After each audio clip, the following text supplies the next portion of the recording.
yearning for their lost mortality, while the Clockwork Kingdom, No? ruled by the crooked logic of its manufactured monarch, strives to transform not just the realm, but reality itself.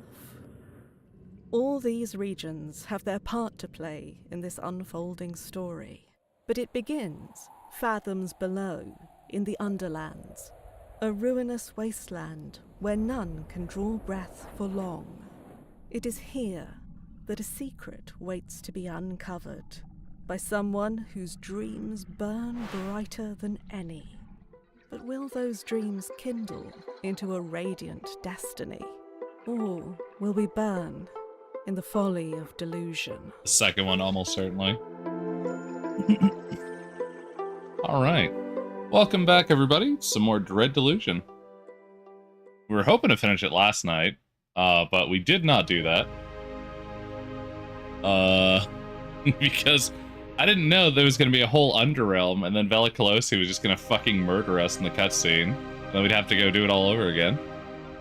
But that's what happens. It is what it is. I'm curious what would have happened if we convinced her otherwise, because it turns out, with all the temporary buffs that we had available, we technically could have done so. But I completely forgot about them and thought we'd have enough, to be honest. So I didn't bother going with it. Okay. Right, run our airship. Oh, that's weird. We're back at dock. This is a different dock than we left at, I think. Oh well, now we can check the store here. You said there was different stuff. These are all the same. Oh wait, no, that's not what we can buy. I think we have to talk to the guy to buy things. Blah, blah, blah. Purchase airship upgrades. They have none. Okay. Excellent. Oh, maybe that was something that was intended to be added and wasn't, or something like that. I don't know. Have we ever been up there? Yeah, we've been up there. Okay, just making sure. Anyway, we're gonna do, basically, the side quests first, and then we're gonna hit Vela Callose. Now, a debt unpaid is broken. It is what it is. An old friend might also be broken, because I looked up afterwards what I was missing. It was the strange house we were supposed to go to. So I was right about that. This one. But there's like a ghost that's supposed to be there or something, which I didn't see. Maybe they'll be here now that the game's reset, who can say. Burn radius on this ship is a little slow, but that's okay. Where are we now? Exact opposite location we want to go. Awesome. I also checked the Emberian Vault Key thing. Apparently that's basically an Easter egg thing. There's like 3 locations. We've actually, I think, been to 2 out of the 3 before and just didn't know what they were. And so basically, I was like, okay, what's left that I haven't done? And there's like that, and I think one other quest that is involving the airship, other than the other airship quest we have. So I guess there's 4 quests, really. And then it's just the end boss after that.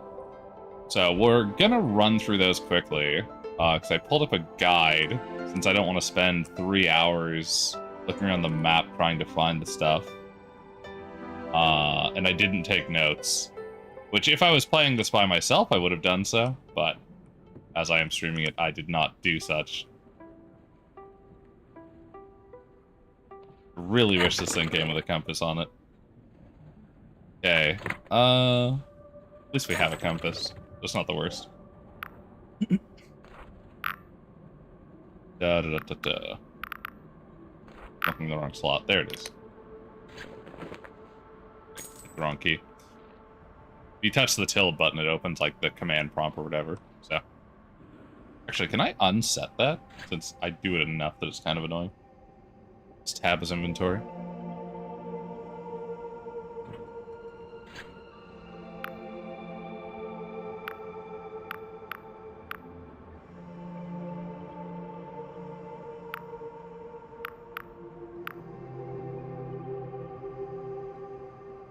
I'm missing it? This is just something I can't actually change. That's kind of annoying. I would just set something that I wouldn't press. But, yeah, okay. Oh well. Alright, so north is in the direction over there.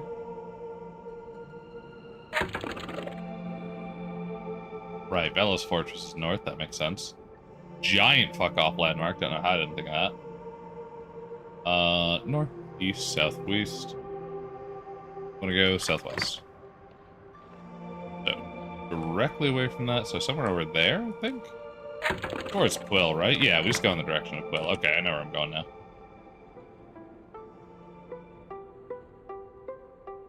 Let's just raise up so we don't hit any buildings. There's the strange house. There is supposed to be a ghost somewhere around here we talked to. I have not seen, but it's supposedly there, so. One of these is the strange house. I think it's this one. Yeah, that'll be the strange house. We'll just go, like, a distance out. Like, over... No, we want to be able to return to our airship. I can use a spell for that, but... Eh. We'll go over here and hope that we'll see a ghost if we just walk up, like, normally. Because I think, it loading zones with the airship might be fucking it up.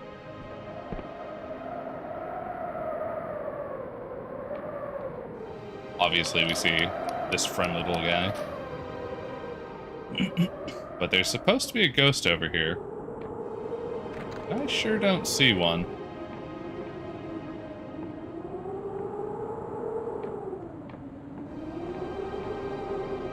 There's no ghost. Oh, there's a ghost right there. Okay, maybe this is the ghost. I think we literally bypassed this one by flying past it last time. Bastards, are these Inquisition scum friends of yours, stranger? Or should I say confessor now? I've been sent here to kill a godlet. Been given a task that I don't want to do. You're loyal to the Empire? I've been sent to kill a godlet. Her eyes burn with fury. That bitch! So she would betray us and everything we once held dear just to get to Vela. Do you know this place? Note, it's my home, the last place I settled with my parents before they... She chokes on her word. Listen, stranger, you don't have to do this. The High Confessor, you don't owe her anything. She's using you, I know. A spectral tear falls from her face, shimmering the light as they dissipate. Please, stranger, use that knife to cut its bonds, not to... He sniffs and swallows, but says nothing more. Let's go murder it.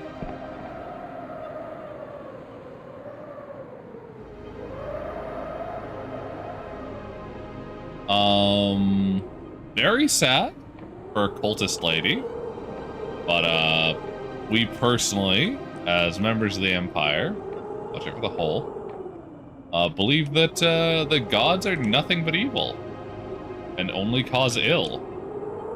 They demand sacrifice and bloodshed for minor gains, and that's just not worth it. I just came to watch us kill it. That's kind of fucked up. The godlet emits a soft, sad sound that seems to echo through your bones. Her name is Danu. In the Middle Ages, she was a patron god of a powerful kingdom. A prophet who could predict and change the fate of empires. But after the God War, she was just my friend. My parents had been charged with keeping her safe from the Inquisition. Danu was grateful and taught me how to master my sophistry, how to read the threads of possibility that spill from all things, and catch glimpses of likely futures. When Vela found me and I became a Dark Star, I left Danu here with charms and sigils for protection. Even now, in this form, I still look over her. So why does the High Confessor want her dead? Because she means a lot to me, to her. It's a test of loyalty. I am the ghost of the Dark Star Care. I was born of the trauma she felt when she fell to her doom in the mutiny. But Care did not die. Her heart still beats. She was tortured for months by the Inquisition, driven to madness with unspeakable tools and devices. And then, when they were done with her, they threw her in a cipher, insulated cell. For the first time in her life, she could not hear the language of the cosmos. For Care, it was like being deprived of air. Not that I can know for sure, because we were already separate. Whatever they did to me, to Care, in those years, turned her into the High Confessor you know. So wait, you're the ghost? Yes, we've been through this. If you're the same, can't you stop her? You're not the same. I tried to talk to her once, tried to make her see sense. It was no use. Listen, stranger. The Care in that coffin, she's but a shadow of her former self, a shriveled corpse who barely clings to life. This godless is the last remnant of who she once was. If you kill Denu here, there will be nothing left of Care. Nothing but a ghost. Kill Godlet. You approach the Godlet with the Void Knife. The being shrieks, an alien, ethereal noise that seems to resound through all your senses. You plunge the dagger into its throat. A pained wail seems to reverberate through your very being, and both the Godlet and the knife dissipate into nothingness. The ghost of Care shrieks, an awful cry that descends into sobs. Stranger. He wipes away ethereal tears. So, you choose the life of an Inquisition puppet then? He sniffs. So be it. I won't desert you. Unlike that High Confessor, I don't hold grudges. And what's at stake here is too important. But know that my faith in you has been shattered, stranger. Now, leave me. The ghost of Care shrieks an awful cry that sends to sobs. Okay, she just repeats. But it's fine! Look, it's not even... Whatever. It should be dead. Why doesn't, like, fucking... Whatever. Whatever, not important. The important thing is we have one less evil god in the world. We've saved the world once again. Hurrah, hurrah. Alright. That's quest 1 basically done. Easy enough.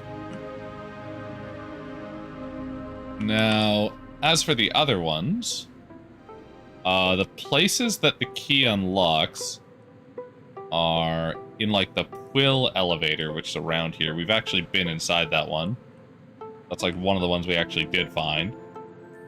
We just didn't know what it was then, and it's been fucking months since the last time we saw it, so... Go ahead and head back there. Just around here, just behind it. I love that we don't have damage to the hull of this ship, because it would be fucking destroyed the way I'm using it right now. Okay. I think this will be fine.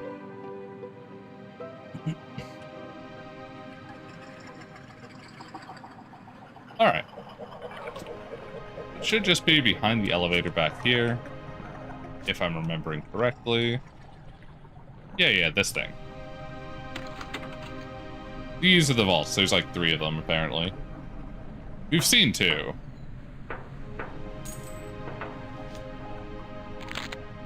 So I know where this one is. And we've also seen the one behind the waterfall in the Endless Realm. Because we checked the waterfalls, because waterfalls are cool. Quick Step socks. There's these much repaired socks provide a permanent boost to your agility, hugging your toes warmly. Socks seem to know better than you do where to put your feet. What do these exactly do? They like this stuff? No? Are they key? Or ring? Fuck. What are they? Did I miss them? What the hell are the quick steps? What even are they? What slot do they go in? Are they a key item? What the fuck? Oh, they are a key item. Oh, it provides a permanent boost to our agility. Okay. So... are the rest of them all permanent boosts to our stats? I don't even know what our agility would be before. I think it's like 5 times the number. Our spellcast isn't being augmented. We should be able to figure out through that. It's wisdom. It's 20 plus 5 per level, so our agility should be... Well, no, our agility should be 50 then. Why would it be 40 only? Did I get that number wrong? We must have something influencing something there.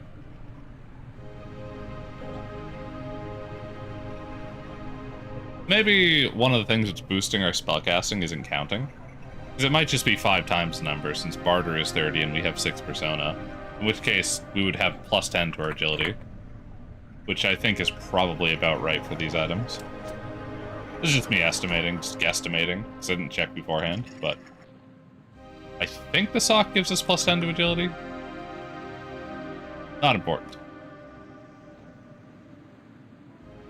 Let's see. Next one, let's go to the Endless Realm, because I actually sort of know where that one is. I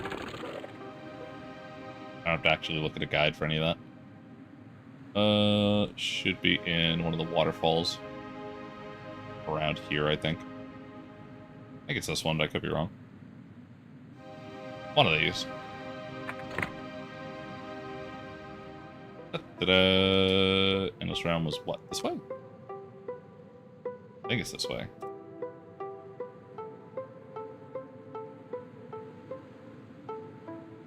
It is not this way. I was completely fucking wrong. Thankfully, our ship's pretty quick, so... no big deal. Alright.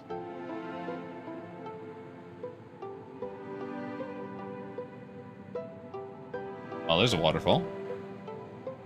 Could be this one.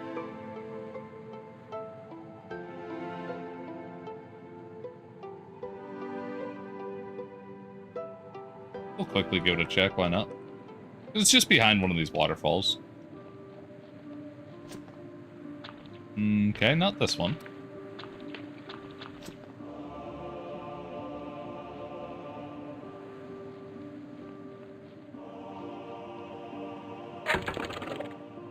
So that'd be this guy. Oh, this wasn't even one of the ones I wanted to check. That's funny. I was pretty sure it wasn't that one, so. Might be this one. Yeah, this looks right. Here we go. Yo, insomnia also fucked my sleep. I would have been up hours ago otherwise. I woke up at like 1 p.m. And then had to go fix everything on OBS because OBS updated. A9 of Commerce, a gold tooth inscribed with cipher spells of luck and money, which will boost your barter skill permanently. Of course, you'll need to have or make a suitable empty tooth socket in your jaw, but imagine the savings. Ugh. Okay, well. Okay, it is a plus 10, because we only had 30 barter before. What the fuck is getting damaged? Something in the area is getting fucked up.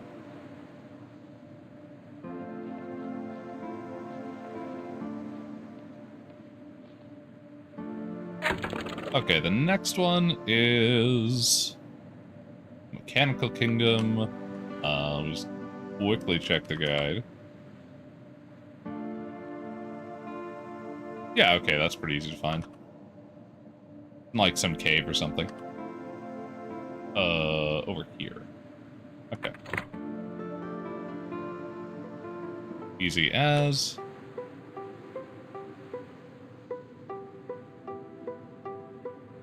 God, I love the airship. It's so good. So much faster. There's all these tiny little islands I kind of want to check too.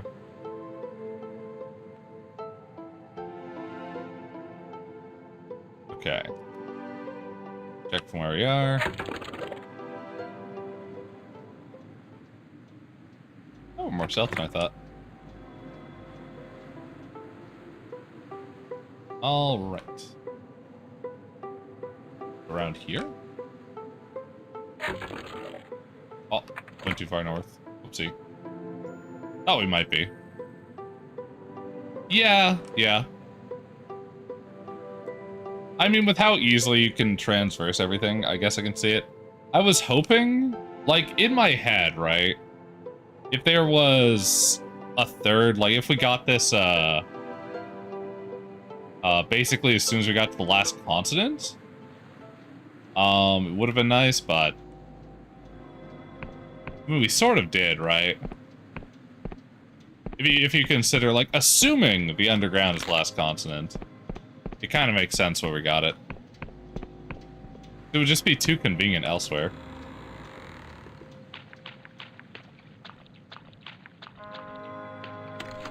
Would have saved me a lot of back and forth. At least I had the agility spell.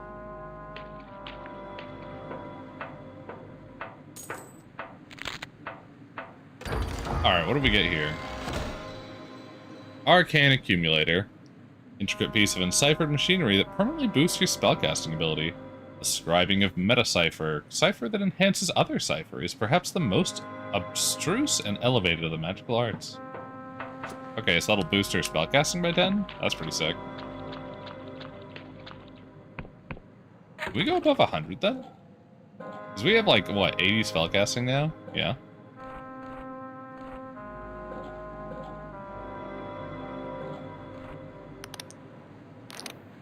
Okay, yeah, we have 110 spellcasting now. So we can go above 100. I don't know what that does, but, you know.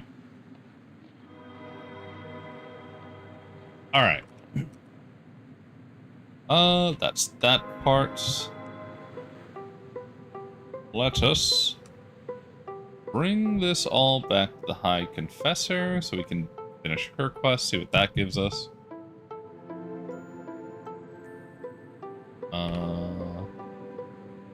We will check out a couple other things around. So I think we just have the one quest, and there's one where you have to go to like 100, or not 100, like 10 different locations really quickly in a time trial or something. Like, you literally could not do that without trial and error for like hours, or looking up a guide, so I have a guide for that one. And I think there might be over like one other quest or something, but I don't remember. Pretty sure it involves the big guy over there. I didn't look at it much because I figured I would figure out the rest of it once we actually got to it. It didn't look like it was going to make me go to 100 different locations. Over 100 to let you cast invert flesh bits? Totally agree. That'd be funny as fuck. The kind of spell this game would have, too. Okay, where are we? Alright, I see. We're on the opposite end of the continent from where we want to be. I was like, this doesn't look right.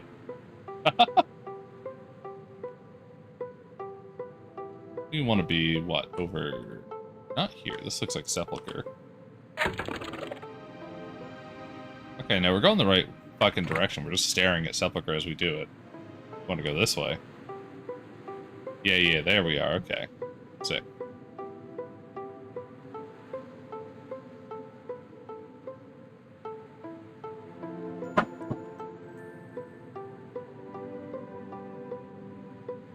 Okay.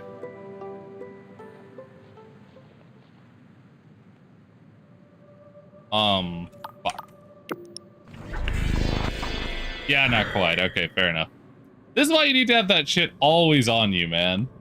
If that spell is not the fucking spell you have equipped, you die. I did not expect the airship to drop me into the air because it's never done that before. Yeah, the fucking magic options are pretty terrible. Thankfully, we've died like 3 times now at least, so I'm not too upset about that. If that was the first time I had died in this game, that would have pissed me off immensely. Alright, well, let's teleport back to our airship.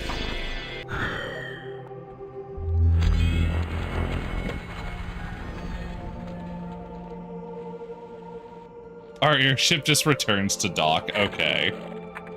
That's goofy as fuck. Whatever. It is really good to know that you can just anchor off somewhere, and if you're too high, it just drops you in the fucking air and kills you.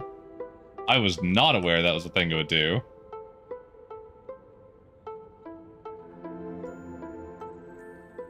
Dude, the spell list is tiny. Trying to be a caster was, like, the wrong choice. I should have gone for, like, personable swordsman or archer. It would be a lot more effective. Okay, this should be fine, I think. And I've actually got my spell out this time, so In case anything happens. No, we're good, okay.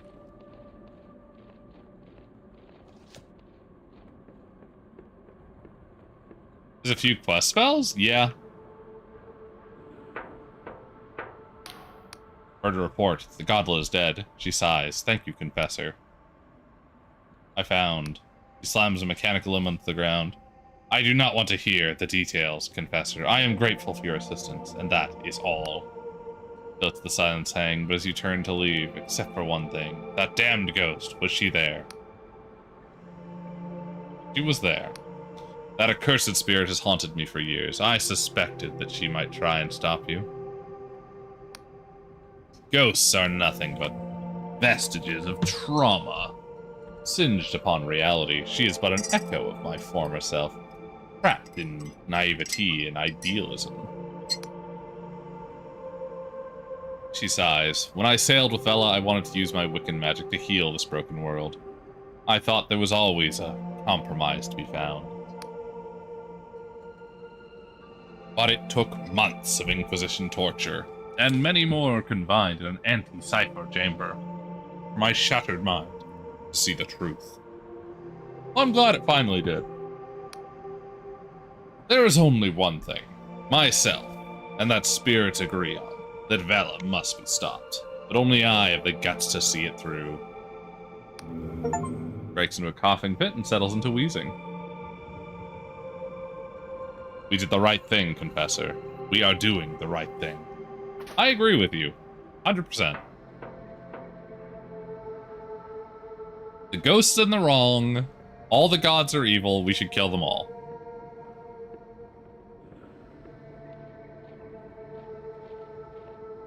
Yeah, I think I'll just teleport back up there.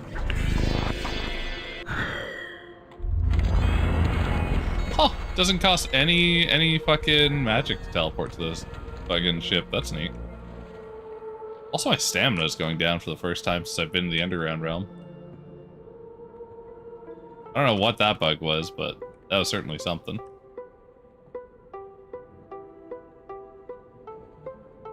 That looks interesting. I don't think we're supposed to go towards that, though. Pretty sure that's part of the main quest. Alright, well, let's head towards, Fuck are these cloud things, actually? Is this a cloud? It is a cloud, okay. It's kind of curious.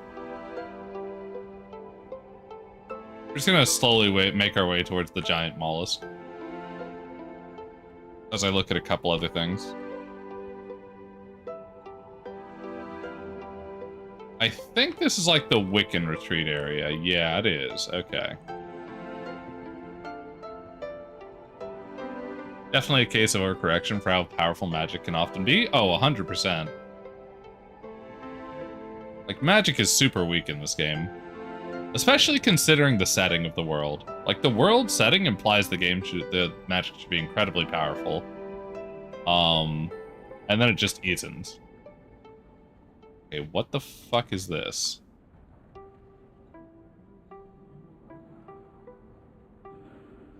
I can dock here? Hey, what the fuck?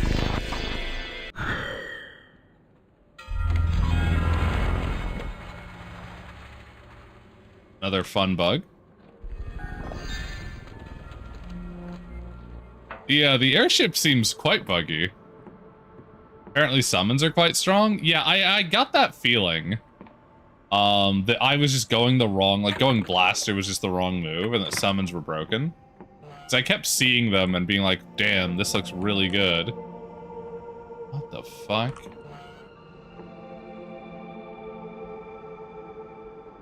Okay. There's like a painting to a fleshy looking inside bit. I'm guessing that's how we get inside the mollusk? Or on it? Looks inside.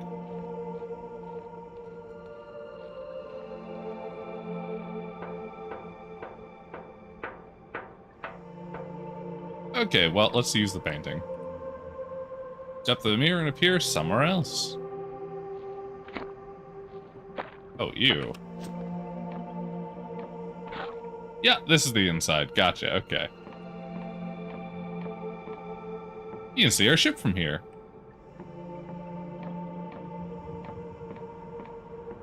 This is pretty neat. Immolation incantation is apparently OP. Yeah, I was using Immolation as my main damage tool for a while. Because the ticking on it's pretty decent.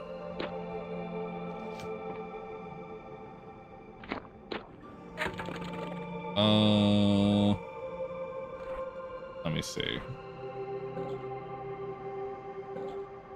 The main problem I have with magic is that you can only use it like 5 times before having to chug like 3 potions. If that, like if you can use it 5 times. I found Cypher Sphere to be really underwhelming. Agility's Addendum and Return Home are busted. Reknit Flesh is useless because of the overabundance of Pegasus eyes. Dispel I've never seen a use for in this game.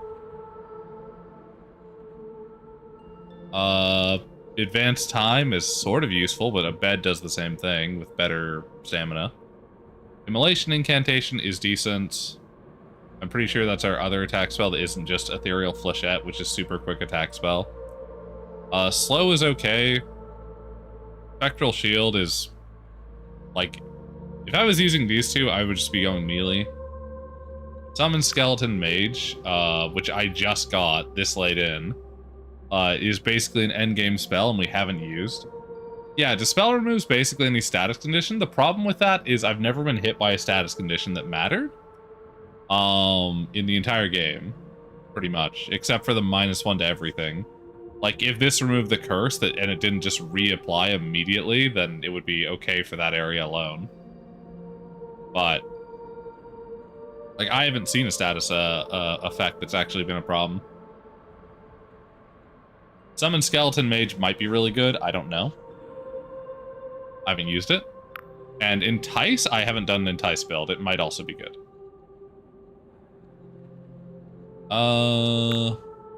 We should put Summon on, though. This fucking spell that you get after you've done the entire main storyline, and it's only usable in, like, after content, basically. Probably pretty decent. I feel like with Return to ship, we don't actually need the Return Home spell, so we'll throw it on over there. Okay. Squishy. Oh, there's something over there, okay. Just check for a hull. No. No hole in the hull. Into the esophagus.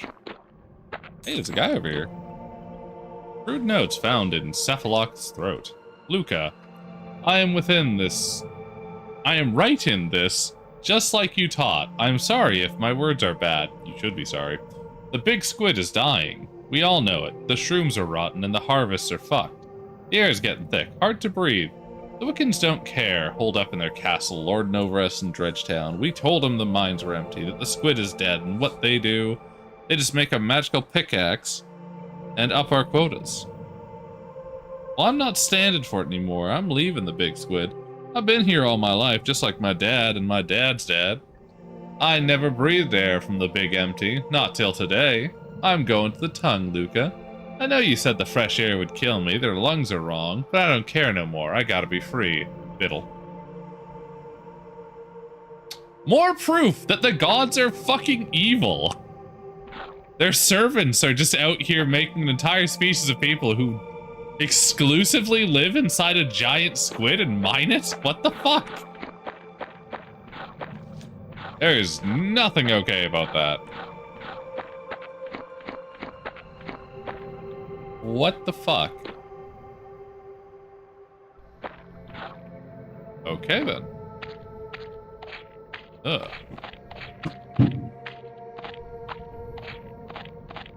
Hey, somewhere for the god of death to revive us. This motherfucker's even here.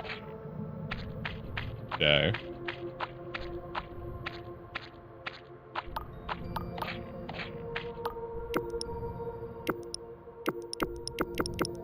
Curious to see what the skeleton is like. I don't know if it boosts him at all if we're wearing different armor. Like, I Another problem is I don't get any vital statistics on any of the spells. So I don't know that having 110 spellcasts is going to do more than having fucking 10 spellcasts for summoning this guy. But we'll summon him up. See what he can do. Toxic fume. That guy's skeleton's being affected because he doesn't have a gas mask. Where'd he go? Oh, there he is. And a temporary buff attack. He buffs me with attack spell? That's fucking crazy. That's nuts.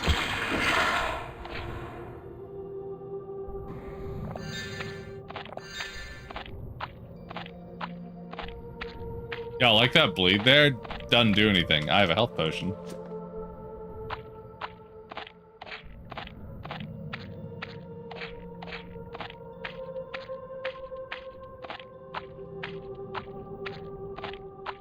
Skeleton's pretty funny. I'll give him that. Isn't he supposed to heal me too? Maybe he does it when I'm lower health.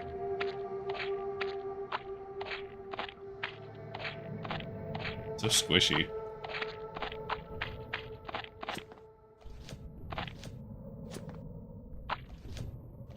I can make the squishiness fuck off by bunny hop just right.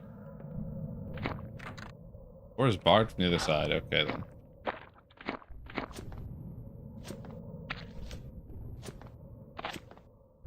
Common mistake made by game devs trying to make magic not feel mandatory or OP so they get restrictive with mana or made enough alternatives to spell that you never need it. Yeah, exactly. It's like magic should be useful. Magic should have its place. And in this game, the place of magic is utility. Yeah, the overcorrection is really easy. You don't use magic as a means of destruction here. Like, get a bow. The bow will serve you better. You use magic to buff yourself, and by that, I mean you buff your mobility. Magic is basically how quick travel works in this game. And it also has a summon spell. And, like, you could use Reknit Flesh, but it's really expensive on mana, and it's just better to use a potion. It's faster. Like... It has several summons? Oh, I've only seen the one. That's interesting. Maybe I'm just missing all the other summon spells. They could have been added later, though, to be fair, because I started this game pretty much as soon as it released.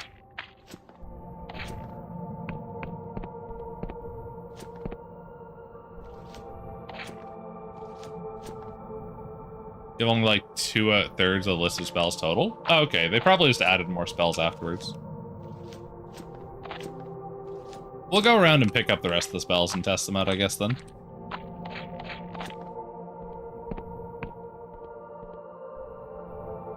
Very few are buyable spells, though. I'm sure there's a guide out there for it.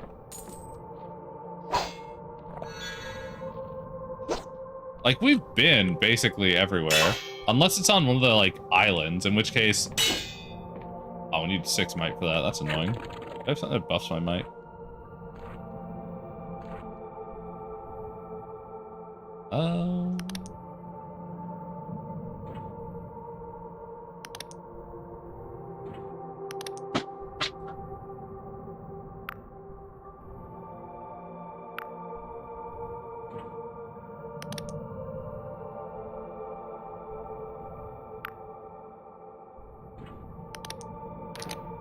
We have a luck potion. Luck potion would probably do this.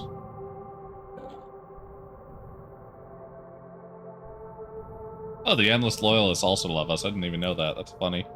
We're loved by the cannibals and the fucking Apostatic Union. That's great. What a good grouping.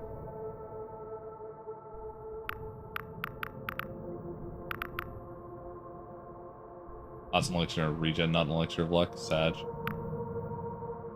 I think we have the stuff to make more. I just haven't gone around to doing it. Oh no, here we go. We do have a couple of these. Let's make sure. I think this will increase it by 1, if not 2. Okay, yeah, should be enough.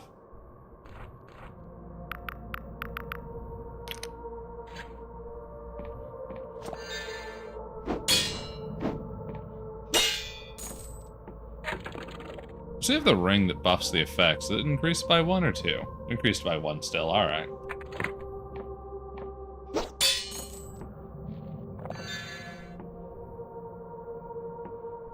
Also, the buff in our house gives us the same effect. And it lasts way the fuck longer. And it doesn't cost an elixir of luck.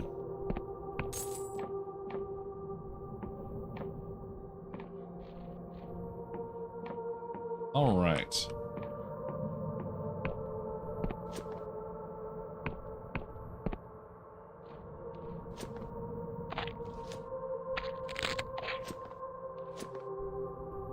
A weird little place. Yeah, I would consider any spells only available via airship to be not available for the game, really, because they're only available for the last, like, 10% or something of content. Or less, really. I wouldn't really count anything like that. Okay, that should be everything south of the Bile River, if that's what that is. This is gonna hurt us. This should be like stomach acid, right? I think it might have fucked up our stamina. No, our stamina went down because we lost the thing. The bile isn't bothering us at all. How long does this guy last? Jesus Christ. This never runs out, huh?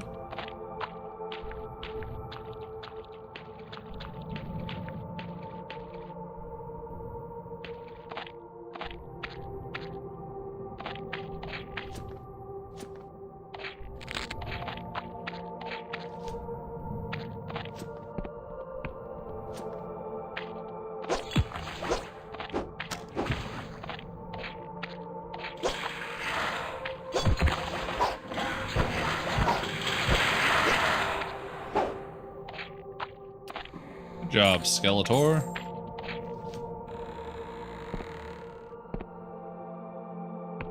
I swear it says that he heals us, but he's only been buffing us. Mind you, we haven't taken much damage. Okay.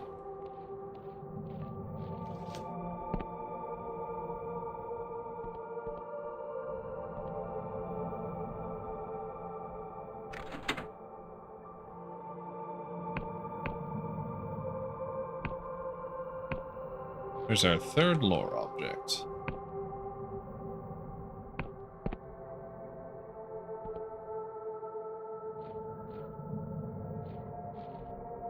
Outside, perhaps?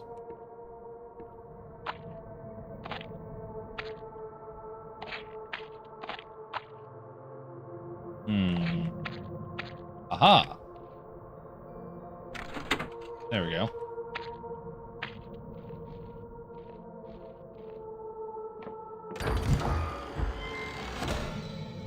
And a fine ore. And a bunch of lockpicks. Alrighty then.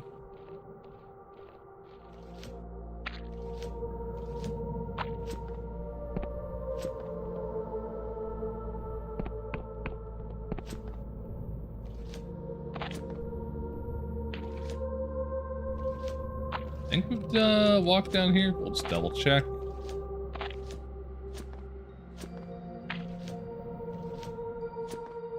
Yeah, looks like we have. Okay.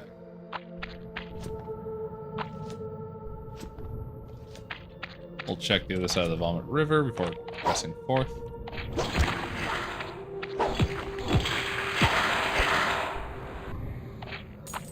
Nice, more ammunition.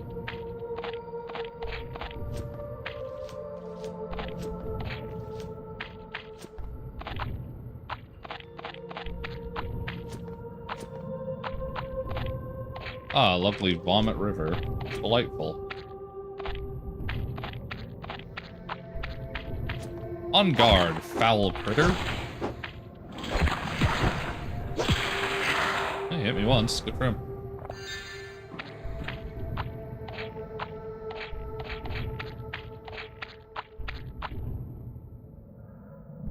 Huh.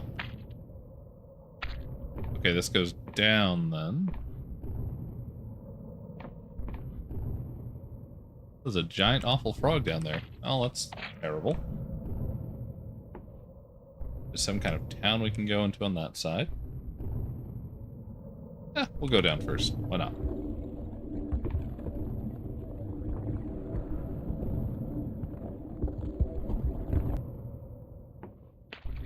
Our Skeletor got left behind. Sure, he'll find his way eventually.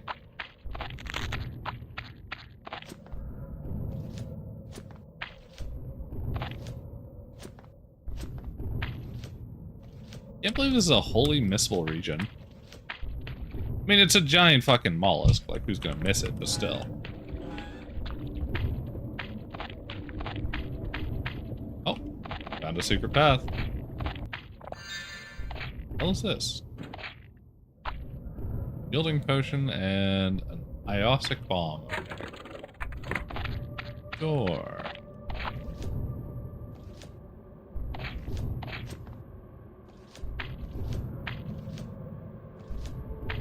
What if there's any other ones? Might be. Always check behind the waterfalls. Ugh. This time.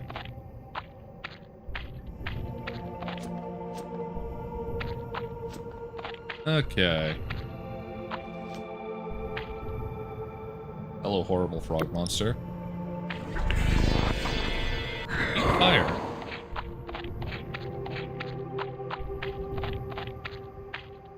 Holy shit, you're fast.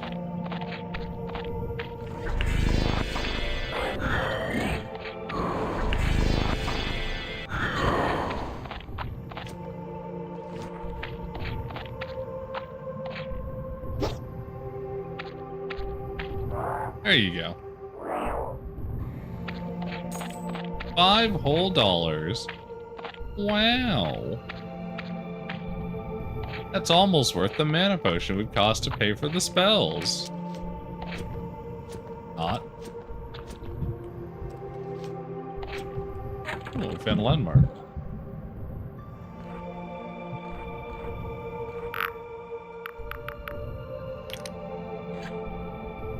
Fuck you, you said I found a landmark. You say I found a landmark, let me write the damn thing. Don't be so fucking ridiculously iffy about it. And a cartography cipher chart. Where's this mollusk even on the map? Oh shit, there it is. Yeah, this was not our map before. Would have been kind of cool if they had it on the map, just the mollusk before, like a Here Be Dragons thing. But I guess this works.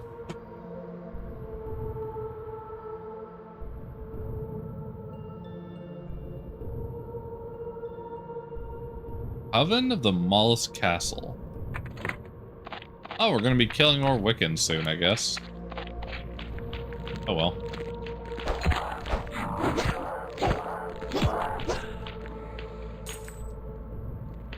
That's no issue. Merely the rightful thing for anyone to do. Not dead yet. There. Filthy creature.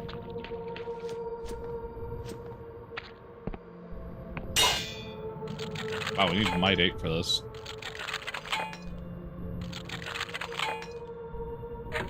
Okay, we're actually going through things, so... Lockpicking. Lockpicking.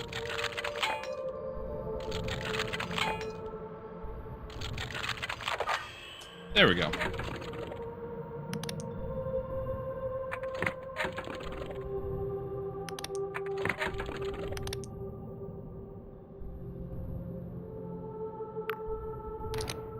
There we go. Orchard's Finger Key. Slender key with the emblem of finger etched into the metal. The miner of Dredgetown speak in hushed tones in the Coven of the Mollusk Castle dungeon, where their Wiccan masters punish insubordination with the harshest of measures. Okay then, that's kind of fucked. Da, da, da. Every time I hear about the Wiccans, they're doing fucking awful things in this game.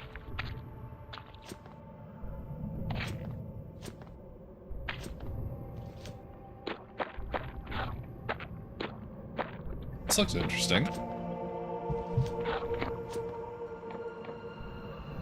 Okay, where does this go? Oh, it goes down. Not what I was expecting.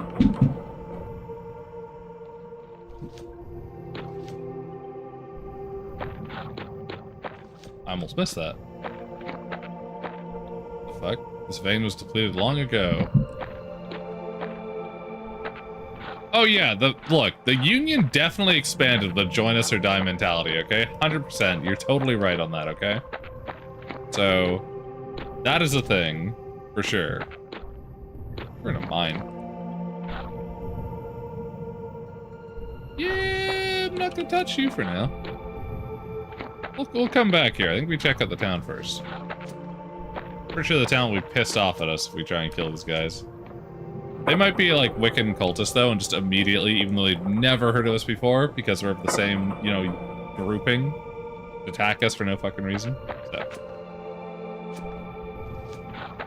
So my issue is, the Union has everyone say, join us or die, right?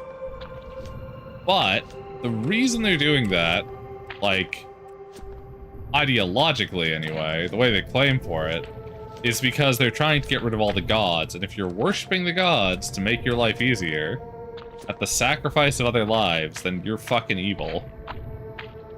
And I kind of agree with them on that. Like, the gods are not worth worshipping in this world.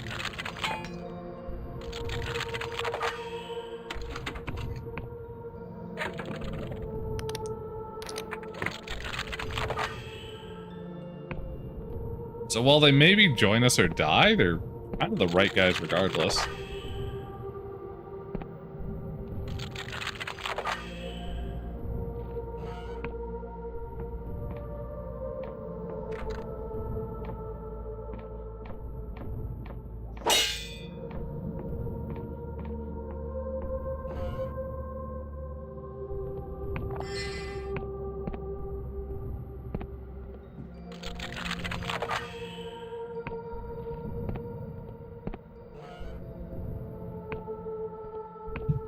Yeah, the Wiccans not the best guys either.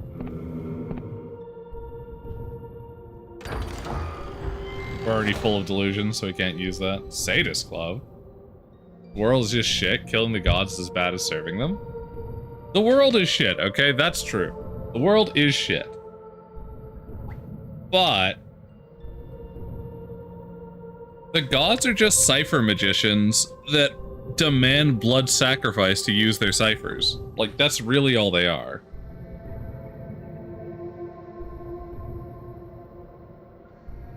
And I think that the reason most of the areas are dying is because of the gods' influence anyway. I think the gods have basically been stretching out the resources of lands past their breaking point and leaving them to basically die without them.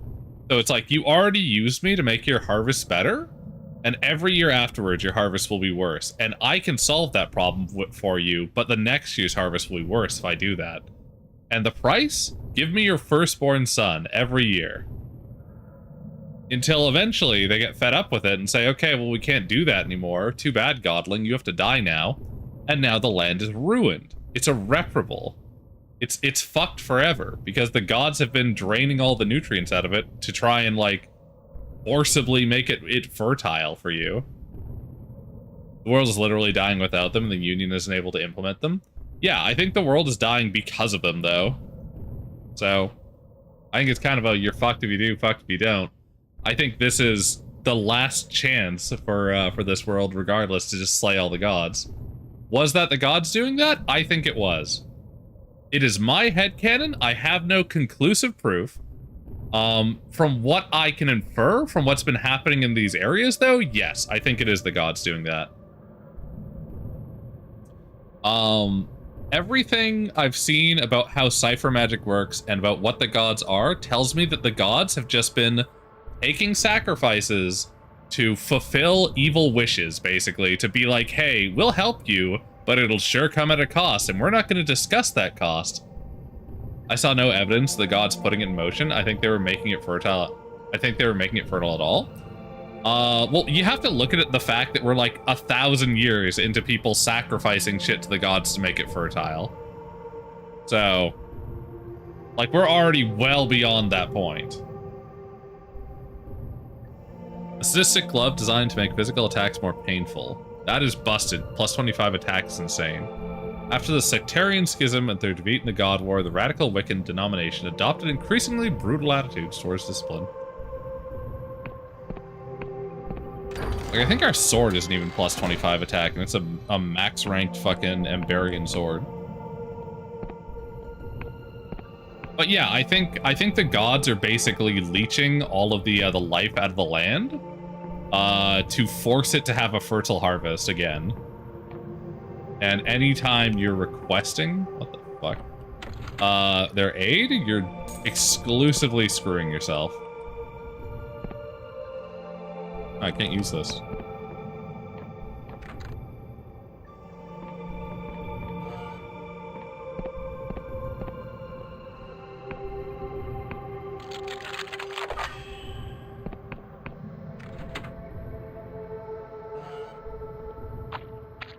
Okay. That's this whole area. How do we get into the other chest? I mean, it's only a couple bucks, but really. Maybe it's a false wall?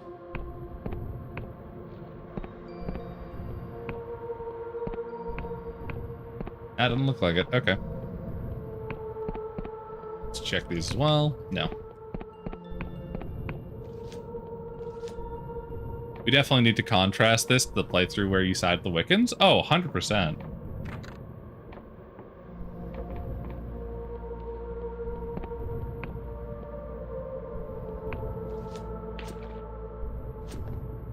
Because, like, the other side of this coin is if the land is already fucked from the gods or whatever else, well, then there's no... Like, if it's already screwed and you're only going to die without them, then there is only one choice. Siding with the Apostatic Union, as far as I can tell, ideologically, is that you're trying to make a better world. Whereas siding with the Wiccans is that you're accepting the world as irreparably fucked, and you're trying to make the best of it. And so, personally, I like the Union more, because they're a little more, hey, maybe there's a chance. And if you're going for a good playthrough, as fucked up as the thing they have you do is, I still think it's the righteous thing to do. I think the Wiccans going around convincing people they should kill their children for the ability to eat next year is significantly more fucked, even though it makes the people happier. They're doing both. They're making the world a better place, piece by piece, and they're also hoarding power. They are also absolutely hoarding power. I know this game does the cheap thing and does the Fallout cutscene multiple endings. Oh, interesting. I think this might be a Wiccan-controlled area. Or possibly Outlaws. Just guessing. I don't think they like me here. I don't think I'm welcome around these parts. Oh well. That's a real shame. I wonder if they would be more welcoming if they actually liked me.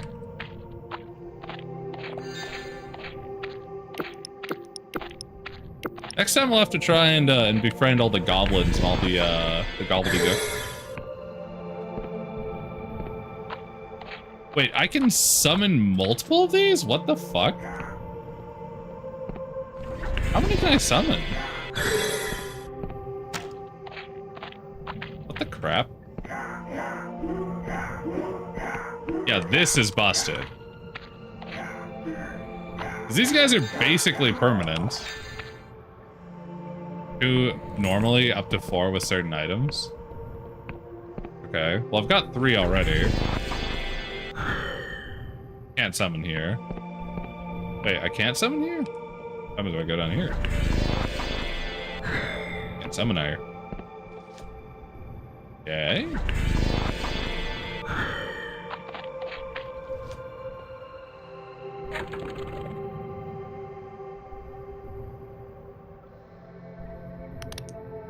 I'm guessing the certain items are like the entice items or something.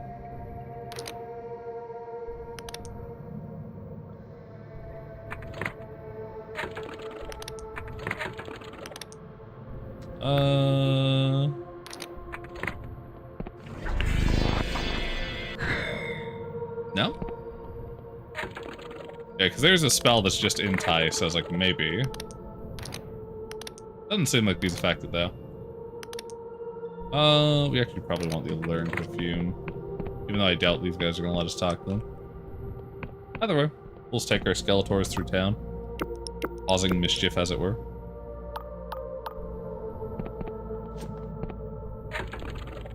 Now we'll go with Lockpick. I don't know how to get rid of our other, like, skeletons, though. We have, Toxic Fume there is not doing us very much. Homeworm and Brightbones is doing just fine, though.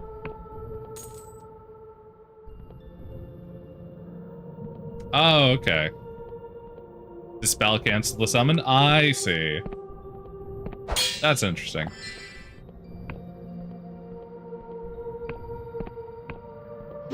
Well, there's a use for Dispel, at least. That's something. I didn't even know they were an effect on us. That's funny.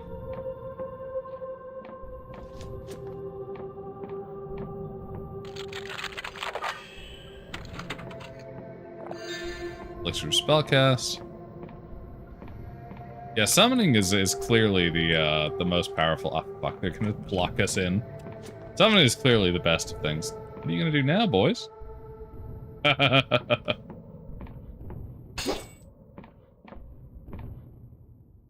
Oh.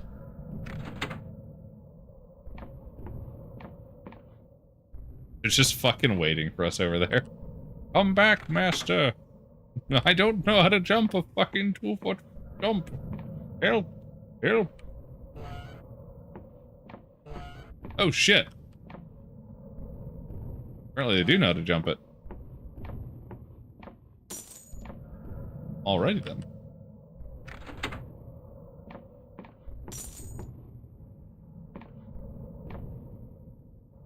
There's so many fucking lore objects in here.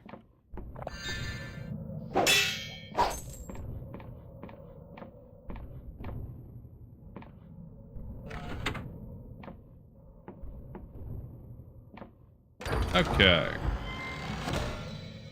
Swindler's Ring, plus 50 barter. What the fuck? This ring greatly increases the wearer's barter. Yeah, no shit. The modified enticement spell in the ring is tantamount to theft. For this reason, it is sometimes called the Ring of Lost Fingers. Oh, that's hilarious. Any merchant sees you wearing this, just immediately get fucked. Ah, oh, god damn it. Move, you fucker. Alright, summon spell has some clear weaknesses.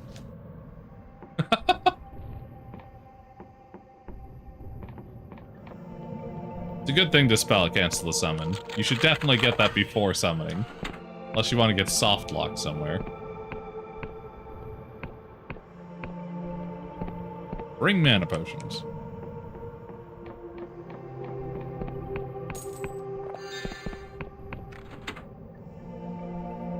Yeah, every game with Collision has the same issues, they do. Summons just should not have collision with players. Like, that's just not how it should be. It always comes with the same problem. Or you should have the ability to command a summon to fuck off. Like, that sort of fixes it. That's what, like, Fallout does. It just tells you to go away. Don't treat players nice. Look, just give me the ability to tell them to, like, press E on the summon to get it to fucking move. That's fine. Lamau. You bastards. I'm going this way, guys. What are you gonna do? Oh my god. Move, you fuckers. Alright, fine.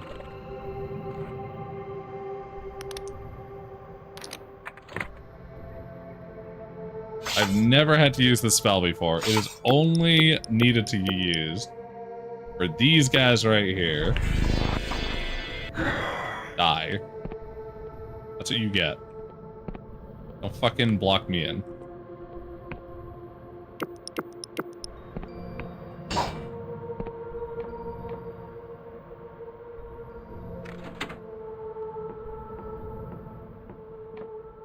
He looked so betrayed when I killed him too. But I should have known what was going to happen.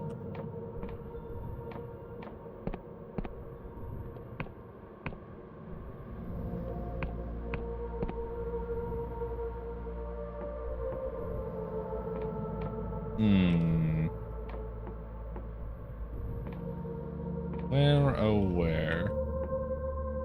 Yeah, that lore object be.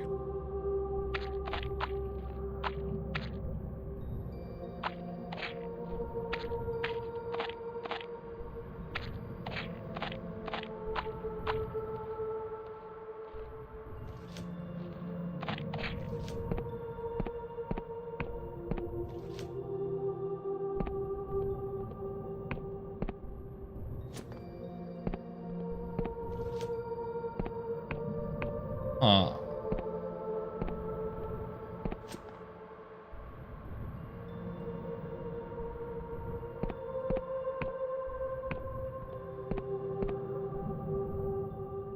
Okay.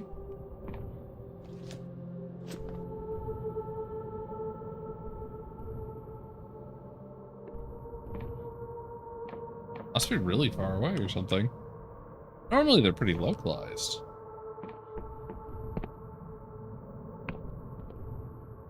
Huh. There's stuff up there.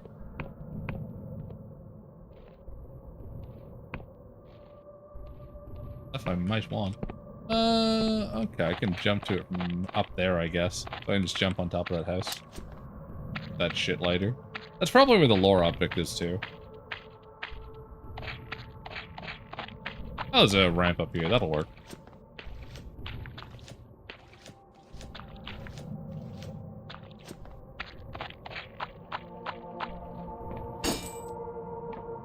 Fucking lockpicks. They give them out like candy, but it's literally, I never need them, because I'm always full. Oh well.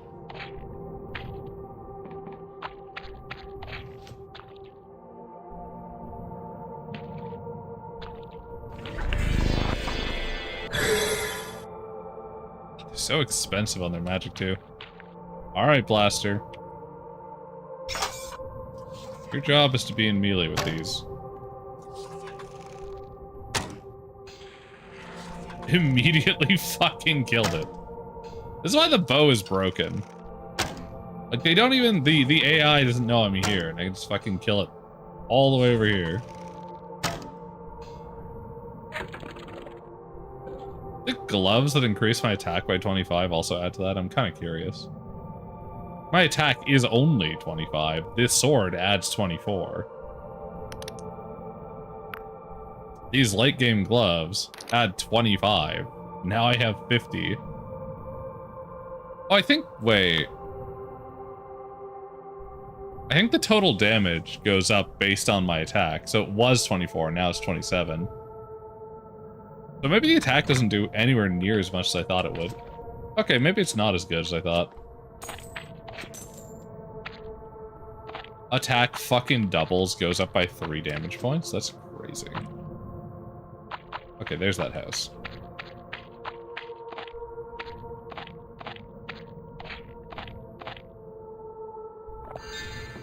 Nice, truth potion. Need the formulas? Yeah.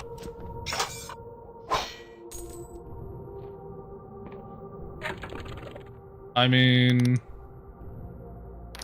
Take off the attack gloves. 23. That's 27. That's 4-point difference. This is 15 with this. It's 13 without.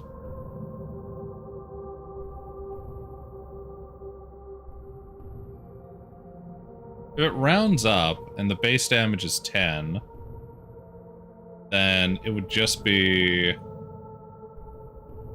going up by like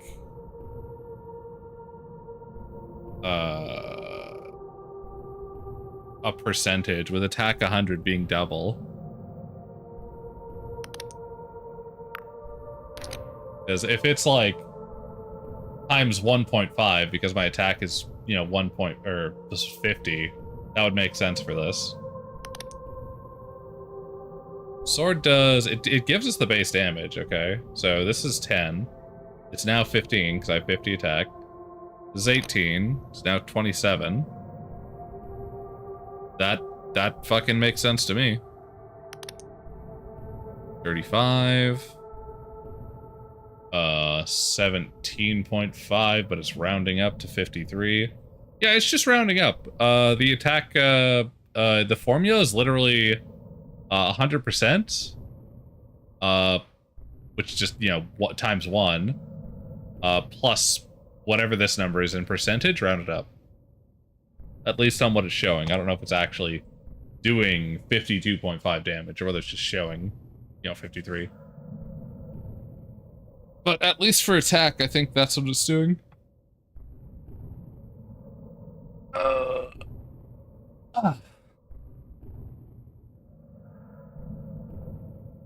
I mean, that's something.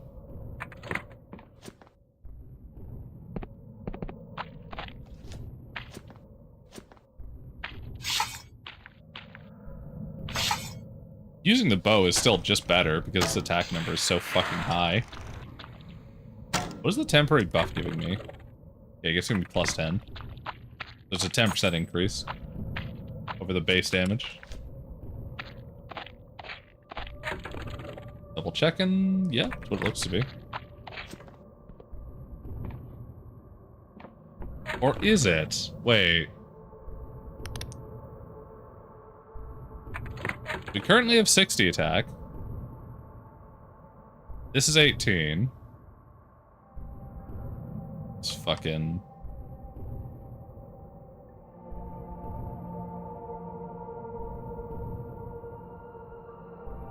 Make sure I don't fuck up the math. 18.1.6. Okay, so what I was just saying doesn't work anymore. Because that should be coming out to 29 then.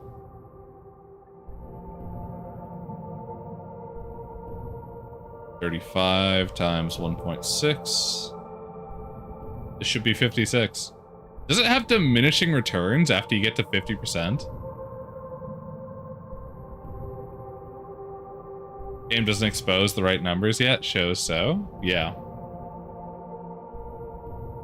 So unless the buff is working differently, like this is not correct numbers.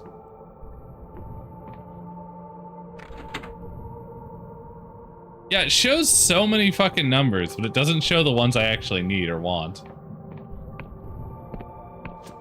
Very frustrating.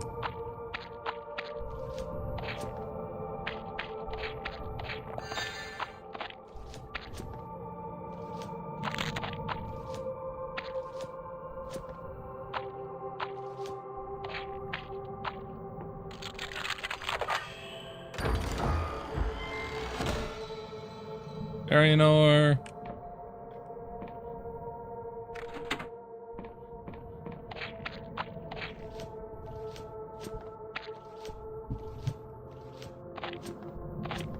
I swear, the guy who, like, did this, like, he has all the fucking actually useful loot in all of these far-flung endgame dungeon areas where you can only access after you've beaten the whole rest of the game. It's a weird choice, I think. Like, I get it, but what the fuck? Could have used this shit earlier. I blame early access? Yeah, maybe.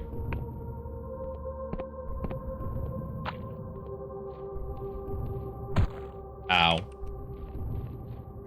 That's like the second time ever we've been hit by a fucking trap. Just turn a corner directly into Spike.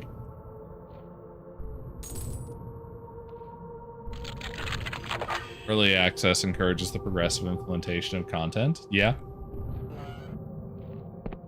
I mean, this is all late game shit, though. Whatever was in this chest isn't there for us anymore.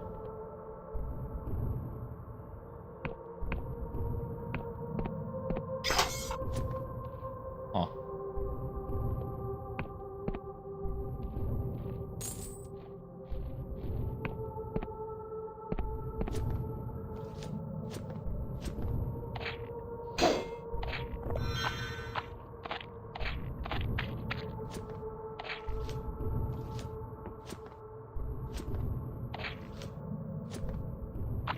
Okay.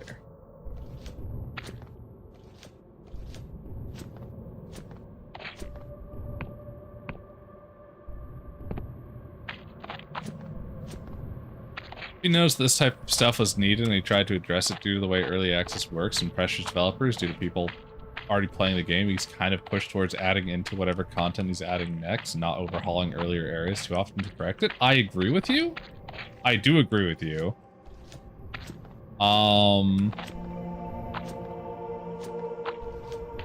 But I feel like that's the wrong way to do the development, personally.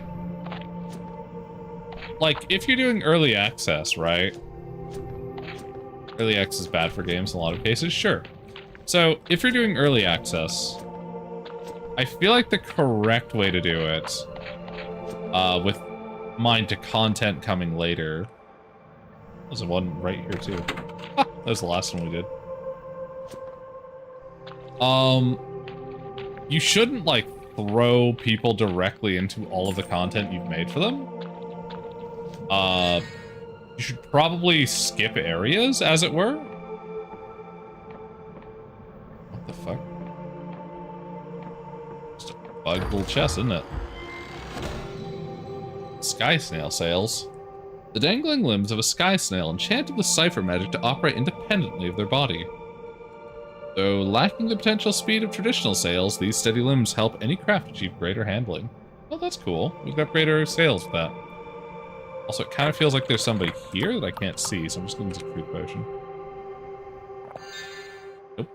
We're just knocking around with nothing. There's like an invisible wall there for no fucking reason.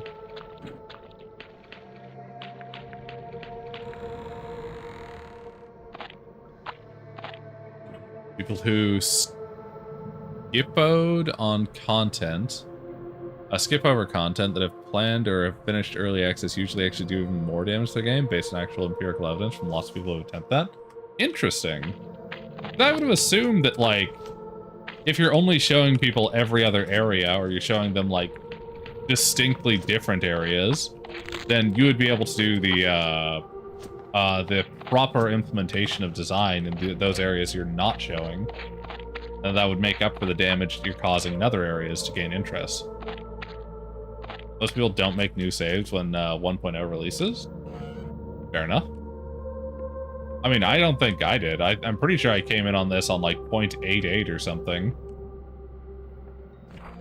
I know I played the early one at like 0.2 or something, and it was like the game's basically done on 0.8 or 0.9, and I started playing from there. I knew it was going to take me long enough that I would get hit through with all that stuff. There's a guy who's not going to attack us immediately. Shit. Arm hat, go. Arm perfume, go. Withered man sits by the window, laboring over each wheezing breath. Tattoos of a forgotten outlaw band adorn his neck and hands blurred with age. Resetting everyone's saves results in massive sale drops off? Yeah, it does. Yeah, it fucking does. That's true.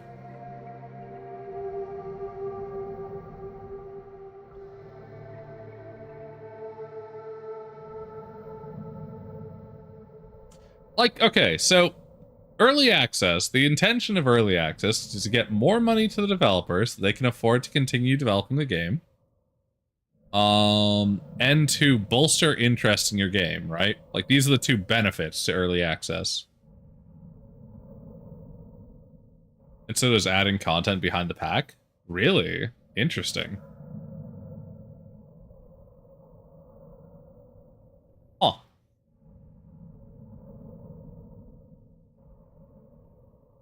So I wouldn't have thought of that one.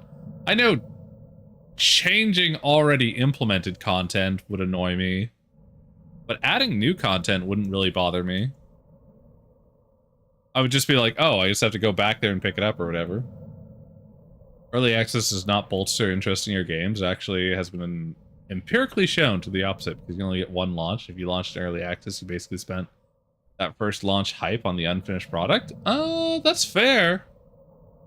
No, you're right, because people would form initial opinions about a game that's half-baked. Like, by design.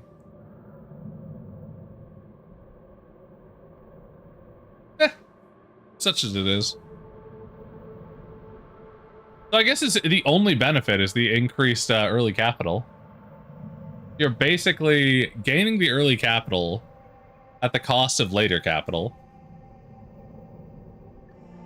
1.0 doesn't have the hype and people have moved on to excitement, something actually new. Yeah, fair.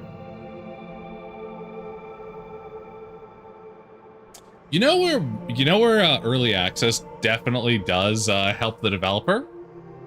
As far as I can tell, is if they're doing early access through a Patreon system and you only get access by paying monthly to something that like fucking won't get completed for multiple years. Because by the time if you stuck through with it, you've got the sunk cost fallacy, so you want to keep paying for it. And by the time it's completed, if it's ever completed, you've paid like hundreds of dollars into it. A lot of people don't come back for EA games? Yeah, no shit. Weatherman sits by the window, laboring over each wheezing breath. Pre-order has actually been shown to be the best move for even indies. That makes sense. Tattoos of a forgotten outlaw band, door is next in hand, blurred with age. He looks at you fearfully, then wheezes. I won't tell, but if they come looking for you, I won't hide you. Why not, you monster? If who comes looking? What do you think, idiot? Sick, isn't it? The whole thing. I should never have taken this job all those years ago. Begins coughing violently. At least for gaining capital, Kickstarter's burned too many people. It totally fucking has.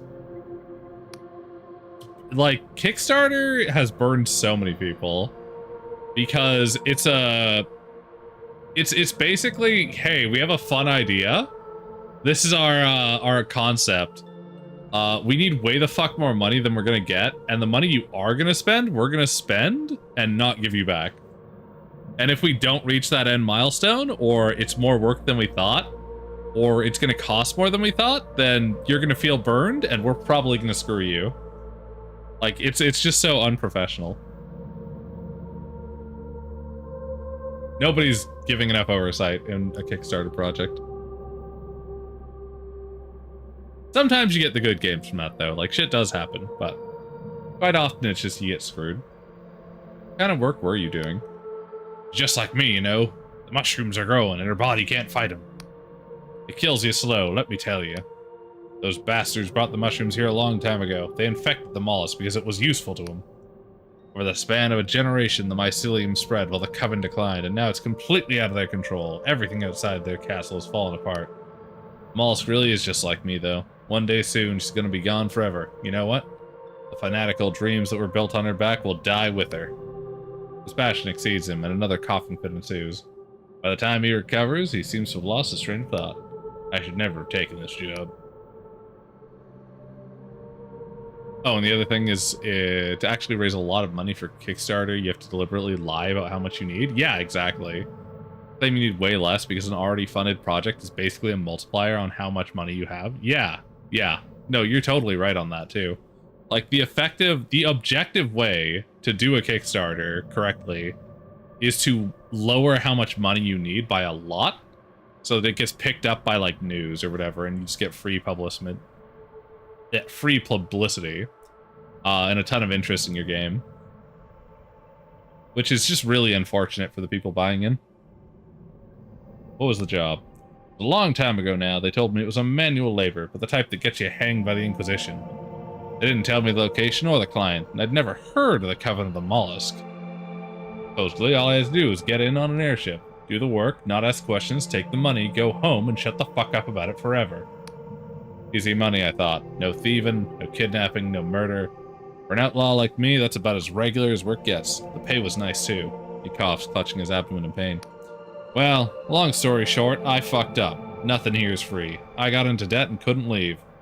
Came so close to paying it off, but my body started to deteriorate, and I started making less and less money.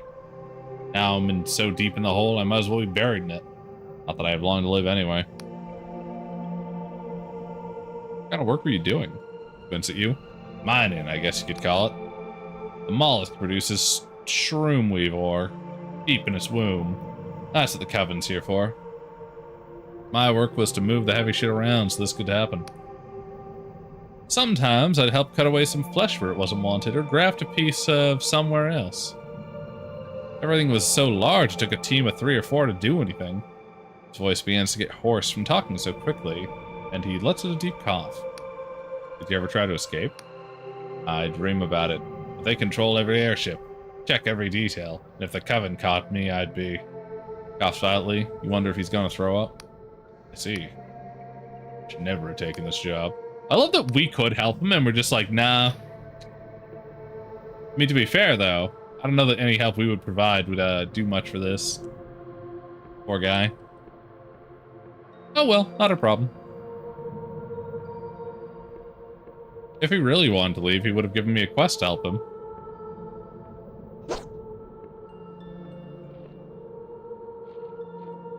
Now, where were we?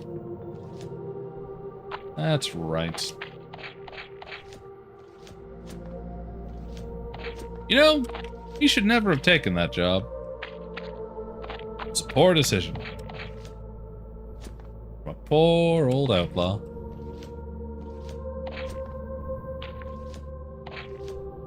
Okay.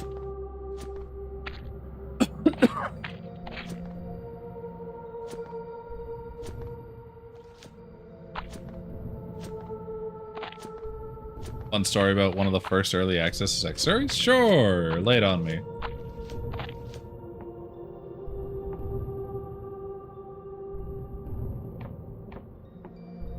Oh, lift's not active.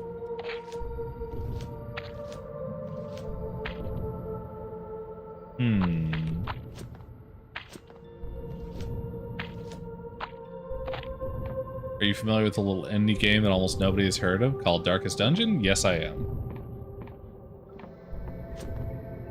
Come here, Skeletor. Come here. Ah, you slow motherfucker. Alright, well, I'm leaving you behind then. Poor Blaster. He hardly knew ye.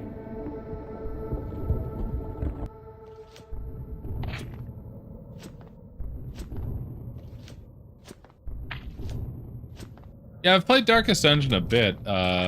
Wasn't really my vibe.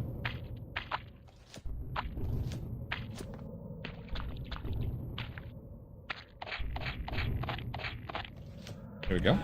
It released without quite a number of systems. It had the start of the core gameplay loop, however, and people really liked it. Yeah, people liked the core gameplay loop for that game.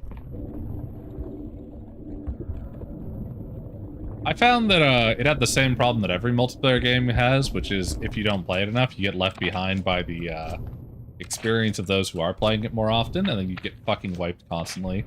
And the best parts of that game were basically cut off from ever being enjoyed because of how many people would just no-life it. That was my experience with it, but yeah. It was an okay game.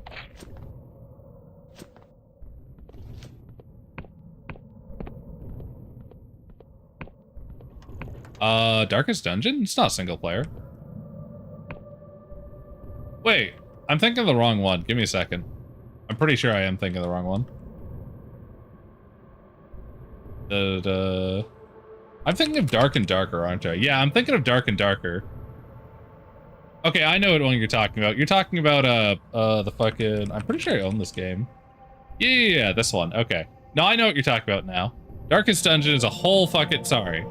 It confused my head. I was thinking of Dark and Darker. Darkest Dungeon is also cool. I don't think I've actually fucked with it yet, but I've seen a friend of mine play it, and it's pretty cool looking. I probably would enjoy playing that a lot more than I enjoyed Dark and Darker. Anyway, I know what you're talking about now. Sorry. Fucking game names.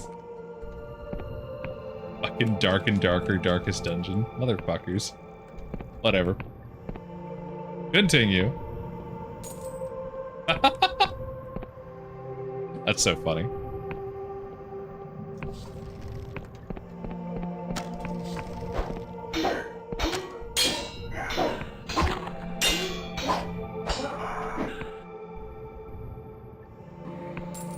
Game launched without the corpse system and without all the systems relating to tactically needing to rearrange the enemy formation. Oh wow, really? Huh.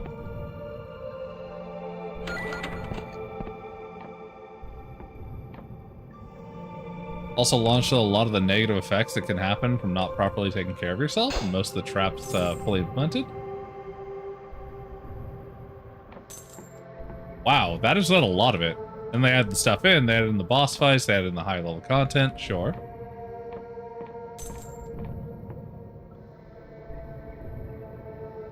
Journal in the Belly of the Beast 1.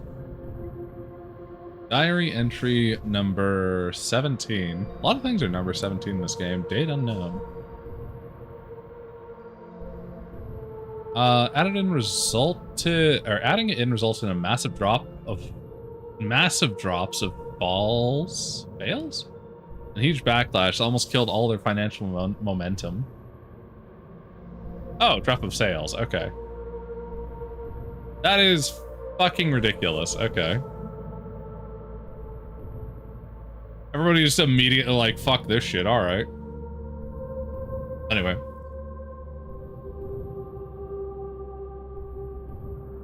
I think it's been close to 4 years since my merchant ship was swallowed by the detestable Cephalok. Without being able to track the Neuron stars, it's impossible to tell for sure, and I'll be damned if my fellow mollusk dwellers would know.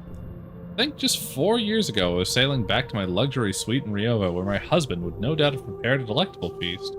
Now, I squat in this cluster of rotten shacks they call Dredgetown, cursing all those I'm trapped here with, while paying fealty to Wiccans of all people. I considered trying to stoke the fires in an uprising. If I could have convinced the Dredgers, as they call themselves, to rise up against their Wiccan masters, mayhaps we could have escaped to the tongue of the beast. Then what? The Dredgers have been living inside this thing for generations. Their physiology has been changed by the dank air and moist environs by the dank air and moist environs. The extent I doubt they could even survive in the outer world. And even if we escaped, where would we go? The Cephalok swims through an empty sky, rarely grazing dry land. All that would await us would be a tumbling descent into the Underlands to die in the dark. Signed, Luca. Oh, that's what it's from, okay. Okay. Add the stuff in. Blah, blah, drop sales. Actually finishing the game design. Damage the sales of the game. That's funny.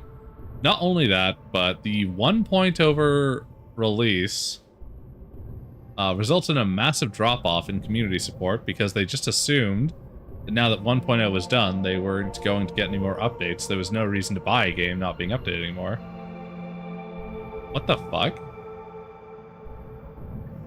That's fucking hilarious. That wasn't true. We got years of extra DLC, free updates, and really good modding support. Darkest Dungeon 2, that was shit. What a tumultuous fucking history for that game, Jesus. Yeah, that's the actual truth of early access. And that's one of the most successful early access games ever made. Was Darkest Dungeon 2 early access? Because it sounds like Darkest Dungeon 1 did perfectly fine.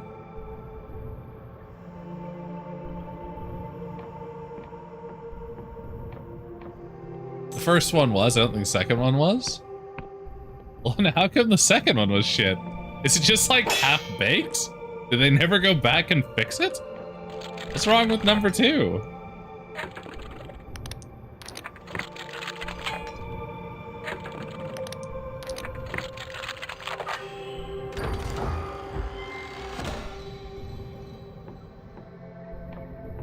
Second one changed the core design philosophy in a way that was not good.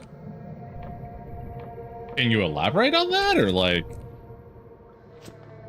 Because, like, I've seen people play Darkest Dungeon 1. I sort of know how that one runs. It's fine. What do they do to the second one that's, like, fucked it up so much? Because I haven't actually seen anything of the second one. Which is telling, quite frankly.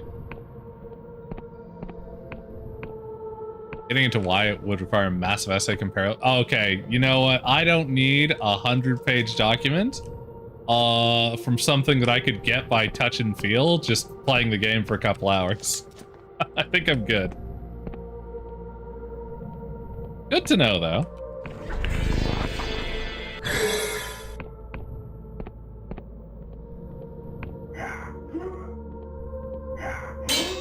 God, summons are fucking busted. Jesus.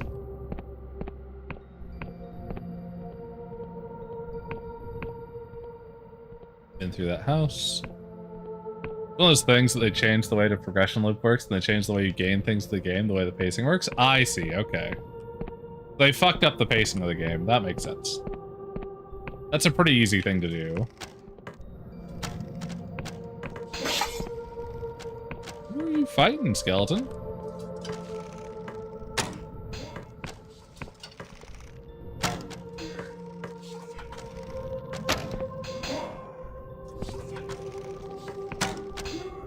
Come on, skeleton. You're fighting these boys.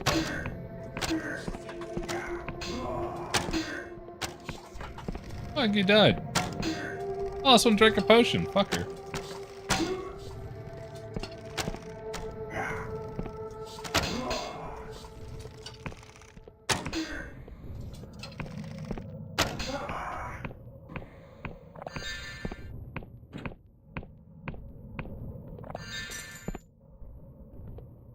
They massively simplified a lot of the systems. They also functionally changed the underlying genre into like a different subgenre of itself.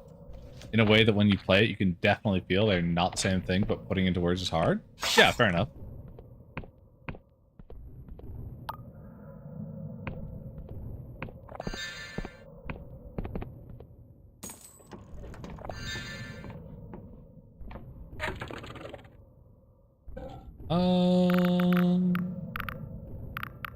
There it is.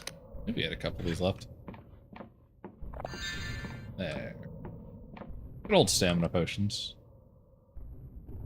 Get 80 charm to talk my way in. Okay. That is a lot of fucking charm. We can get 70. Pretty easy. You can get 75 decently easy. Do we have anything that will increase it more?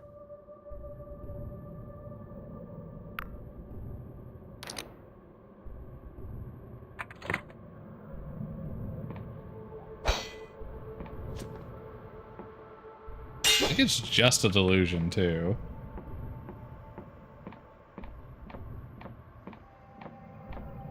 Oh well.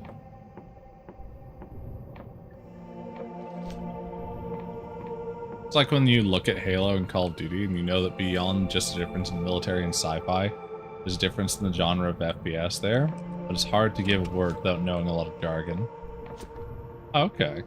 Yeah, that's fair. Yeah, they definitely have a very different play feel that is hard to put your finger on, for sure.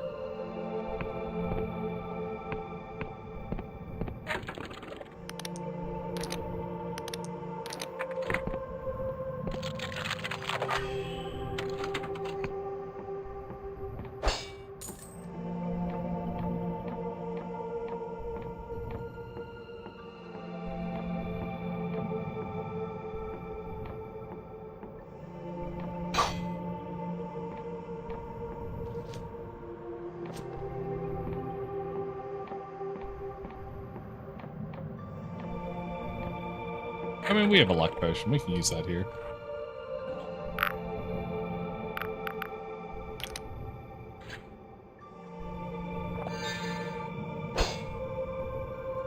Aw.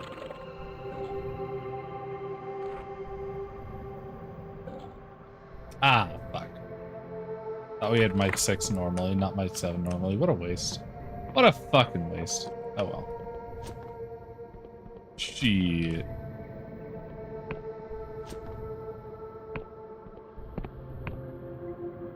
I'm sure what's out there.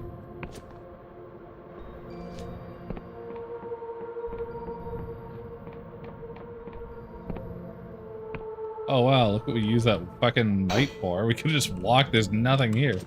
God damn it. Wasted luck potion.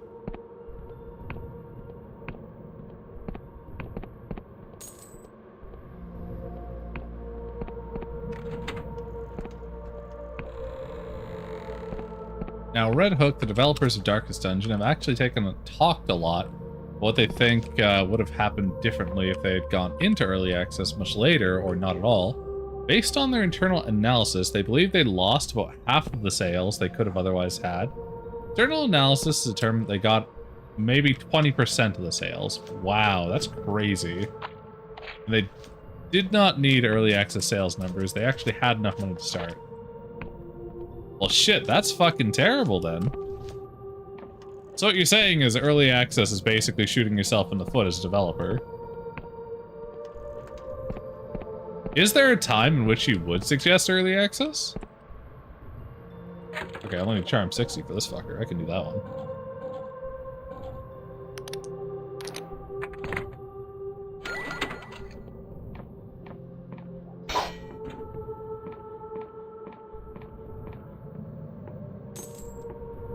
Early access is something you should only do if there's no other way to get the game out the door. Okay.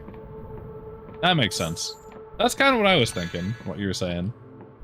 Basically a last-ditch fucking thing if you just cannot get the capital together to do it.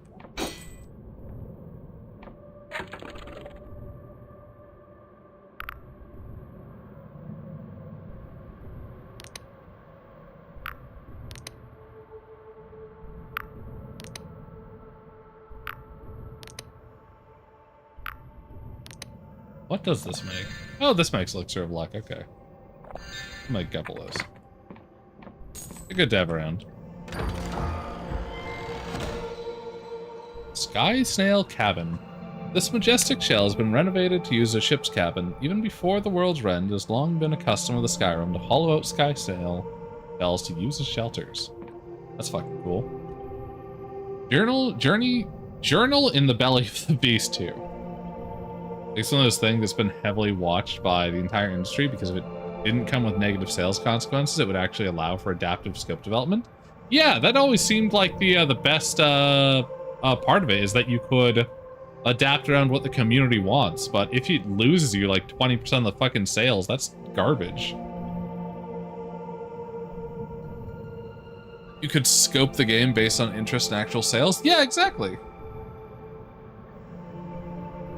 You know what that makes me think, though? It makes me think that if you made a similar game, or if you were making a similar game, right, in early access, and then used early access as a thing to scope interest into the genre, while not actually supplying that, you could make a really shitty game, and then come back with the actual good game that you scoped all the interest for. But trends might change in the years between you making the game, which is kind of fucking it up, but you know. Or you could use an early access title that's just like a complete piece of piss. You have like one guy on, scoping out all the things for your larger game, basically beta testing the responses to any of the stuff that you're putting out. But there's probably a better way to do it, so, you know. I don't know. Journal in the Belly of the Beast 2, diary entry number 18, date unknown.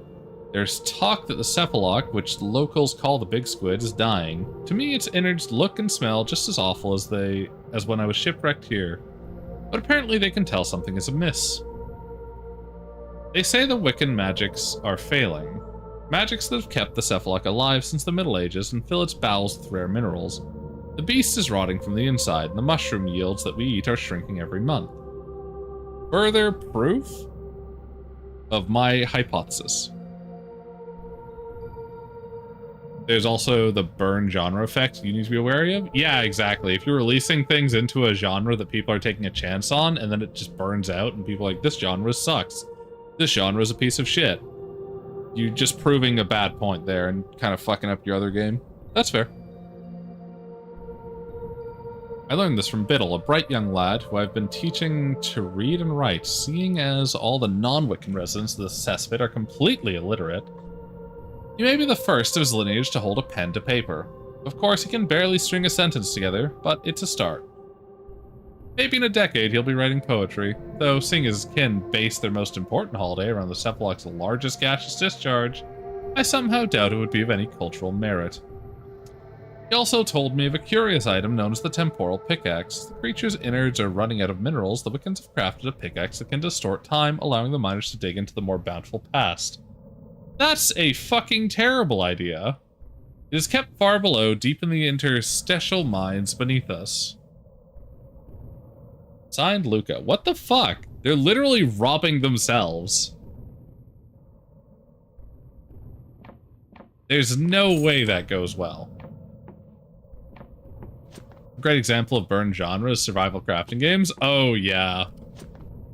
Just another one of those survival crafting games, the games that come out every year. Couple fucking 10 of them that are all fucking garbage.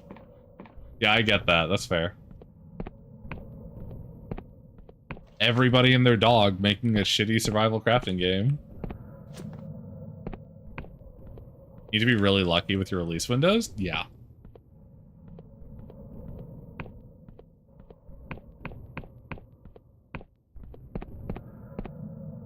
How do I get up there?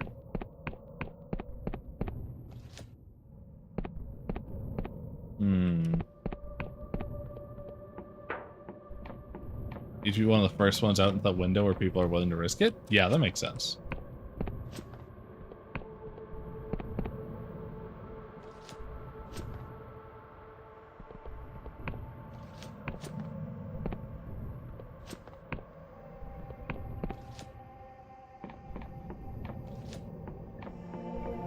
Ah. There's no way up from here. I want to go up there.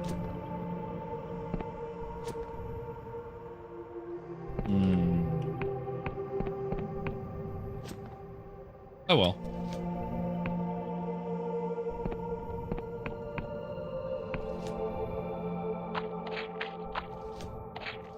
We'll look around, see if we can find a way up.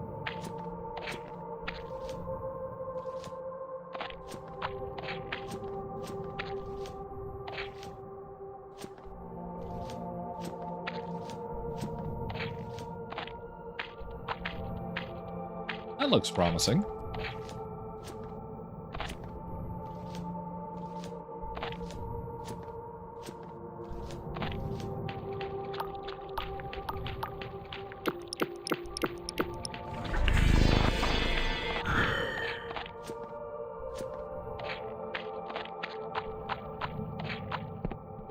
There we go.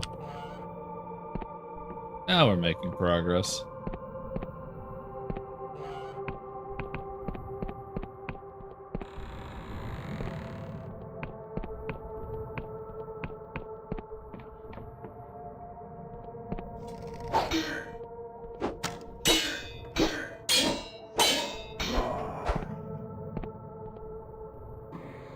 Poor guy. Ooh. Pretty cool. Okay.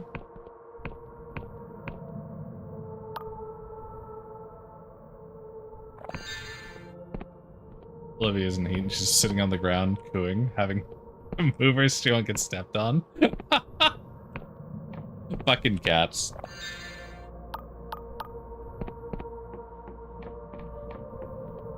That can be pretty funny.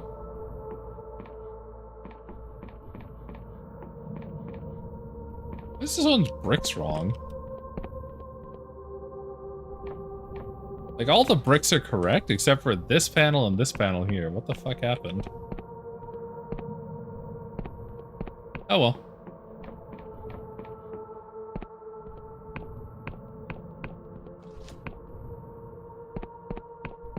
Sure, it's not important. She's not purebred, but she has a lot of ragdoll in her, so she's a breed that's especially missing huge portions of survival. Yeah. Yep. Because people find that adorable.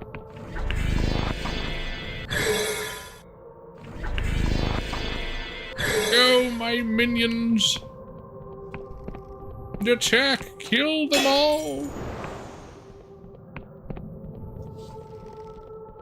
Strike them down.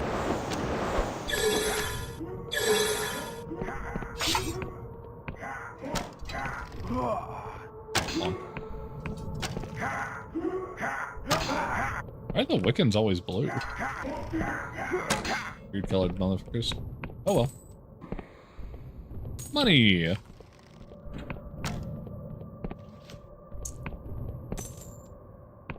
Normally that's counteracted with her incredible thirst for violence, but when she's in heat, she no longer craves the blood. Thousands. Makes her completely helpless and is adorable. Yeah, 100%. Yeah, it's gonna be so funny.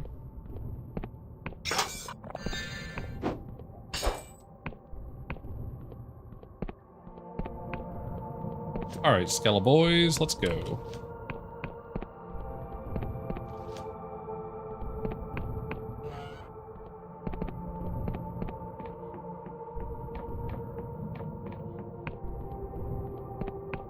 Are they coming?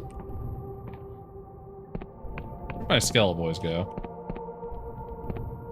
Oh well. They're fucking around somewhere. Why do you have a bow casting sound when you were shooting with a spell? Oh well. Maybe there's a guy up top who shot at me. Yeah, that seems like the answer.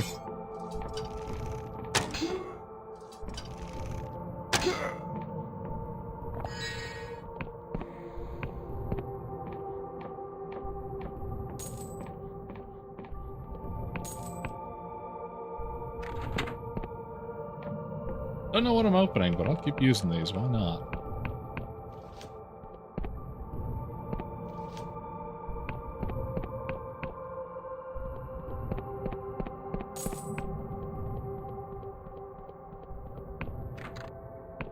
Oh, they found me eventually. Good on them. Wasn't sure if they ever were gonna catch up to me.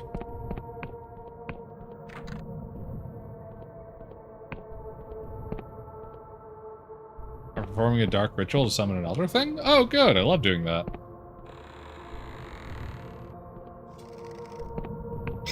Probably is what it is, considering it's Wiccans.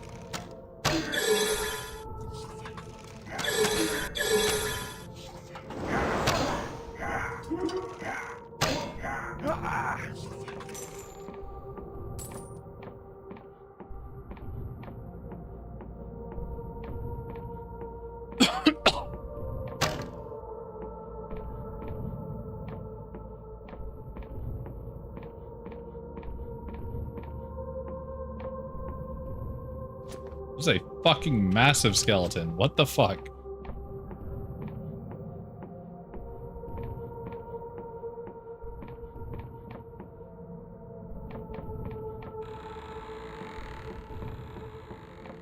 Check for any hidden walls. Nope, just a big fuck off room. Okay. Oh shit, hi.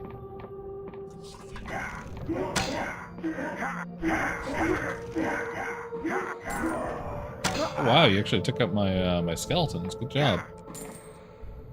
Impressive.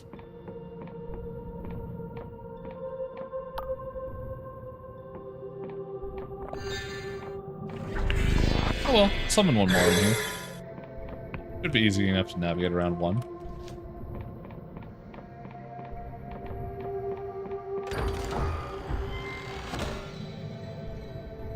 We got a Shroom Weavor. What does it say about the Shroom Weavor? Shimmering stone sprouting with fungi will upgrade an Emberian weapon to Shroom Weave. Oh shit. Okay. We found an even later upgrade tier. That's fucking cool. Wow, we actually upgraded our Delusion. I did not think we would be able to do that anymore. Post-game upgrades. Fuck yeah. I mean, I don't think we can put up our Wisdom anymore. I guess we'll put up Persona. Charm seems to be the thing that we're missing the most. Like, there are some Might things that would be good to have. But I think Persona's the best one here. Also, what type of time bullshit happens in this setting? Like when you dig ore from the past, you're robbing it yourself and accelerating your decline, or are you actually just snatching from an alternate timeline? Or is the reason the ore is so low in general is because of the double dipping? I'm pretty sure the reason the ore is so low is because of the double dipping. Yeah, exactly. I'm pretty sure you're just stealing from yourself. Like, it's actually a bad idea and not a good thing to consider, and they're just dumb as hell.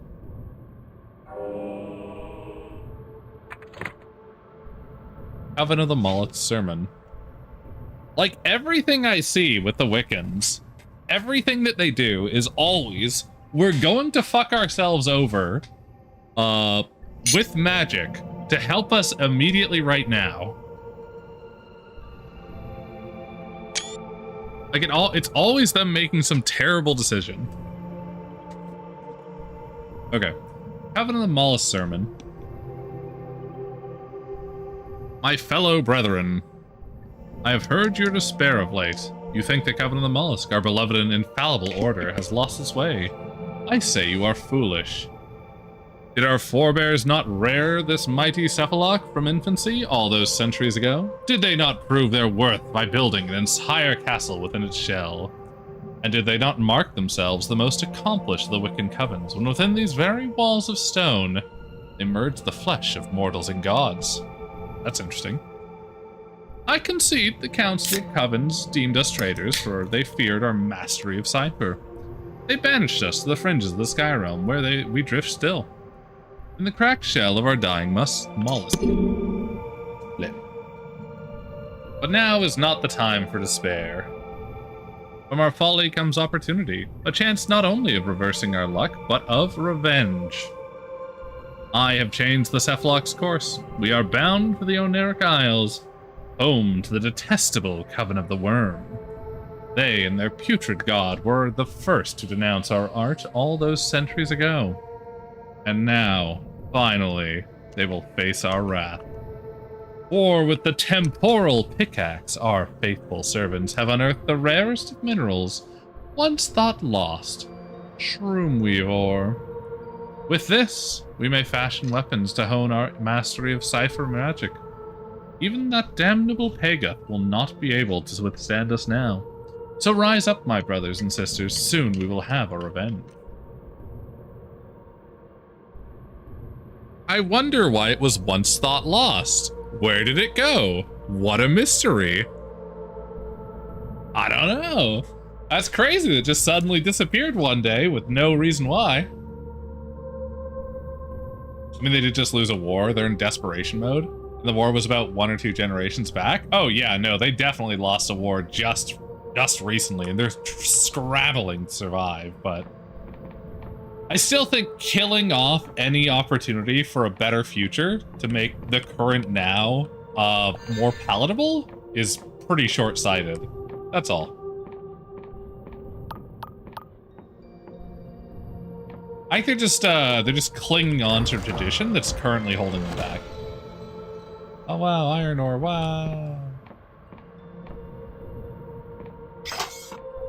I'm guessing we can get more shroom ore if we go deeper into the mines, which is probably what we'll want to do.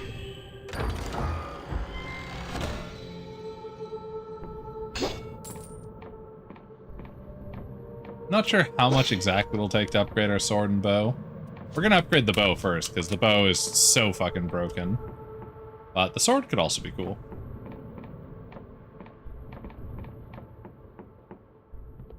Okay. Make our way down. And this is barred from the inside. Can we actually get in there? Is that those lore things we found too? Can we like jump from the roof? I don't think we'd survive, right? We've got that ring that makes us take no falling damage, which might let us survive if we launch down. Make sure we've done all the other ones. On this one.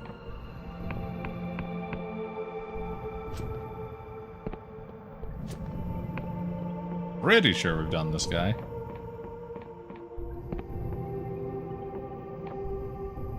Is that how we got up in the first place? Probably was. Where's this go? Oh no, I know where this goes. Okay, we haven't been out here, but we know exactly where this goes. Mr. Skeleton? Oh, you bastard, Mr. Skeleton. You're a real fucker. Oh, you're gonna heal me now? Gee, thanks! Fuck you, Mr. Skeleton. Whatever. I've got to get all the way back up there. God damn it.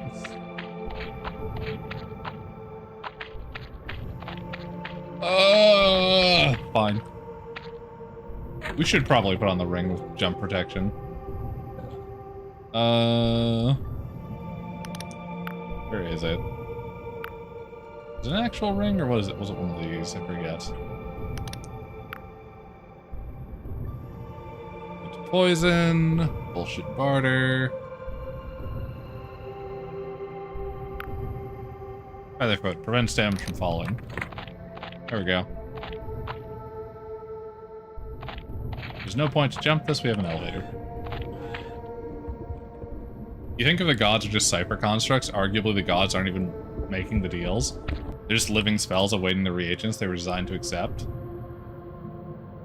And before the gods are a side effect of the Shattering the World. Okay, so the gods existed before the Shattering the World, as far as I can tell. Like, they were already a thing. Oh, there's your little skeleton buddy. He finally found us again. So the gods exist that. They predate that.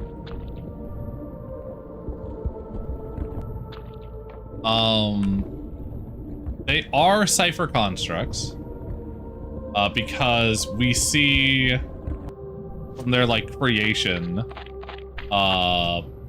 in the endgame area, like, just conclusion that they are cipher constructs. But cipher constructs, can effectively have consciousness. Their gods are basically, we made a robot, the robot is sentient. The robot also can grant wishes. The robot is also a bastard.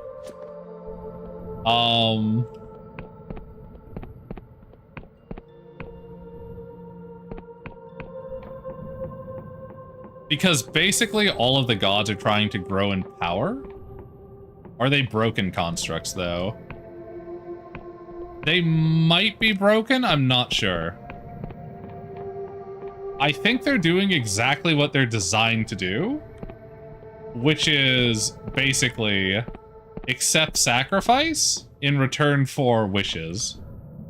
What the sacrifice gives to the god, I think, is likely something to do with growing their capacity for cipher. I think they're basically consuming the vital essence of people, of other sentient creatures who can use cipher magic.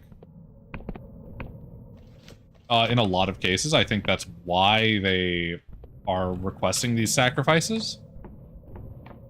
Because if not, then why wouldn't they just accept different sacrifices? Why does it have to be a living person? And they don't need the living people to do the miracles, because we've seen the gods, the god projects, the cipher entities, do miracles without accepting sacrifice. So we know that they don't need that. Like, it's not necessary to the cast. They might not be growing themselves, but instead using them as raw materials. I don't think they're using them as raw materials because, like I said before, they have used the miracles without taking sacrifices before, with verbal contracts that they will be receiving payment later. Yeah, people are effectively mana potions. I think the people that the gods are taking as sacrifices are, in this game's term, basically XP potions and mana potions. And the gods are using their own mana, and then they're asking for people as sacrifices to refill their mana and also to get stronger, to get EXP potions, as it were. So I think that's how it functions, as far as I can tell.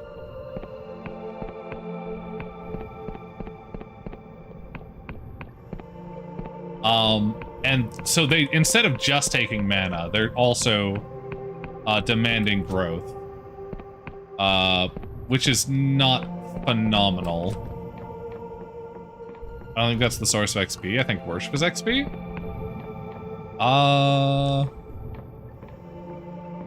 I think the worship is also XP.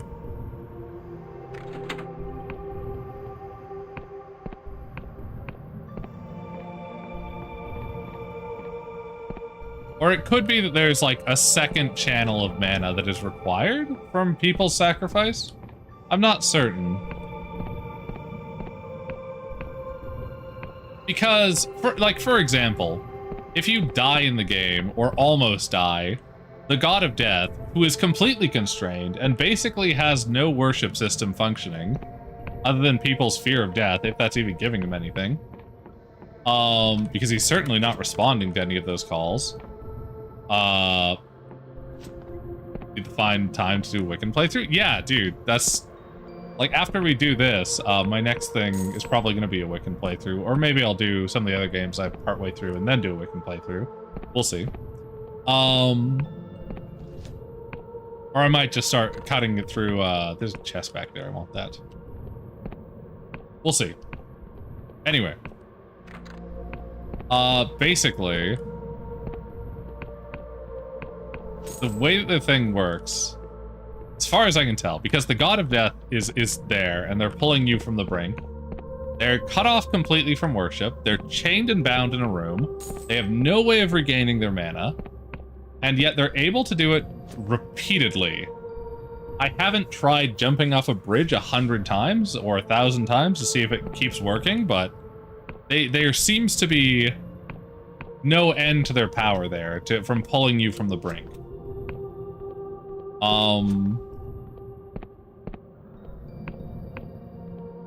Whereas Pegeth, one of the stronger deities, one of the main deities that was worshipped in the area, cannot fucking refill a harvest. He can't make the ground nutrient dense unless you sacrifice a human life to him. To be tormented for millennia, basically. And so I think the immense trauma from the torment is fueling something for the gods.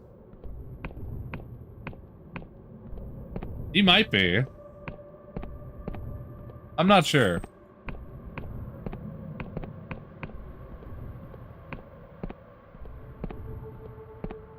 Like, there could be more to it that I'm just missing. Because I don't have the right information yet. But how do I get into this fucking tower? But I'm pretty sure that the gods, as far as I can tell from this playthrough, the gods don't require much. They're asking for way more than they need, and they're not providing a good return on it. And they know that, and it is with this knowledge that they're fucking over people. Like, this is all intentional. Like, they think that they've taken all this worship, right? They're seen as something beyond and above humans. So why should they care about them?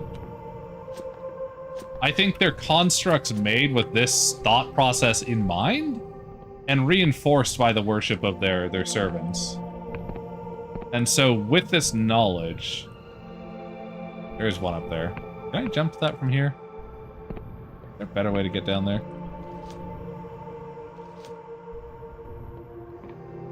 I bet I could make it with the agility spell.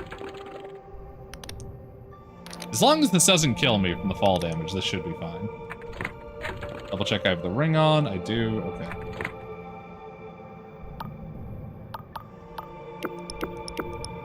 I don't know that this won't kill me. It's possible.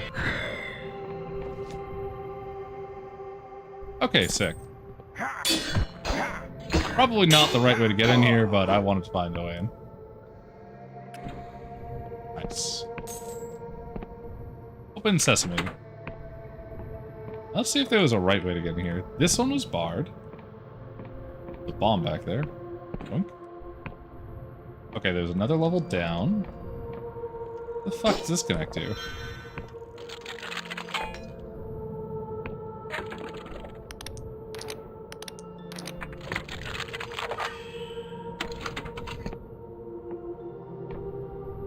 Oh shit, that's what this connects to. Okay. That's hilarious. I totally missed this. I saw it from the outside of the castle and then just completely missed it in my head. Okay, well, this is technically a way to get through, I guess. It could be the Death God was just more conservative with their own mana spending historically. That could totally be it. It could be that Pegeth, who currently has the entire Wiccan Coven of the Worm, requires more mana to do farm work. That's possible? Because basically, we're being temporally zapped out of a location. I don't have a way to tell how much mana that takes. Whereas Pegeth is basically grabbing an entire farmland and being like, this will now function. And I don't know how much that costs. That could have an incredibly high cost that we're not considering. Want to experiment with game design where you can't restore mana ever and start with a lot of power to ration the whole game? That'd be kind of fun.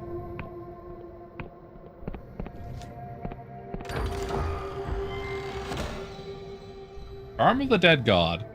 Through the unspeakable rituals, this charm has been infused with the remnant psyche of a dead god, providing its wearer with a boost to health, mana, and stamina. Since the God War, the rogue Wiccan sect has quietly prepared its retribution. Oh, sick. How much does this give us?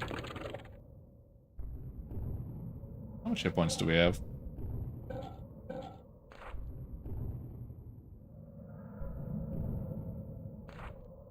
We have 165 total.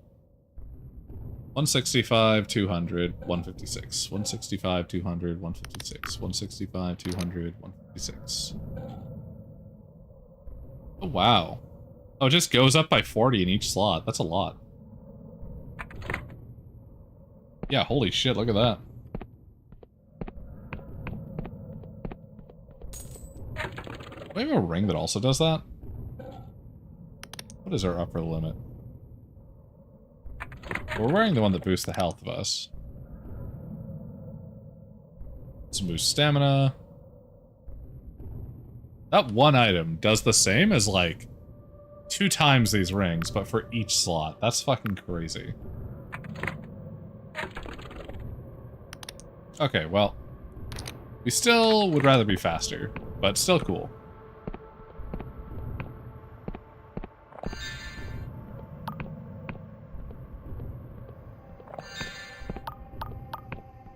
Alright, only thing that's left should be the mine, I think.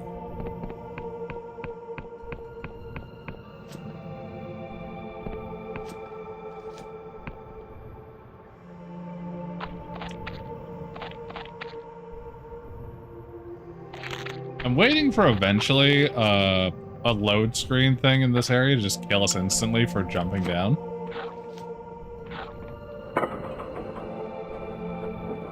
Like, surely that'll happen eventually. It's happened to us before. It's the first time we died in this game. Why are we being so cavalier now? Well, that and it was connected to a bug, but you know.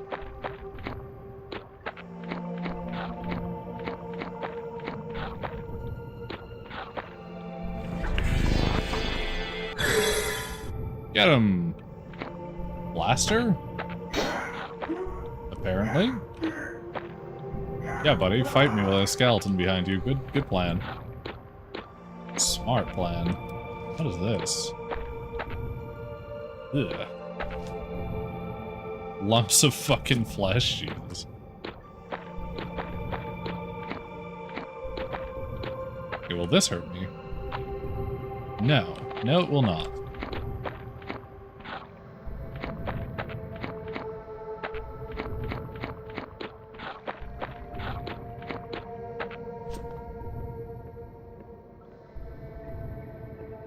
And a potion. All right. Up we go.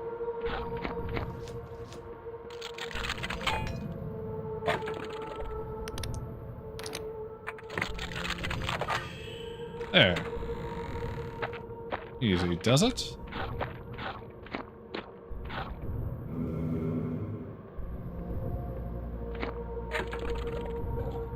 I'm gonna be honest, I thought we were max level before, because we didn't get delusions in so long. Good to see that it does actually still go up.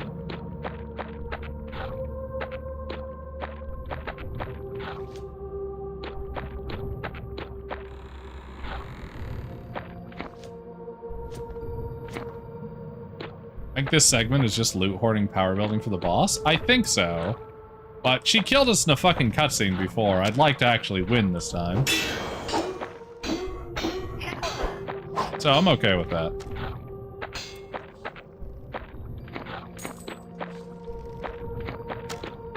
We're basically just grabbing all the things that we missed throughout the game anyway.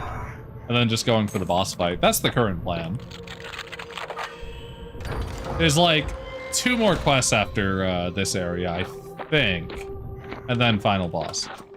One of them involves running around all the islands. One of them involves going to one specific island. Those are the 2 I know about. And that was just because I was like, okay, they gave me a fucking airship. There's a bunch of floating islands. Which ones do I actually need to go to? I don't want this next stream to take 5 hours before I even see Vela Callose. Which, we're already 2 hours in, so I'm glad I made that, that fucking time-saving judgment. Ooh, another shroom weavore. Okay.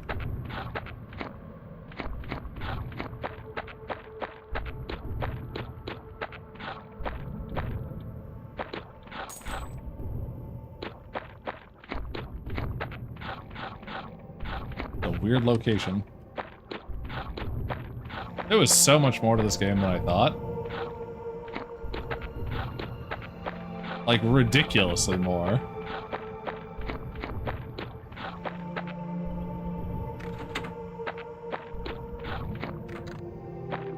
Huh. Oh, I missed these before.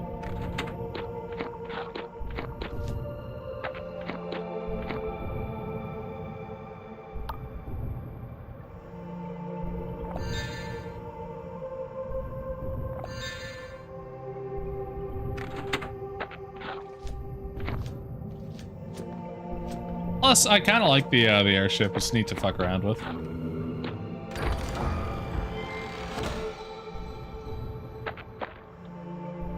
This vein was depleted long ago. I'm guessing once we get the temporal pickaxe, we go back to that one, the other one, and probably one more.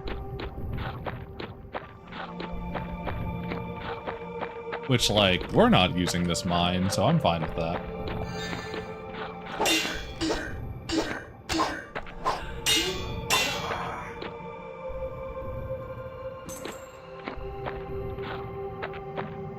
It's funny, too, because I'm pretty sure my next playthrough of this game, which will be with the Wiccans, I'm going to be exclusively trying to do a charm and might build. And just running up my, my fucking attack. Daggerfall when? Daggerfall, basically, when I'm done this, I'm going to look over all the games I'm partway through, and then decide a schedule for completing those. I just wanted to actually finish this one because I thought we were literally one stream away, so I was like, I'll come back to this one, we can close out on it, at least on this run, but it's going longer than I thought.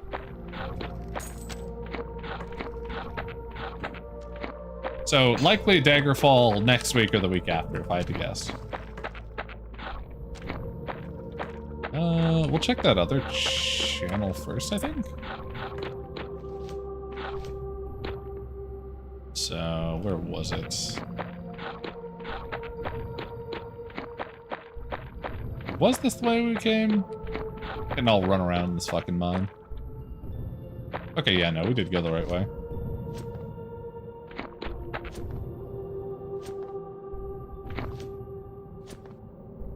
This is the way we're gonna check.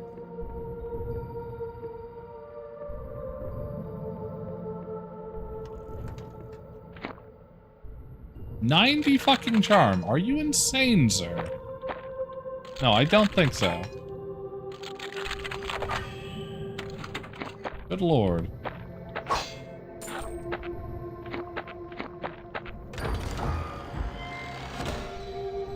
Sky snail hull. A mature sky snail fitted with an enormous saddle hull. While sky snails have often been bred as beasts of burden due to their aerial buoyancy, few grow to a size such as this. Though not as aerodynamic as other hulls, well-trained snails can be maneuvered with ease. Okay, so the snail isn't as fast, but it has increased turning speed, is what I'm hearing. So I'm probably going to want to actually do a mix of both or something. It seems like we went with all the speed upgrades instead of all the maneuverability upgrades. We're probably just going to want both. We're probably only going to put 1 or 2 of these on. But that's fine.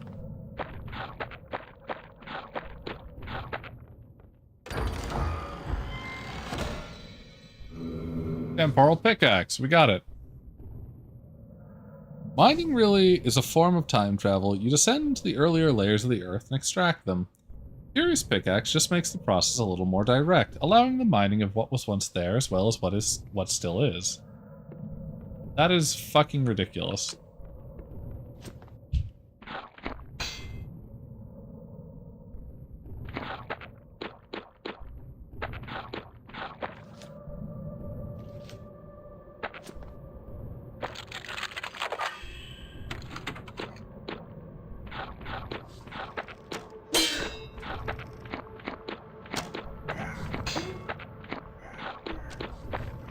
We got an Emberian ore.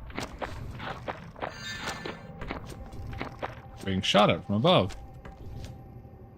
Rude.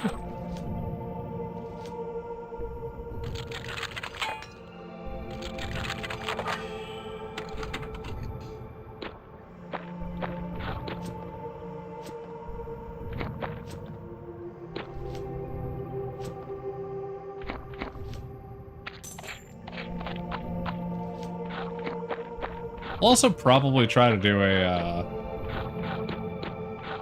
Outlaw and Wiccan run of this next.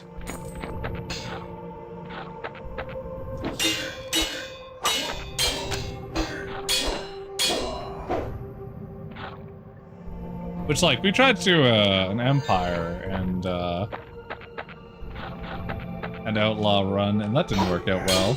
Kind of seemed like the Wiccans and Outlaws go together a lot, though.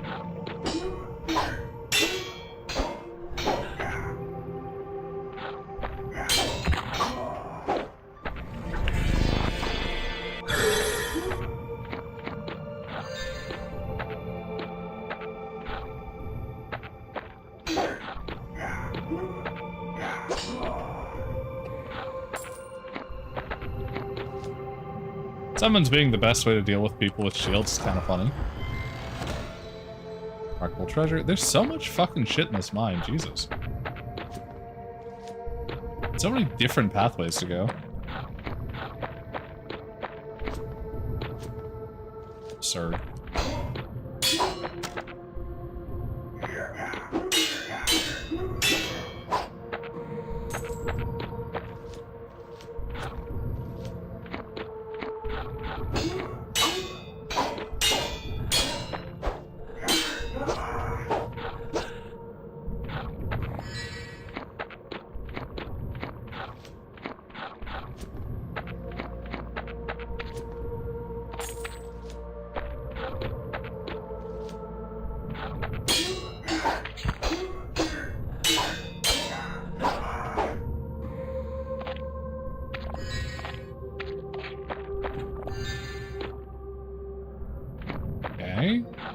God, this area is fucking massive.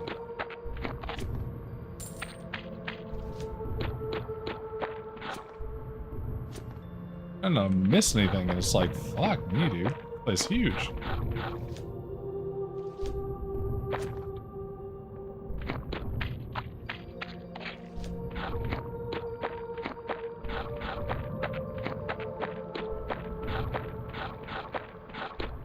Wait, I think I know where this is.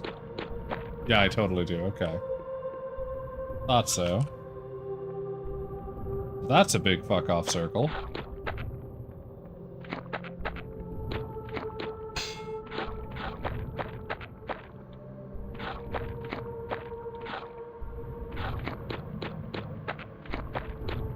Shit like this is when you really want a map. Hey look, there's a human face in the mushroom. That's a good sign.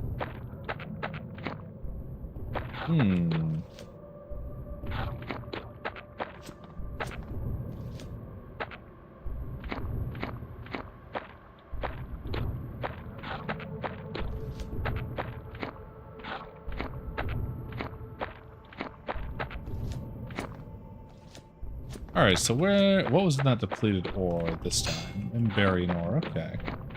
Not finding shroom weave though, which is unfortunate. I'd like at least one more.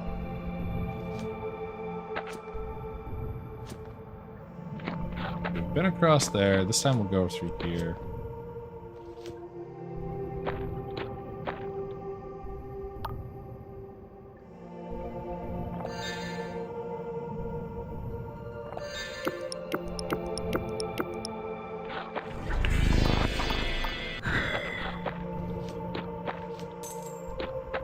Fuck. Screwed it up. No.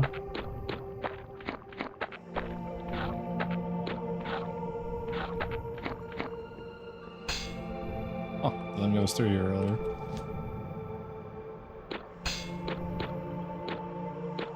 Or maybe I was.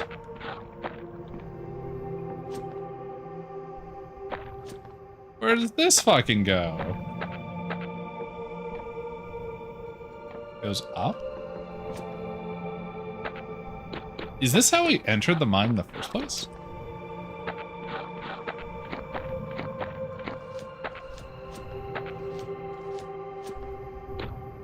No. Okay, well, we'll check that out in a moment. I've still got to parkour my way across to find what was on the other side.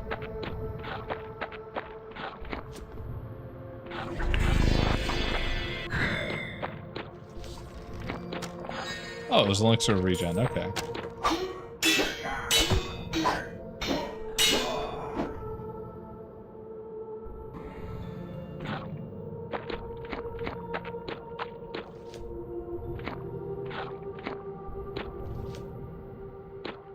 Where did that go then? Wait, there's a whole different way.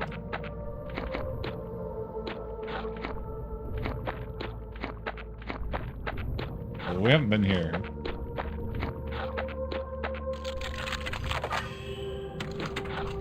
This is so fucking confusing.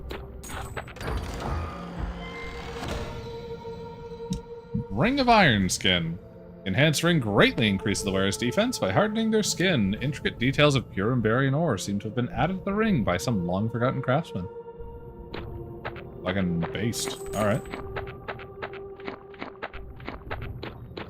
Sick as fuck.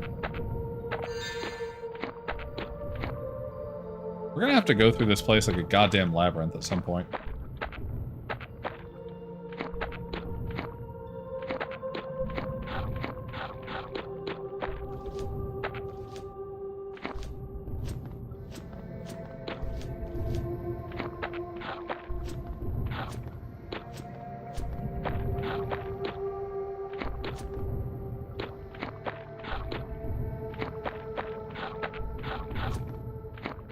Man, the bots on Kick are, like, really dumb.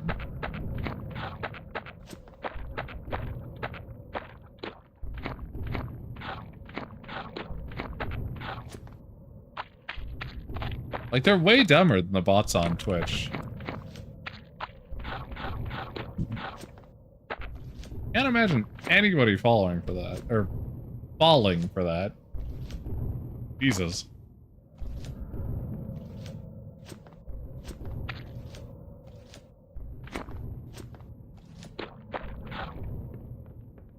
Hello, Mr. Skeleton.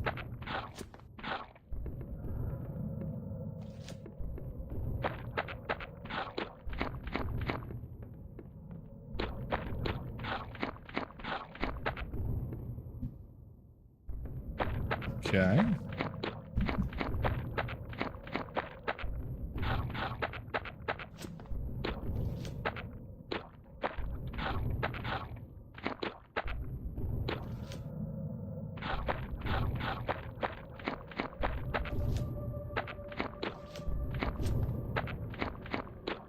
Down through that way. Oh, there isn't anywhere down here. Okay. Huh.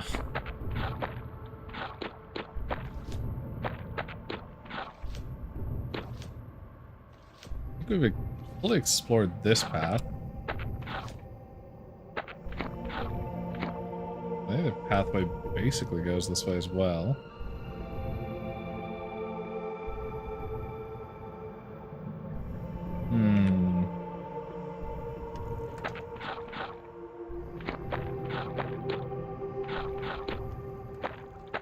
Been over there. We're probably missing like 2 or 3 caves. Just have loot in them.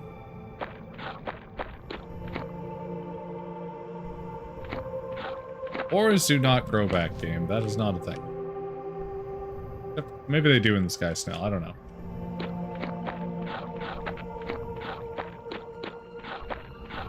That goes down. Let's check the path that goes up. That goes to this one, which I don't believe we've been through. Let's check this. I'm curious to see where this heads.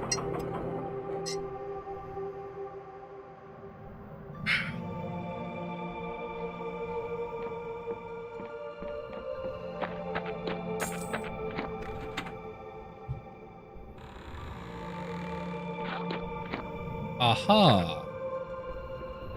Okay, so this is basically the exit. This basically leads us back all the way to the entrance. Pretty sure there's more down there to check. We'll just run around a bit more.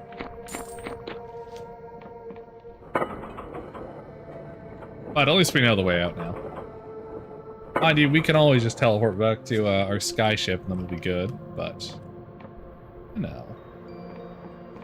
It's nice to know there's an official exit. Plus, we might miss something if we do that. Who knows?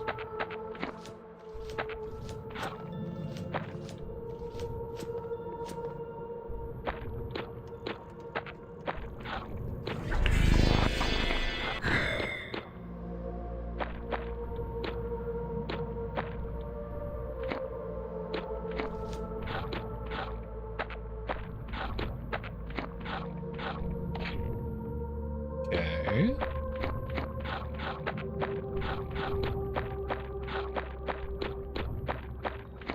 And then that way.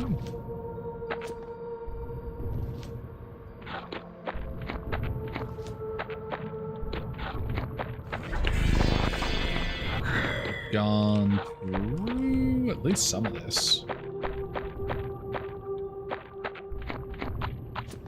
Leave this. Yeah, these both connect back up.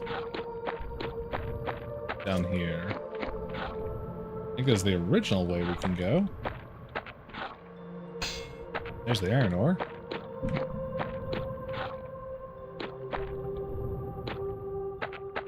Yeah, this looks like the original way. Well, maybe it was just that iron ore we were missing. I knew at least there was whatever ore was there.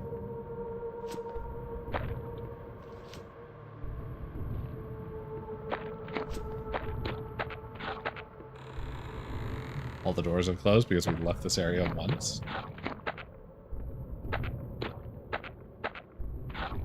Been down here, right?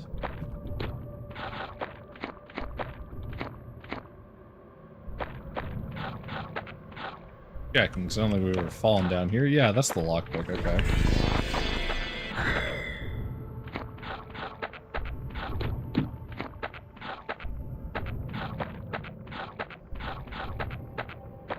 Double check this path does end here. Yes, it does. Okay.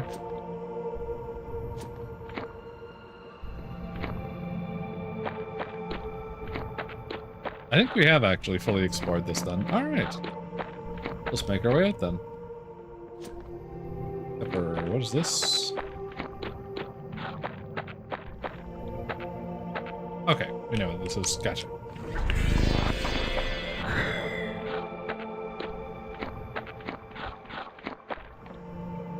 There we are.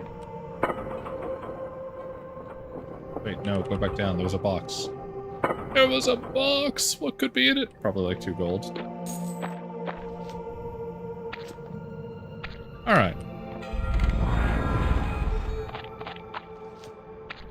And we make our out of Molluscal. We've done it! We found out how to mine from the past and steal money from people who already should have had it. Incredible. Alright, that's the sky snail. Now we should be able to swap things out. Let's just look at how all these look.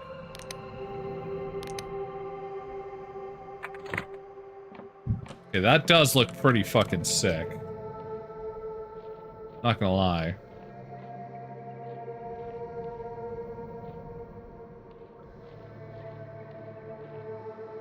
We've less room to see with this, Oh, it does give us a defense buff here, though. That's pretty cool. I don't think our other one came with a defense buff. A weird bed. It's a really weird bed, and tiny, too.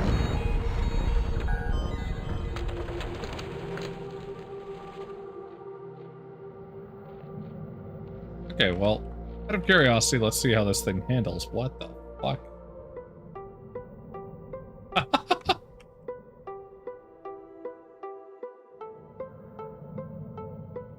I'm not noticing a major difference in its speed or anything. Its turning rate seems about the same as well. Maybe a little bit better.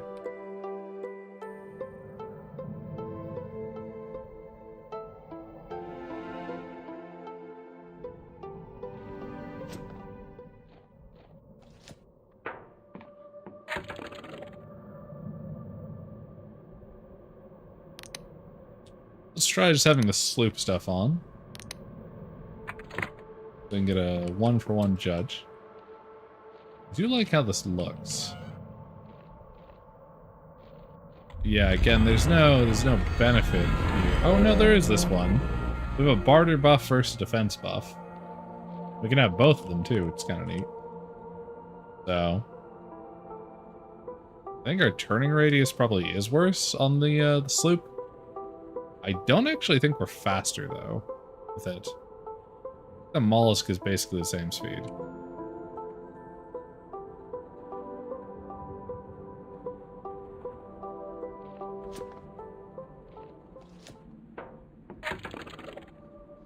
So yeah, I guess we'll go with the mollusk then. Because the turn speed's better, that's better for me. So. And yeah, I do think the turn speed is better. Might be a little slower, I'm not sure. It doesn't feel like it to me.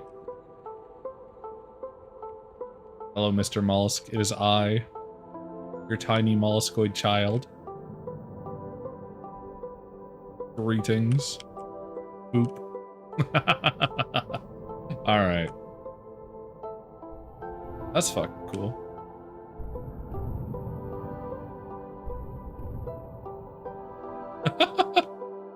Some Cthulhu-esque motherfucker.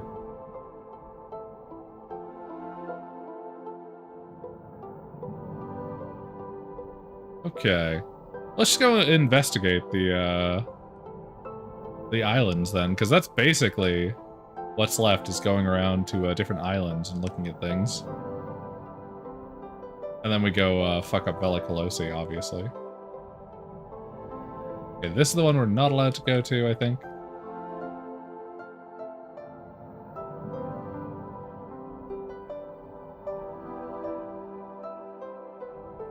Oh, do we hit a hard wall?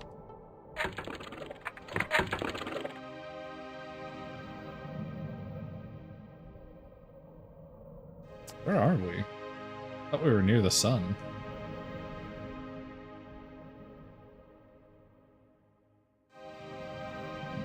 Oh, here we are.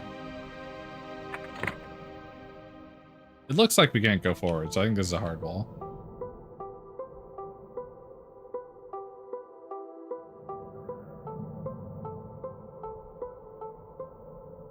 Okay.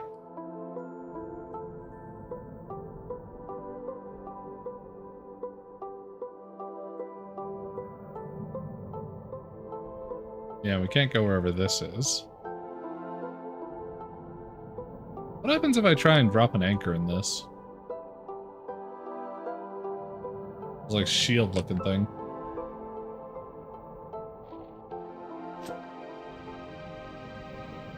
Make sure we have the right spell on, just in case. Ship's anchor cannot be lowered here. Okay. Gotcha. So whatever this is, we can't go to it yet.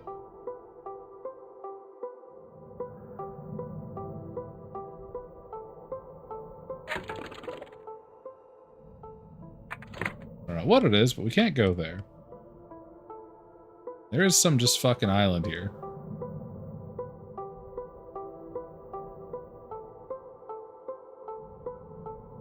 I think all that down there in that direction is under area that we went to.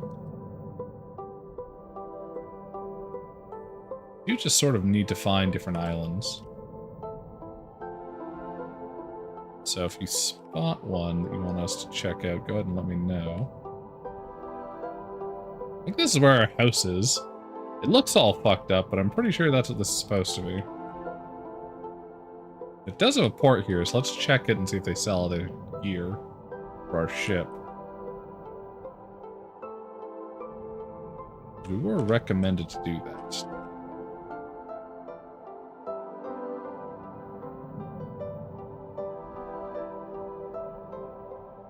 Okay.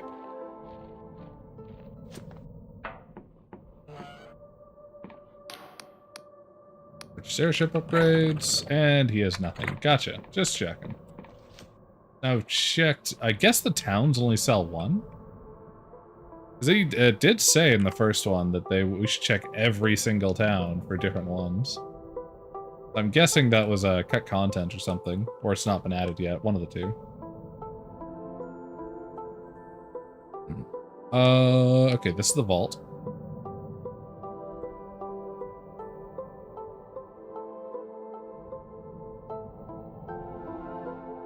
Been there. That's the Imbarian ruins.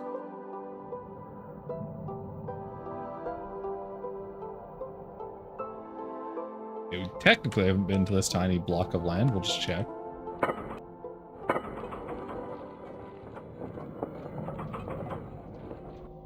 There's artillery here, and a potion. I don't believe we can do anything with the artillery, but it is here. I'm glad the mechanical kingdom didn't fire upon us for landing. That little anchor there. Okay. We know what that is now. This is more of the same, it looks like. There is a health potion there. I don't know that matters, though. We probably don't need to stop for that. We've been to this one.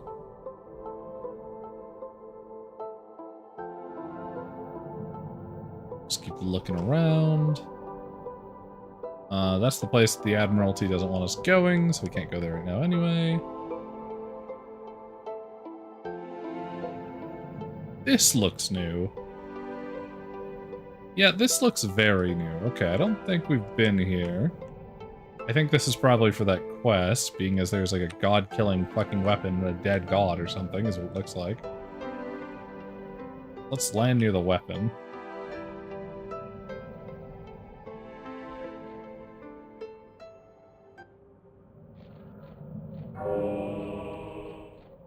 Make ourselves a little save.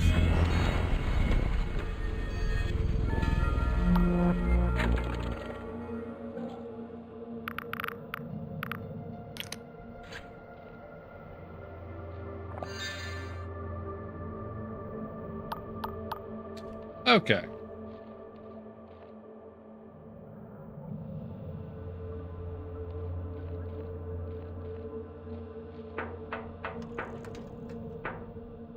$80 charm, huh? We have probably like 45, yep.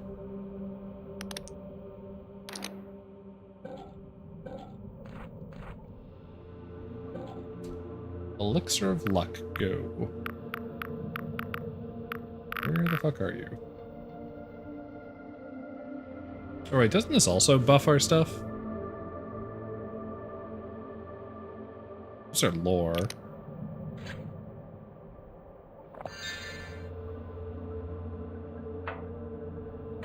What's our charm at? It says we're mildly tipsy. 77.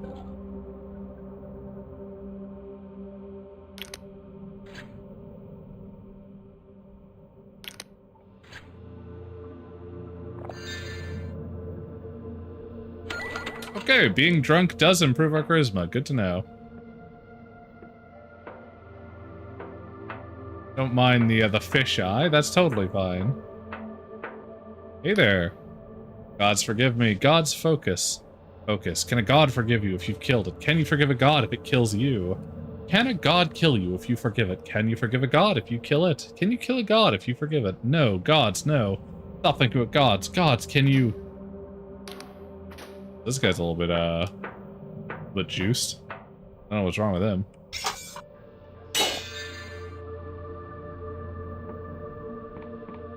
This definitely makes exploration more difficult. I'm hoping this will go away with a tipsy status.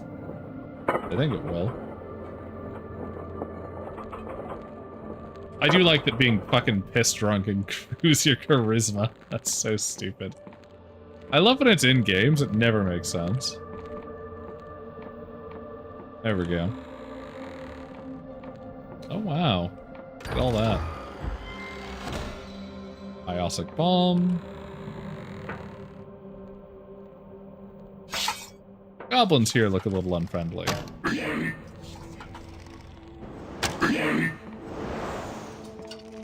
Yeah, I liked you better when you had your mask on, not gonna lie. Ow. Would you die faster so I can walk past your body? Thank you. Man, these guys are tanky.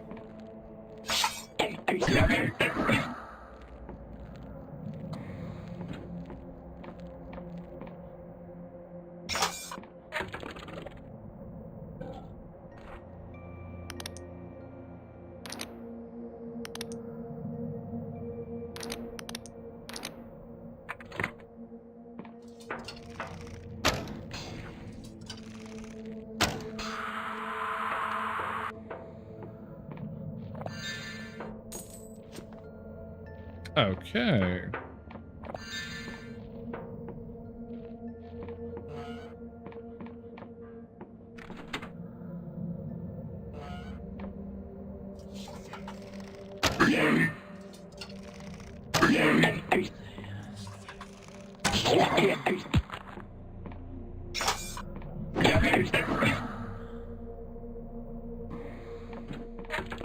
How much defense can we actually stack up?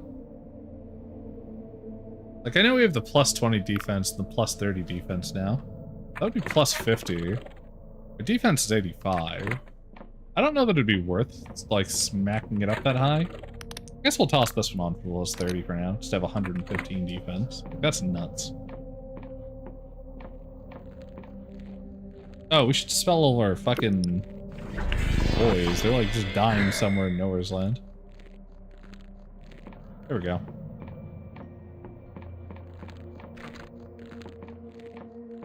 Okay.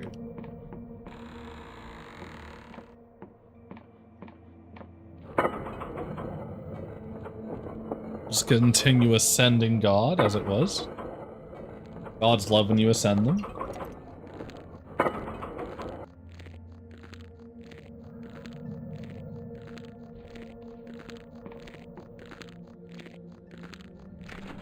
Ding ding dong.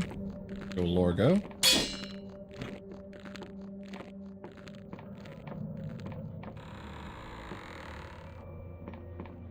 I think there might be a fake wall here somewhere. Normally you don't hear those sounds unless there is one. Like usually you just, there's like an audible cue. There's something wrong in these locations. This person wants to go home. They don't get to. Ever. Something has changed. I think I know what.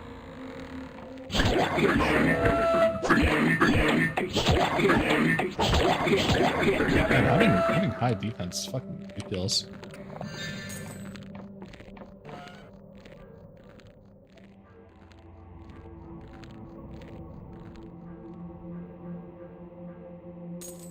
God War Pendant. Little silver pendant marked with one of the Union's early symbols. It seems to have belonged to Cornelius of the Grease Guards. Fastener is broken, so it cannot be worn. Surely it has sentimental value to someone. Like, I know what we bring this to. Hell yeah. And a delusion for us. Delicious.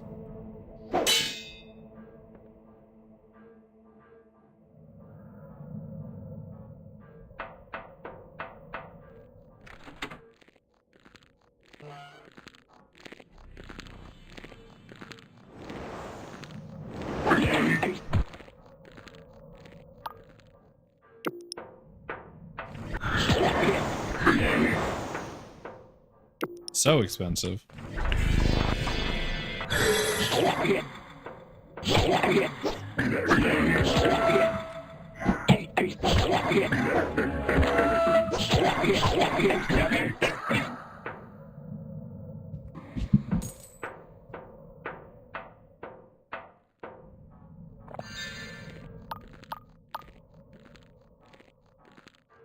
Bright bones, we have many moths to kill.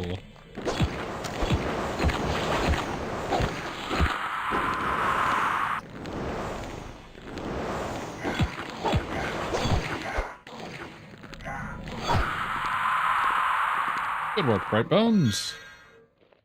Now their horrible noises will no longer be heard.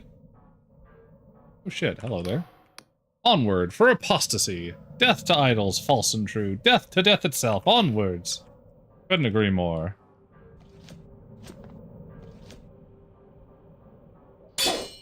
That's the kind of guy we need in the apostatic union. Not these penny-pinching naval unionists. They're nothing for no one.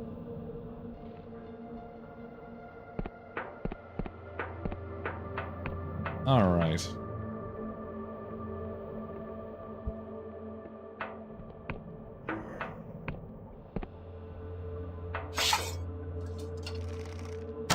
Bonk. Bonk. Just gonna stand on the stairs like that? Okay. Good job. Here, I'll come down for you.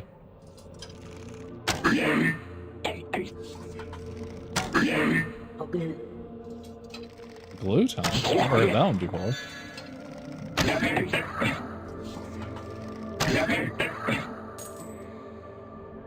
I do like that this is all before the goblins started wearing masks here. It's kind of cool. Okay, that's not cannon fire. That's the future.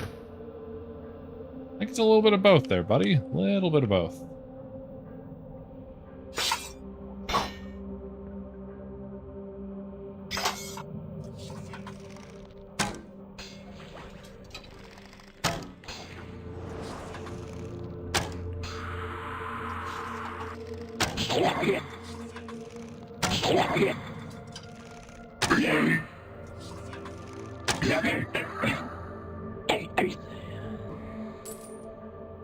Okay.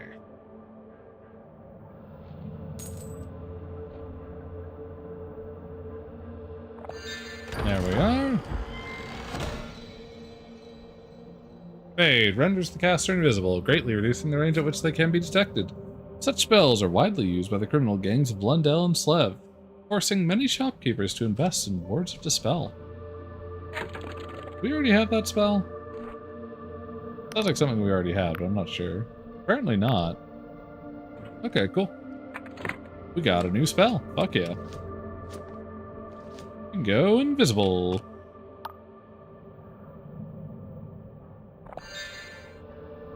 Not bad. I think we had a cape that was basically doing that already, but it's not bad.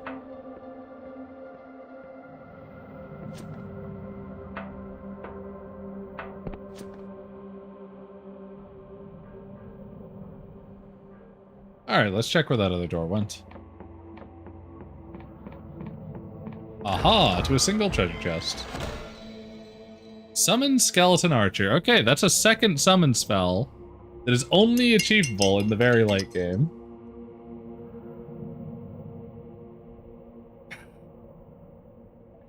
Summons a Skeletal Archer to attack the caster's foe at range.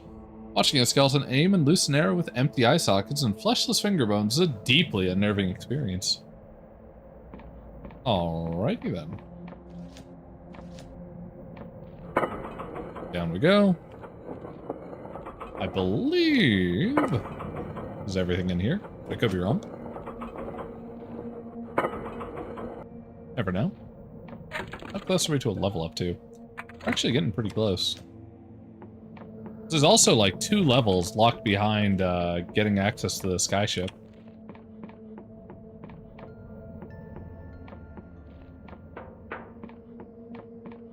At least. There could be more. We still haven't figured out how to get back here.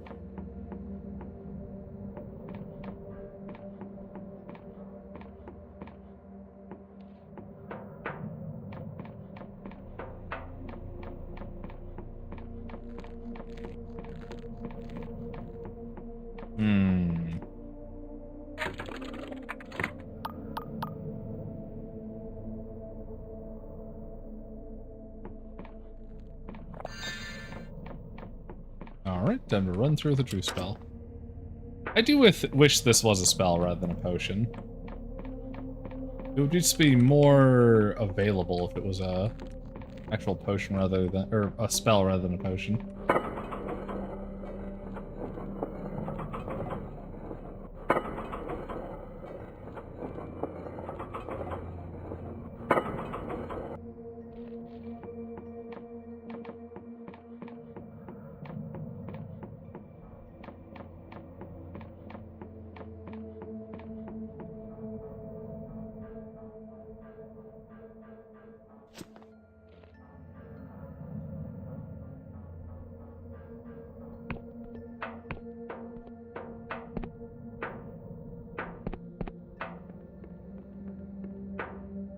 Oh well.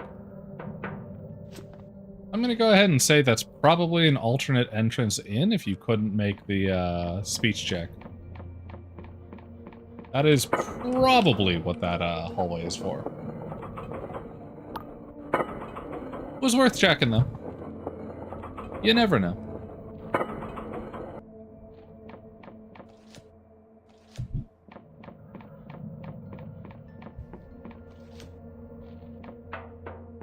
I'll have to take a gander outside and see if we can't find a way in with it. Because it is up an elevator from where we found our way in.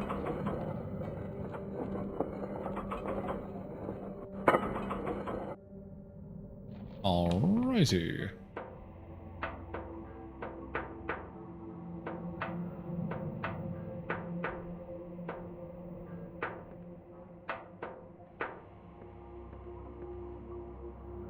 Horrifying.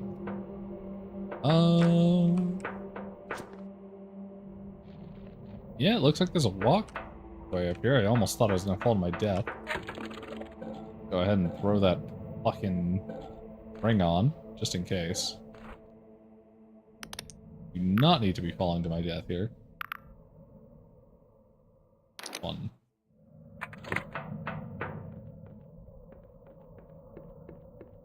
Okay.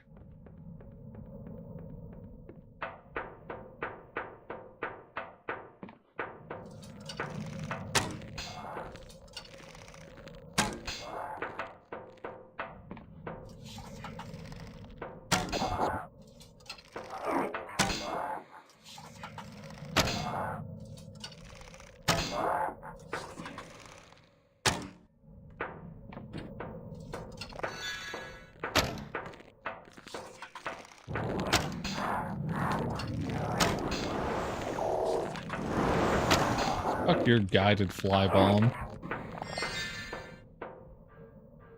Yep, that's what it was.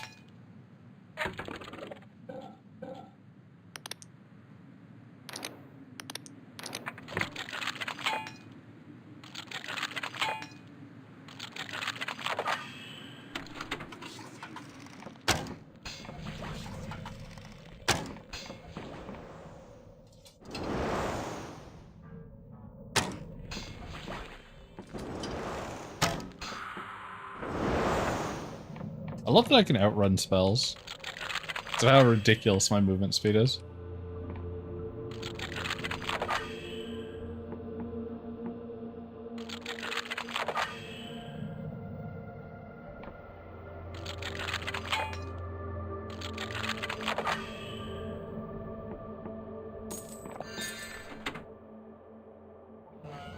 Okay.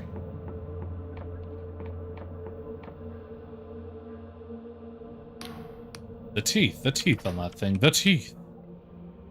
Yeah, I mean, I'm sure it has teeth somewhere. Where the fuck is this? The other side of the door is barred.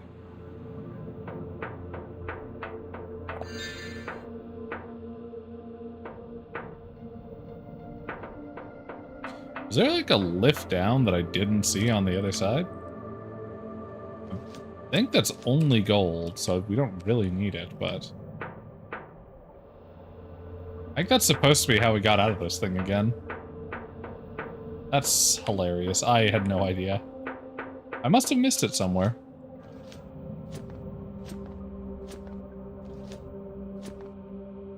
I guess we can go up and check. What if there's a chest we missed? That would be fucking horrendous. There could be something of actual use in it. Wait, this is the way we came in.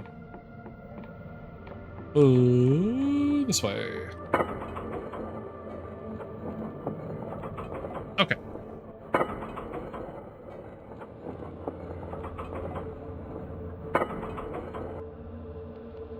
Oh, we should probably equip the other spell. I'm kind of curious. I feel like this one's better, because we have a swordsman who casts magic and heals us, but we'll toss on the skeleton archer and see if he's any good as well. Because he might be. You never know. I do get the feeling, though, that it won't be as good. It should be somewhere over here, I think.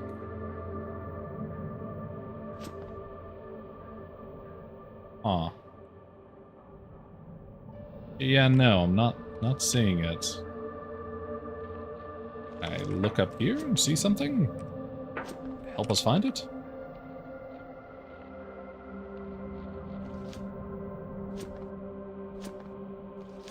Possibly.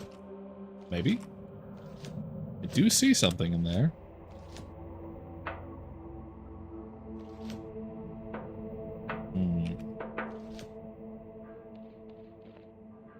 Okay. I mean, there is a doorway there with a crack down. What about on this side? Open doorway, we've been in there. See nothing to be able to go to the other side. Alright.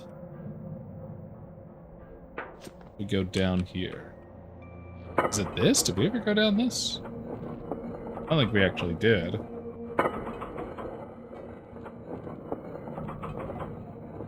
Yep. This is the one. Okay.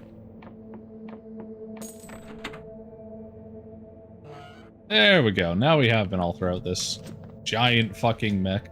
I love that the Apostatic Union was like, what do we use to fight gods? Let's make a huge fuck-off mech. That'll get them. Like that, this is such an insane project to build when the world is like ending or has ended. You're just like, yeah, you know what? We're gonna build a massive fuck-off mech and kill all the gods. Like that is a fucking insane thing to say. And yet they did it and it fucking worked. More or less.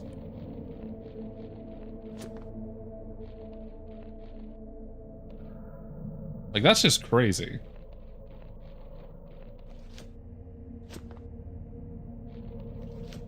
Okay.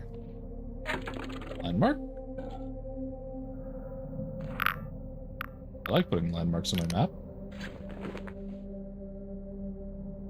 It should also tell us where we are on the actual map. Okay, we're not here, so wherever this is, that's not where we are. Oh, here we are. The God War Machine. That's awesome. Okay, well, let's look around a bit more.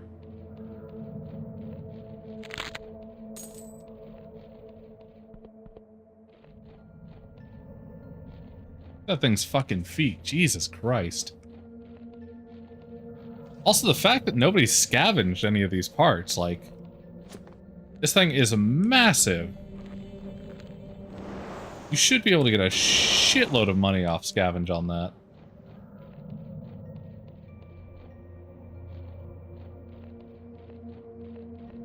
But it's just sitting out here, derelict on some random island. That's kind of crazy to me.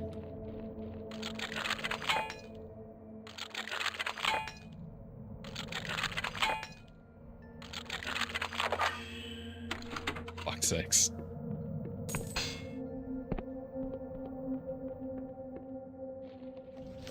Alright.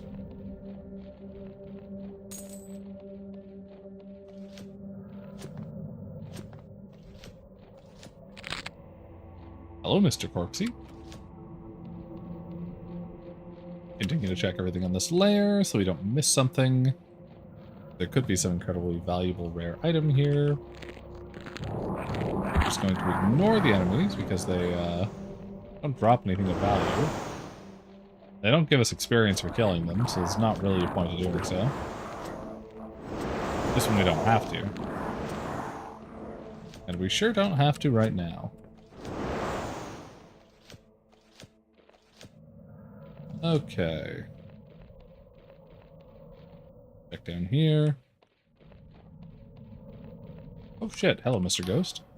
Wanna go home, I wanna go home. There's another wanna go home, but this time it's one of the Wiccans, one of the blue boys. Why are they all blue? Like, what about the Wiccan magic has made them all blue-skinned?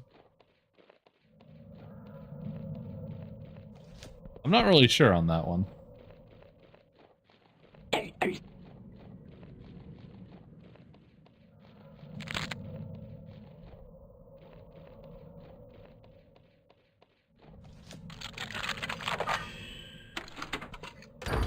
What we got in here?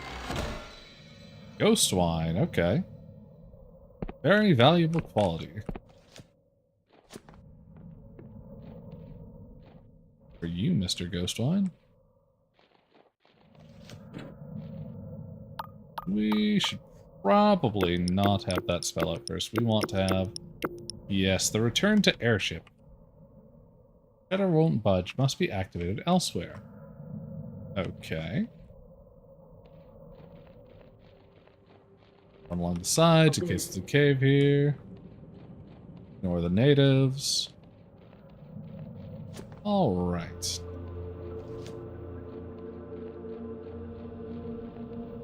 Now, what do we have over here?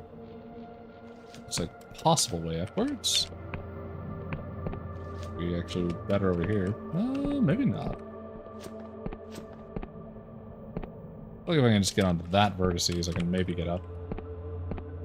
Probably don't need to though, there's likely actually a real way to go up there. Yeah. Okay. That's fine.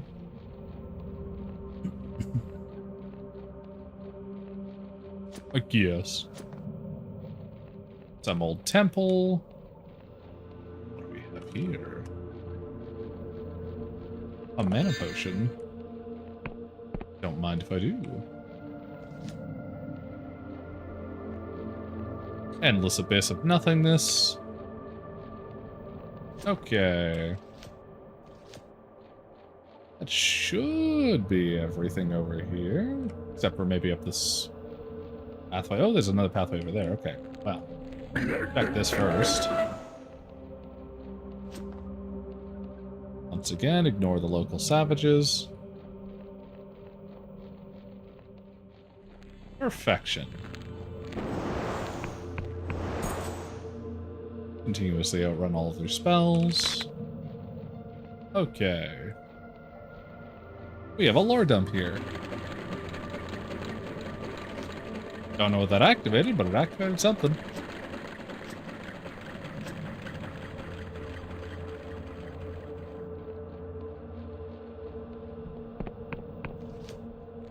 All right.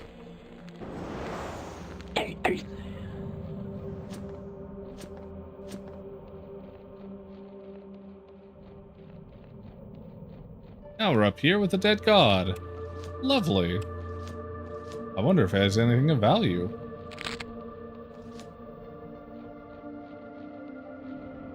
It's a fucking absurd... Oh my god, what the fuck? It's like chasing a rainbow. that led us to an iron ore for some reason. That's pretty cool. It's not real. It's going to die like all the others die. And we're going to die with it, like all the others did. And it will all have been a lie, and I will never have known... I will never have even known freedom. That's true. Because you pledged yourself to a fake god. Congrats on that.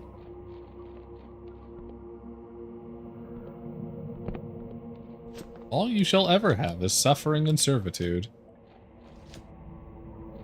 Landmark. Yoink.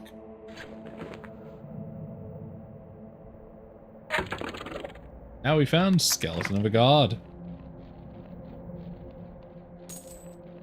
Eat void steel, wretch, and decay into oblivion. This door needs a key. Ah. Wonder where we find the key to that.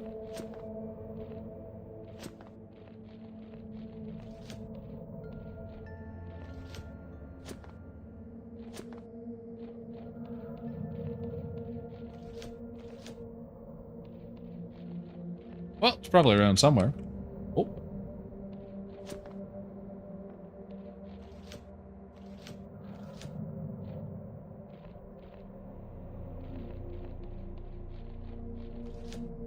Yeet. All right.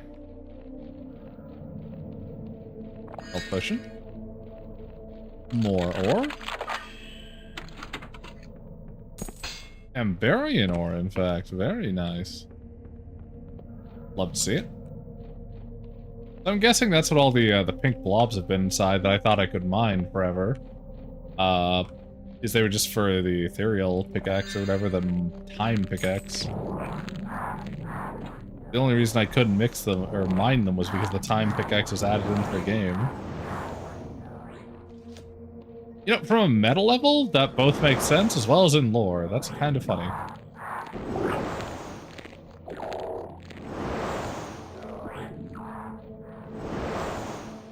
Or the frogs.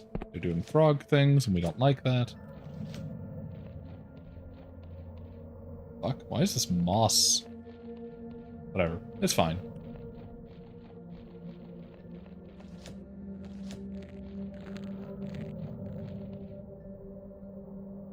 Okay.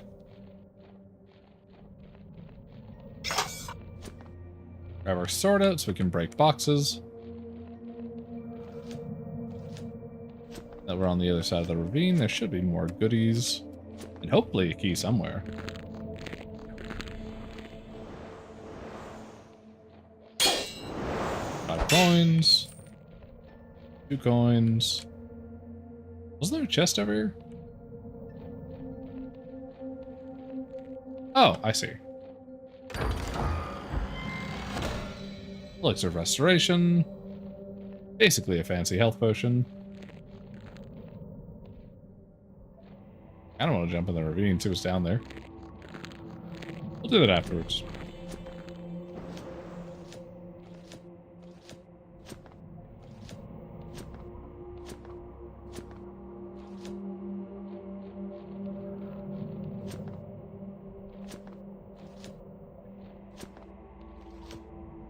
All right.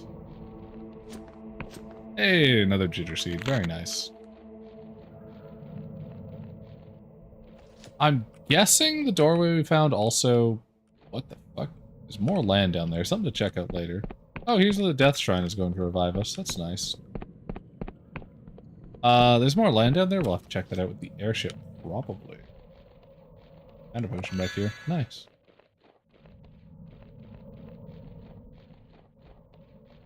Once we've finished on this side of the island, we haven't found the key and everything. We'll just take our airship around and see if we can't find the solution that way.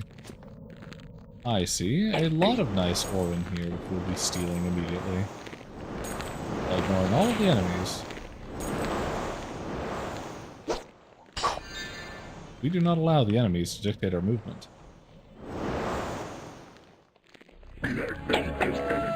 Alright. Perfection. I do wonder if they'll be hostile if the goblins actually like us. Like, there's so many things that could be different with this game that I'm just not sure if they will be. Okay. God War key. A rusty key with a scrap of cloth, torn from a God War era banner, still tied around it. Alrighty, that's our way into the God War's skeleton, I would assume. Alright, there is nothing back here by the initial waterfall. I don't think there will be any more on this further side either. Right to Frankly. Oops. Frank. Frank. Alright.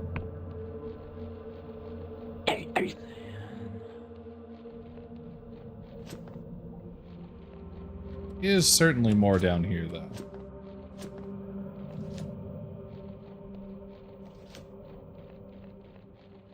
I don't believe we went this far down before. Yeah, there's a bunch more down here. Okay. We still have the God War skeleton to check out. Because we now have the key to access it. All the stuff on the ground floor, and then a couple of, hillocks on the side. And then there's that under island that we have to check out as well.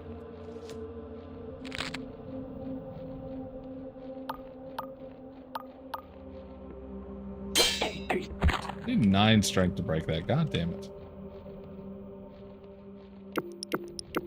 Here's a good time to test out our skeleton boy. Let's see how well he does. His name is God Killer. Somehow I fucking doubt that. Oh, that's terrible damage. That's pitiful. He cost the same amount as the other one. The other one did way the fuck more damage than this guy. Oh, and he has less health, too. Okay, Skeleton Archer is fucking awful as a summon in comparison. You get him later, and he's worse. That is sad.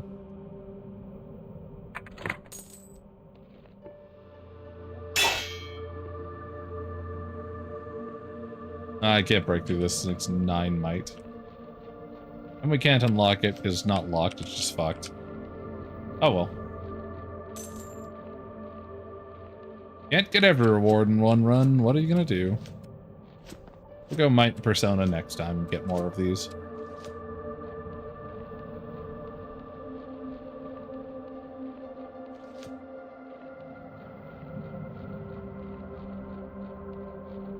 Oh, I imagine it'll be interesting trying to go, I need Might 10 for this. Are you fucking kidding me? There's a treasure chest there, too. I might be able to jump in the roof. Really, difficultly. There's a lore thing here. Maybe. Okay, maybe that'll do it. No? What did that change? It said something changed. Oh, there's a back entrance. Thank God. Okay. Beloved Ring of Stamina. Boost stamina of its wearers significantly. A 45 bonus to stamina. That's crazy. A mass-produced ring which was well loved by a certain mighty owner. This bond has given the ring a heightened acuity, binding to its wearer's nervous system more deeply. That is fucking horrific. What a way to phrase that.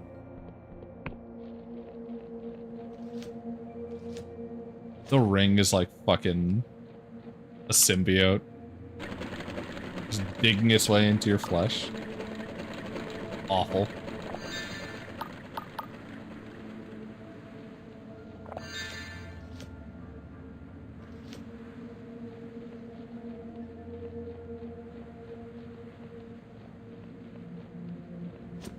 Okay.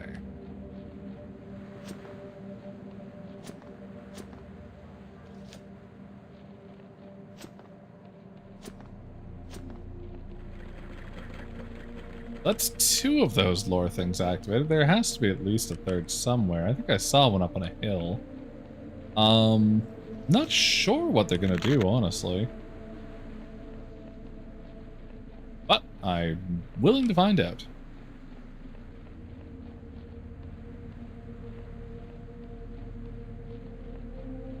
see. Mana potion. There's another guy back here. Well, ghost, I suppose. What have we built? What have we done? Bigger than the gods themselves. I wonder if we'll be bowing down to it before the war is done. Oh, sort of. I mean, you're bowing down to the Apostatic Union, so in a way you are. The Apostatic Union is the only god you need now, scum. Fuck? What was that? Oh well.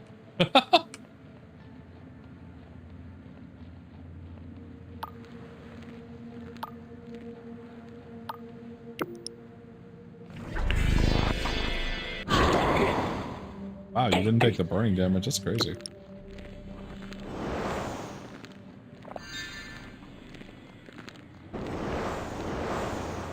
Okay.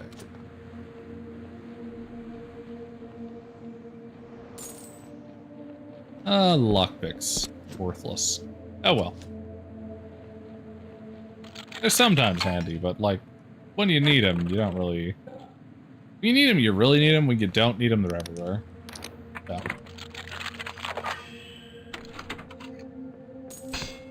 There we go.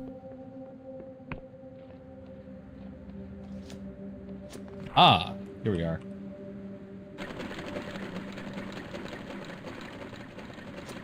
We've activated this one, but nothing has changed. So there's got to be another one somewhere? Oh. I feel like they're just cramming in all the unused items now? Yeah, pretty much. All of the items that you could have sprinkled throughout the game that people would have loved just being crammed in now. In the after section with the airships.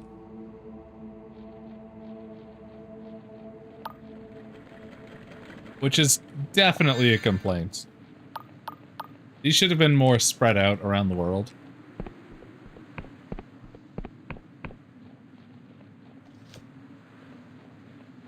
Distinct suspicion this is a side effect of a really common error? Yeah, what's that?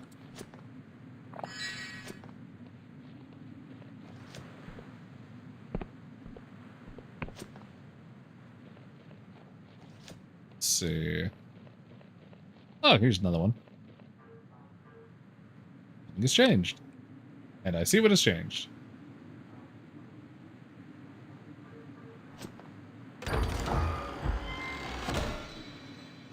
Damaged Emberian armor, 40 armor, poor. Much battered in the long-ago wars, the Emberian conquest. This armor is nevertheless still a marvel. Sound of its ancient machinery are still audible. The wearer, the wisp like whispers of the distant paths. Boosts maximum health, mana, and stamina slightly. I hope we can upgrade this one, like our other armors. Because, this would be, like, the third piece of clothing we've come across that we can't upgrade if not. I don't want to have lesser, normal, and greater versions, because then you're just getting boring upgrades. Dude, I want the upgrades, though. Yeah, that's such a mistake.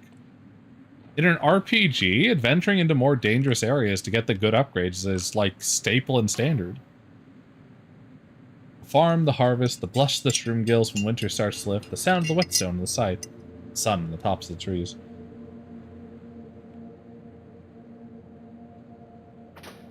Okay. Weird thing to say, but alright. They just put all the good versions right at the end since it'd be too good early? Yeah, exactly.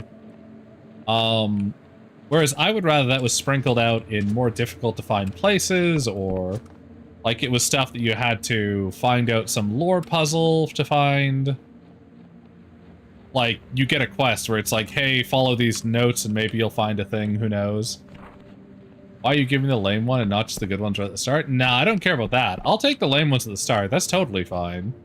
I just want to have the possibility of gaining access to better gear. Is a common complaint? Oh, well, fuck that. They're just dumb. It's just a dumb complaint. And the answer to that is that every time I give you an upgrade, you're going to be happy to find an upgrade. And if I dole them out in pieces, that means that the greater joy of the game is going to be spread out amongst it. Rather than having me pick up 5 million fucking lockpicks. I would love to have an actual upgrade for once, but no, it's all crammed at the very end. Super weird. Not the choice I would have gone for.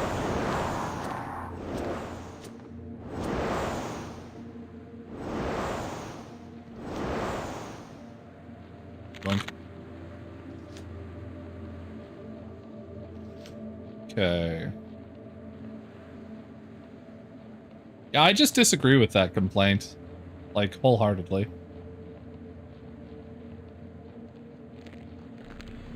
If I have a sword, and I get a +1 sword, I'm not upset that I didn't have the +1 sword to start. If I then find a +2 sword, I'm even more pleased to have a better sword.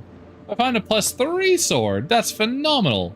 Like, I wouldn't want the +3 sword at the start. That's fucking stupid. Then I'm not gonna feel good about getting the +2 or the +1 or the sword itself.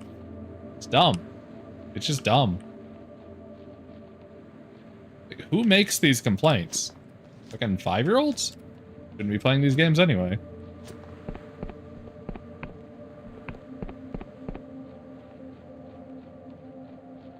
Complaint from people who don't actually like RPGs? Yeah, well, fuck them. Like, that's such a stupid complaint.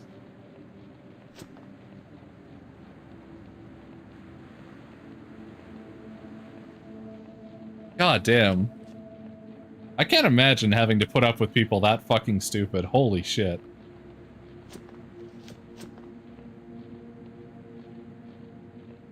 They want action games with dialogue options? That's explicitly what I do not want.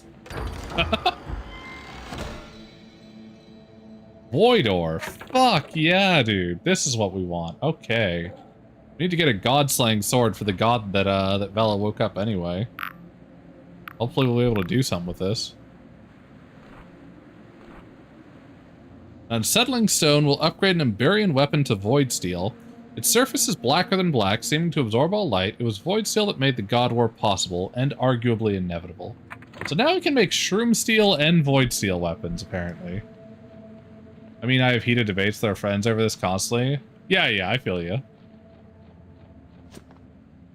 Like, people will be wrong in life. Like, that's just a thing that they're gonna do. And it's really too bad that they're so aggressively wrong.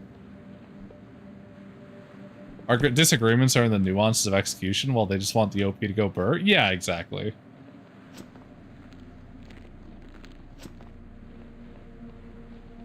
Like, there's something to be said about getting that benefit if it's like a new game plus.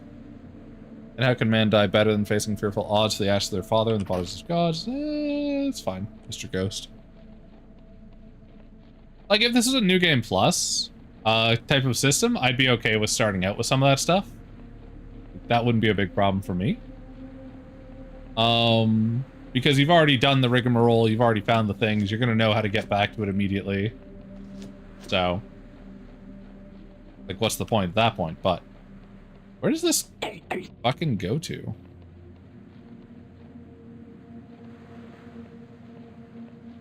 Huh. Better won't budge. I don't know where this is activated by.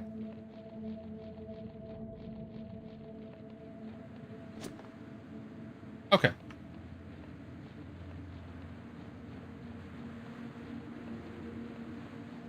But yeah, no, it's just kind of ridiculous. Like, action games are cool, and if I want to play an action game, I'll play an action game. But if I'm playing an RPG, I don't want to start out with like a +5 fucking flaming vorpal sword. Like, this is stupid. That is just dumb.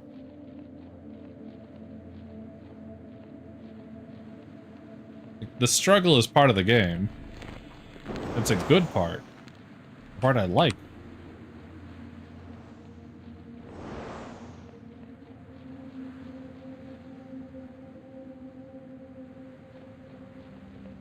Okay. Now we just check that under island. Well, the game freaks out and autosaves a bunch.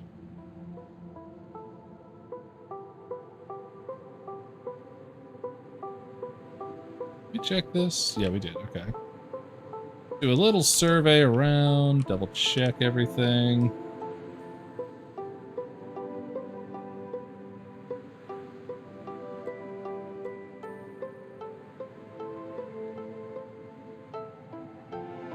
There's something up there we can grab. Which is exclusive to the airship, so we might as well.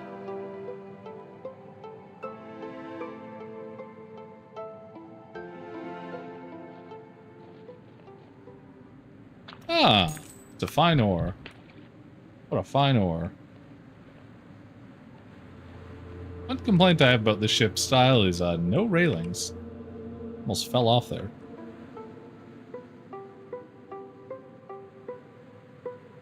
Okay. Doing our quick survey. I know there looked like there was an under-island bit, so let's see if we can't find that. Don't know where that teleporting door goes. If there is a way to access this island without an airship, and that's how, that would be kind of neat. Okay, there I think is... Yeah. Okay, let's check this out.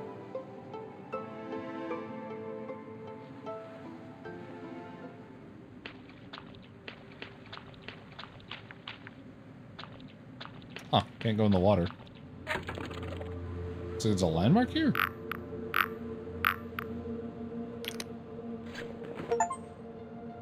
Record every single landmark on your map. Apparently, we recorded every single landmark on our map. Secret shop? We found a secret shop?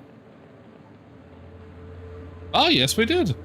I thought this was our airship. That's fucking hilarious. Okay. I did not know this was here. You have that fucked up skin condition that the other people in towns have. Like, do you see this? What the fuck is wrong with this? Is my game just fucked? They're not supposed to look like this, right? For the record, early game upgrades go post-boss. Late game, they go before the boss. The boss can be the test of them. Early game upgrades go post-boss. Late game, they go before the boss can test them. Yeah. I mean, in this game, basically, you have your early game junk that you're going to buy in shop, and then you have your 3 levels of upgrade, which is Iron, Fine, and Imbarium, which you'll only get a tiny bit of Imbarium. All of your armor and stuff will only have Silk and Glorious Silk. I think this is where... Yeah, that's where this goes. Okay. Sick. I wouldn't have even found this if I didn't see this and be like, where the fuck does this go, though?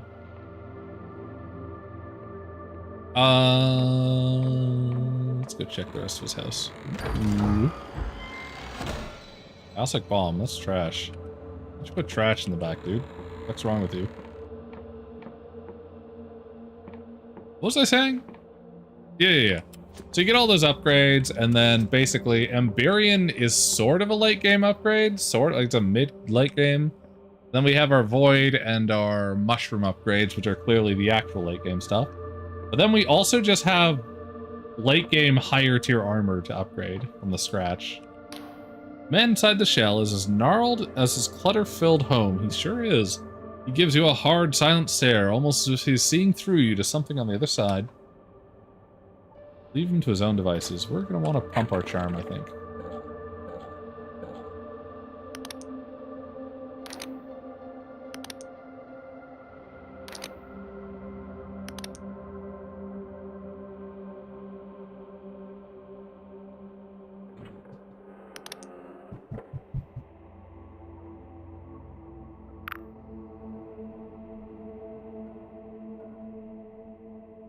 Do I have a better barter ring? Oh yeah, we do. We have the illegal one. Put on this for now.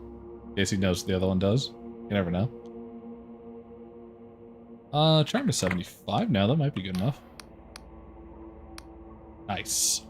Ah, a visitor. But a visitor from me? This place, my home, my emporium, my steed. Or did you mean the field of slaughter up above? Aristide's Rock, they used to call it. Emporiums, this is a shop. Among other things, these days I seldom encounter others, but I retain a number of curios and trinkets here. You may find I have some items of considerable interest. What are you doing out here? There don't seem to be many customers. I'm not here on business. I'm, shall we say, paying my respects. But I'm always happy to do a little trading on the side. You may find I have some items of interest. Or, let's see what you got. Summon Skeleton Guard. That'd be our 3rd summon spell in the late game. None of which can be gained before you fight the... Like, all of these are ultra late game fucking spells. Including the Summoner's Ring. And the Vampiric Amulet. Tarnished ring with a tiny skull carved from real bone where the gem ought to be. This macabre accessory grants the power over the dead, allowing its wearer to summon an additional skeleton in battle. Vampiric Amulet. An amulet that leeches health when attacking an enemy. This jewelry looks very old, and a tiny creature appears to be trapped within its stone. It is said that in the Middle Ages, before cipher magic was fully understood, nobles would often slave minor deities in jewelry. Now that's interesting. I think this could be a good use for godlets. Just enslave them in jewelry and use them as boosts for your own abilities. That seems like an actual reasonable use for them. Summon Skeleton Guard. Summons a skeleton bearing a hefty shield to act as a bodyguard for the caster. At least one wizard has been seen commanding the skeleton to use the shield as a macabre umbrella for the caster. The fuck? Okay. Cool, cool. Let's pop on the Swindler's Ring and hope that things go fine. If you return, these days I've seldom encountered others. Let's see what you've got. That's what I'm fucking talking about. Hell yeah. Don't mind if I do.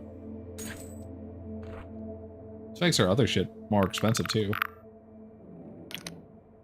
We'll sell them too. There we go. Man got swindled. Alright.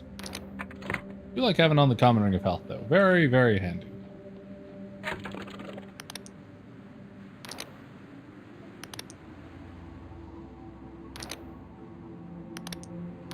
There we go. Alrighty. So now we have three... I think we got, like, 4 spells already that are, that have not been, available elsewhere in the game.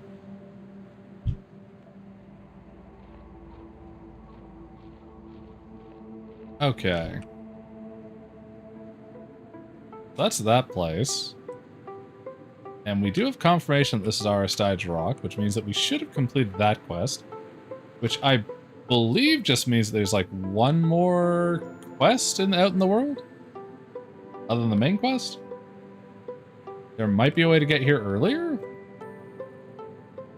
It seemed only accessible by airship, which we can only do by going underground and dealing with all that. I can't think of another way unless the Wiccans have some way to teleport us there or something. I also don't think there'd be a way to leave.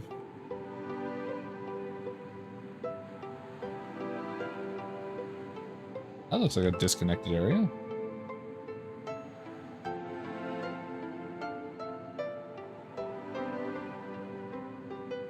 That looks like a sepulcher area, though. Have we been to that?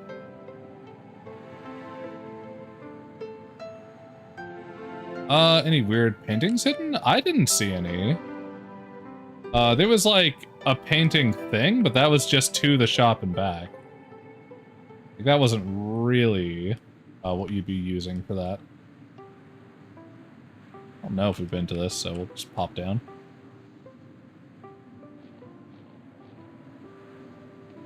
I didn't see any. If there was a weird painting hidden, then we did miss it. Ship anchor cannot be lowered here? Surely it can. Let's go lower. There.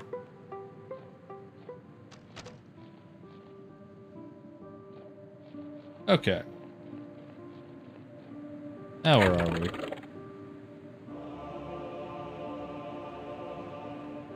Oh, here we go. Now we're on this island. Sick.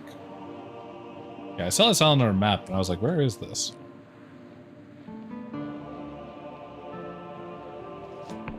Yeah, I didn't see any paintings to that island, to Aristide's Rock. But there could be one. Which, if so, that gives you access to...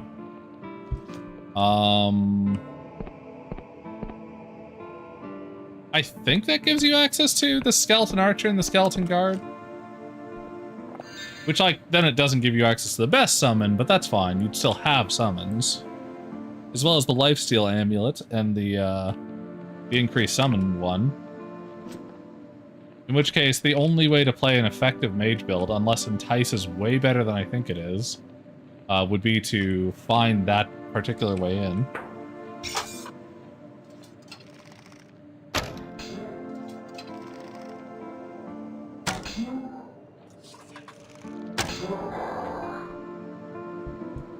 Unless there's another summoner spell that we just missed or was added later.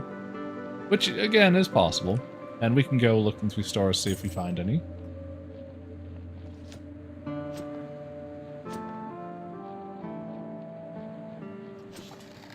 Oh shit, look at all these guys. God damn.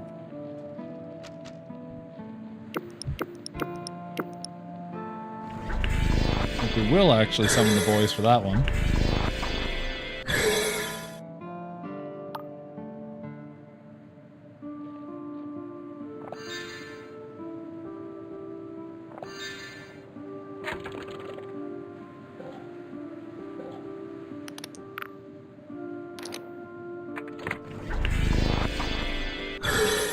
Kind of weird that our lore doesn't increase this, or our spellcasting rather.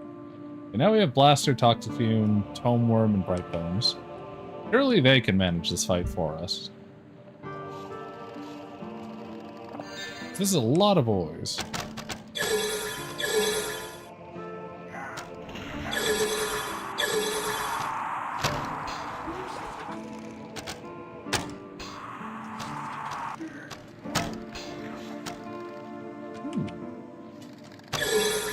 Come on, skeleton boys.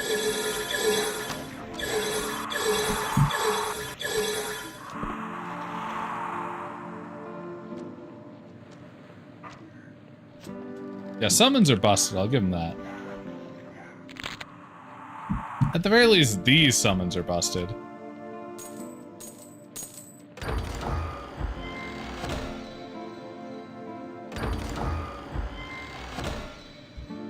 I think the archer one is actually pretty bad because it does the same terrible job of aiming as the AI does, which the AI has horrendous aim. That's why archers do not do very well when they're NPCs. Make sure we have the return to ship spell.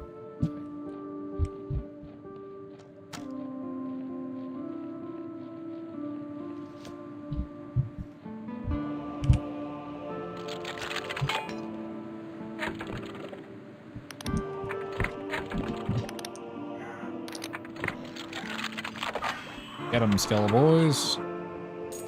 I gotta get in and out before they lock me in. Alright, nice.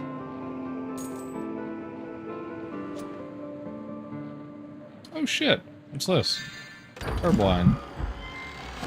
Archers are either nightmares or memes in games? Yeah, pretty much. They have no... Like, the arrow has no tracking. And the AI just shoots exactly where you're standing when it fires. So as long as you're moving left or right, they will never hit you. And the archer skeletons have the same issue. So basically, if you're not standing in front of an enemy blocking, the archer skeleton's useless. At the same time, they do really bad damage. Like, our mage skeletons in melee are doing more damage than they are.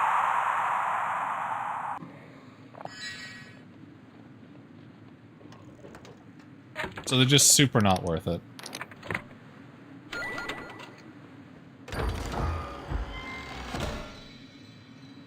Ooh, Greater Ring of Mana. Boosts the mana of the wearer significantly. This ring was handcrafted long ago by a sorcerer who sought to challenge the Great Penitent Thaw. Very cool. 80 fucking mana. That is insane. I 8 needed to break that. Curses. As if you didn't have lockpicking. Okay.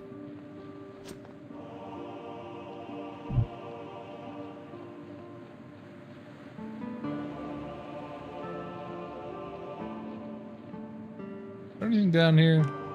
Doesn't look like it. Let's just check the walls. But yeah, I think in this case, archers are a meme. If you have bow and arrow, you can be a nightmare, but not them. What the fuck shot at me? Heard that. Don't know where you are, though. Oh well. Okay, we got this castle to explore.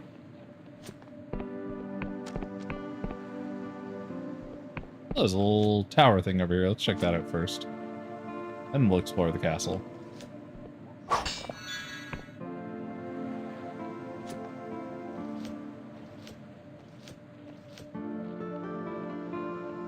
Ah! Oh, we've already been here. Okay. Oh, you know what? I know how you can get to the island with the secret shop on it. If you get yourself in a really weird position and like bug the game out and then teleport, it'll break and allow you to do it. Because it'll just fling you across the screen. So you just have to do it in the right way. Oh, they didn't even set off traps. That's crazy. So you can definitely glitch yourself to that island at the very least.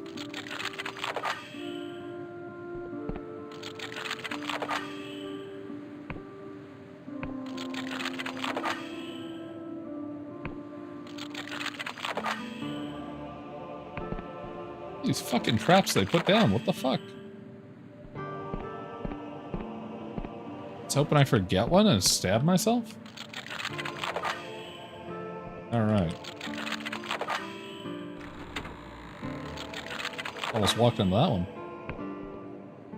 Hi.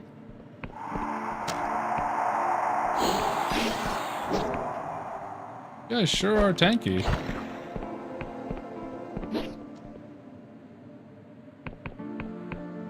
Where are the rest of the Skelebros?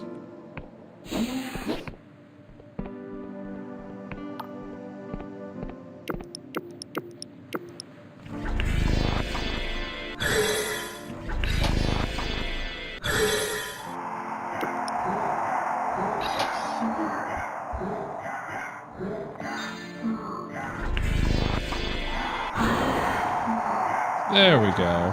That'll eat through him.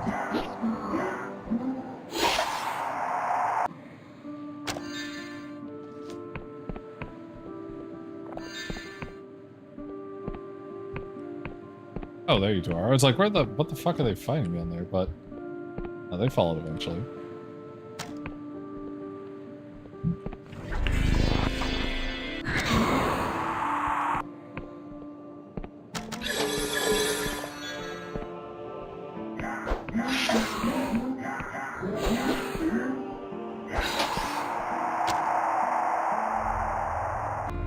Okay. Check for anything hidden. Nope. Doors sealed by unseen somethings.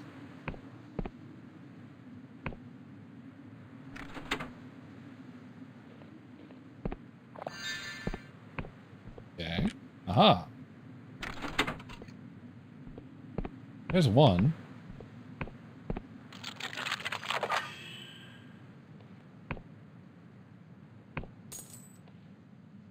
Ah, the classic piles of fucking coins. Have 5 gold.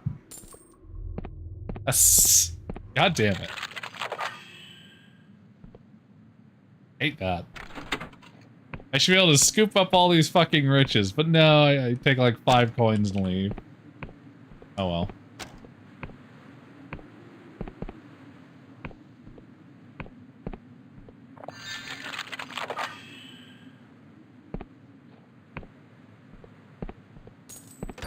What do we have in here? Magical manacles. These heavy bracelets, a relic of some dark bargain made of dark iron, shot through a cipher. Fill your hands with magical power while weighing them down. The wearer attacks sluggishly, but will find their spellcasting much empowered. We have so many fucking magic buffing items at the end. Like, what the fuck? Where were these the rest of the game? Fucking skeletons.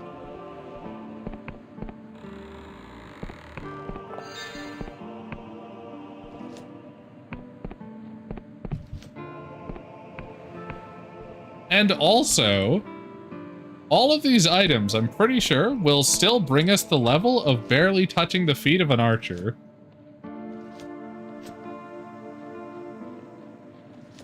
I'm pretty confident of that one. Oh well.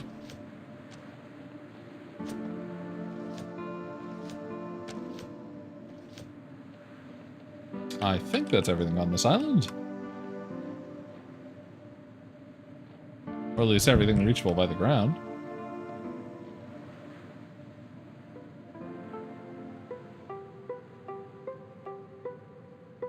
Doesn't look like there's anything up there we can go to.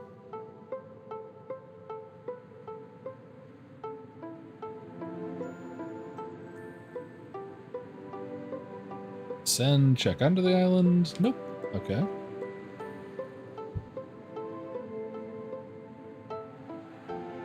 Alrighty, let's take a look around underneath the islands over here. Okay, that's that crystal deity goddess that we killed, I think.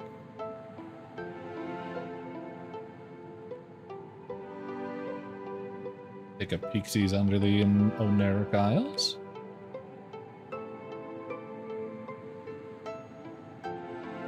Watch the waterfall descend into nothing. Oh, shit.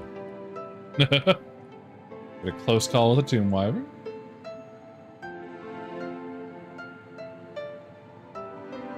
Alright. Okay, that's where the fucking secret shop is.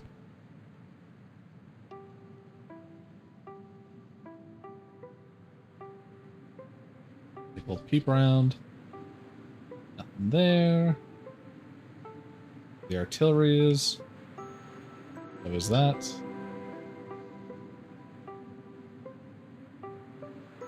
We've been here.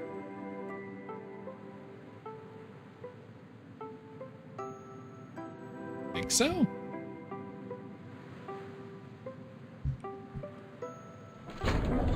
Yeah, we've been here. Okay. Had to double check. Yeah. That's the Emberian ruins. That's where that is.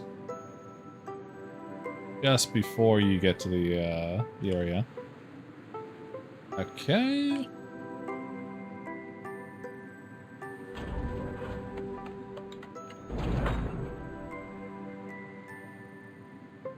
What is this? Oh, that's the other Emberian ruins. Okay. Been to all of these.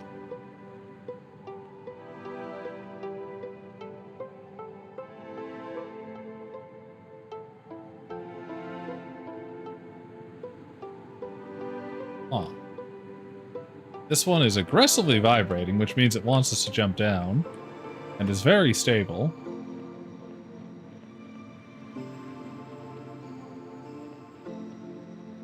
Has Darkstar at it. We're going to ignore that.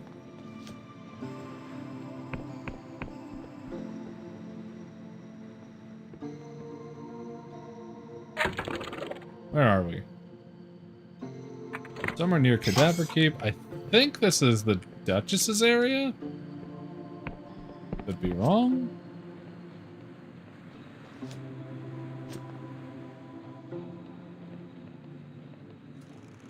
Ignore the Darkstar for now, because they are of no value.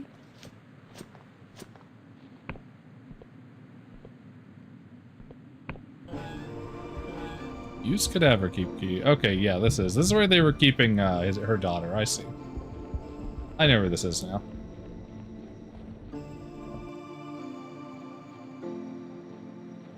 I should make a save. Probably rest in bed. I don't think we can do that here, though. I think we can only do that at a docking area. Okay. You can see the whole ass navy around that ship. Because that's where Vela Callose is.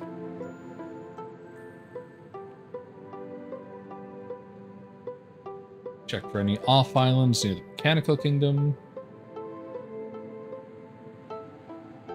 That looks like something.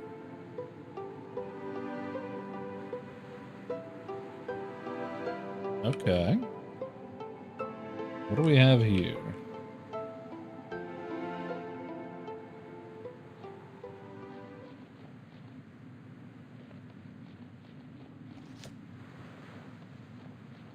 Money.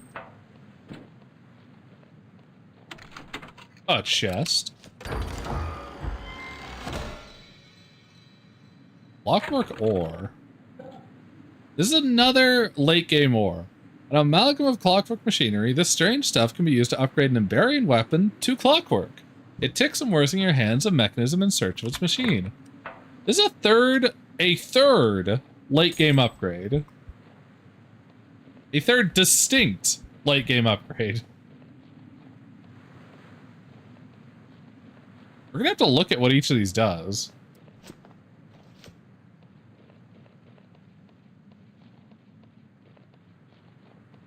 Like, we're probably gonna go with the dark ore for god slaying. That we can, kill the god with that. But as for the other two, I have no idea which one's better.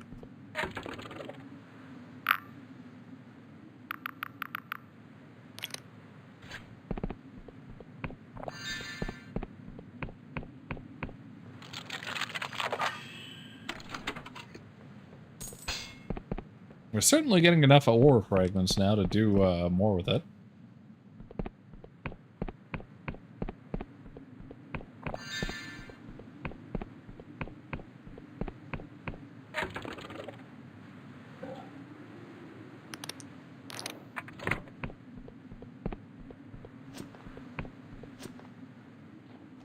Okay. There's another bit down here. Plunk.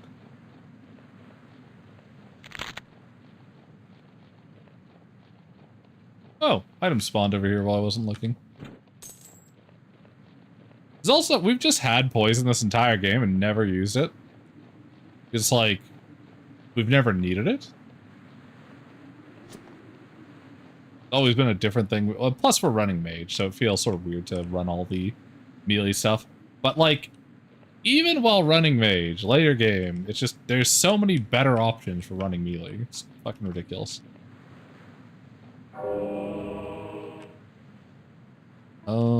Well, that was whatever the hell was over here. Clockwork upgrade.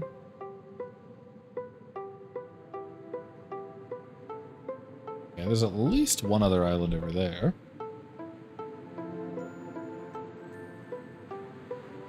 What is this?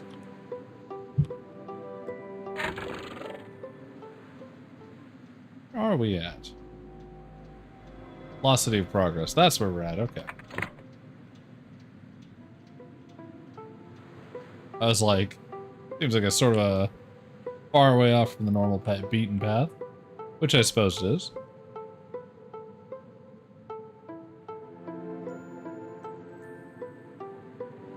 Okay.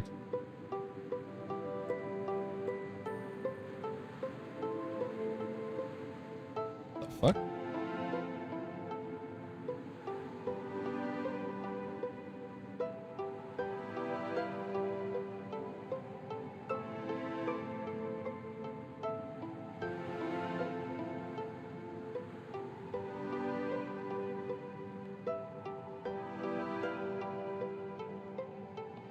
Better go check this out. There's a lot to do on this island. Yep. Fucking single rock. Okay.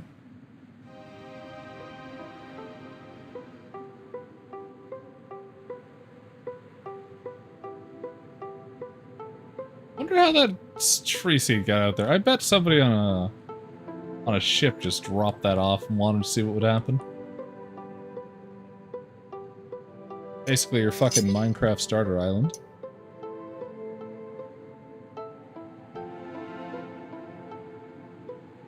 Oh, what's down there?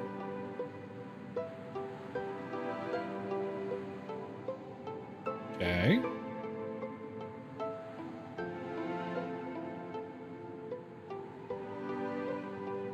Well, certainly something.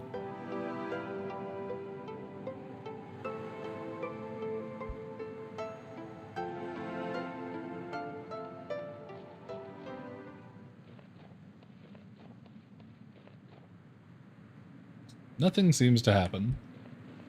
Weird, okay.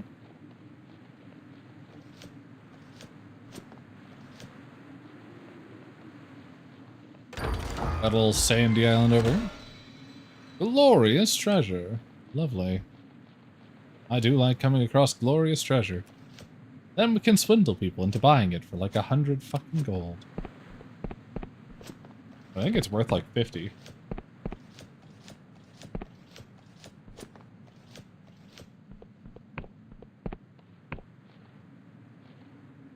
Oh. What's this? Another would-be adventurer on this drifting rock? I dare say it's getting crowded here. So, out with it then. Are you also seeking treasure that lies behind that stone door? I have no idea what you're talking about, but now that you've told me about it, the answer is yes. I have no idea what you mean. Quince, playing coy, are we? Well, let's assume you're telling the truth. I'll tell you what, if you help me get this door open, and stand aside when I lay claim to whatever waits within, I'll reward you handsomely. Raiders of the Drifting Island. Nothing from this ancient cave, of course, but you can have something truly priceless for my merchant vessel in recompense. All you have to do is pull this lever here, which will start some sort of timer. Then you need to find 10 secret switches that will unlock the door mechanism before the time runs out. Only a catch. It seems as though the switches were themselves quite valuable and have been plundered by the locals. For all we know, they could be scattered all over the Oneric Isles. Quite a conundrum, eh? But remember, if you manage to open that door, I'll make it worth your while, and then some. Right, so this is the one where it's like, okay, there's 10 switches all across the fucking world map. Get them in time. So, obviously, I'm not going to go look through the entire world map, piece by piece, because that would take for fucking ever. And the Steam community has already done that for us, so... Go ahead. I can't find that. Because there is a map for it. Let's see. What was the name of this one?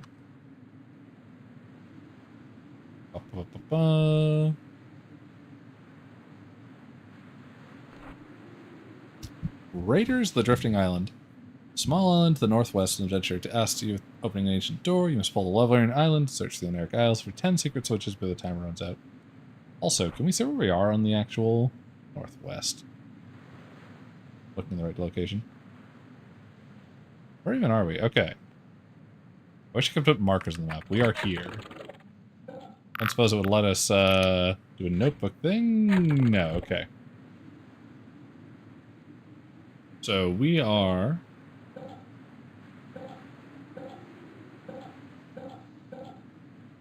here. On the middle left of the sun, I guess? It would help if we were good at using the compass all, but, you know.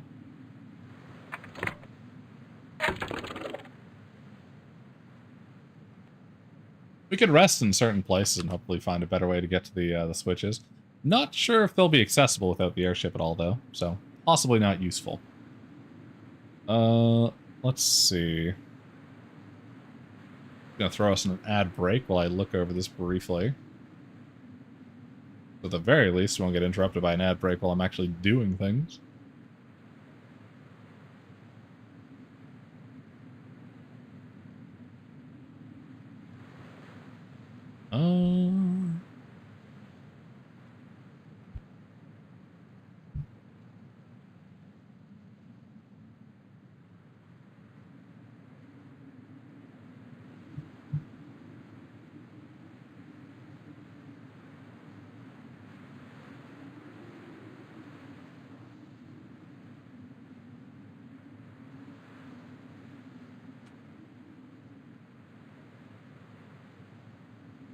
Okay. What's the name of that quest again? Now that I have this up. Raiders of the Drifting Island. So...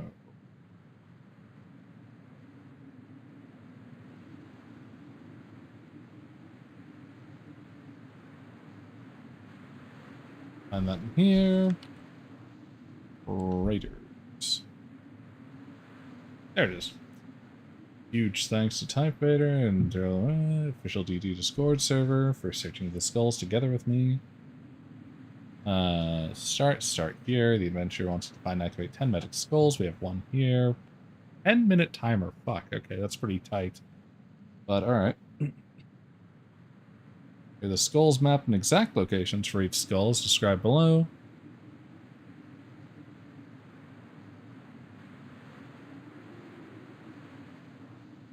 That'll be handy.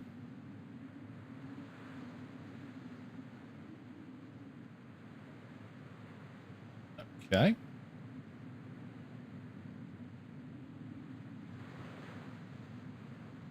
Does that cover all of them? There's another island in the bottom right that we've never been to as well. That's funny. Oh, we found all the islands. Apparently not. It's almost all of them.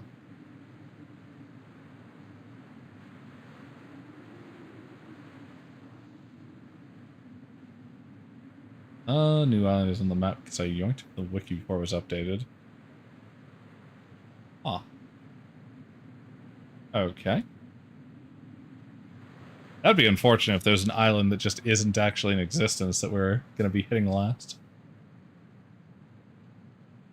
Start the race. Tiny Island under Aristride's Rock. Desert Island in Rasmussen's Hut.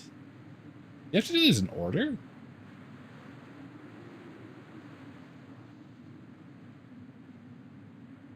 I think they do have to be done in order. That's unfortunate.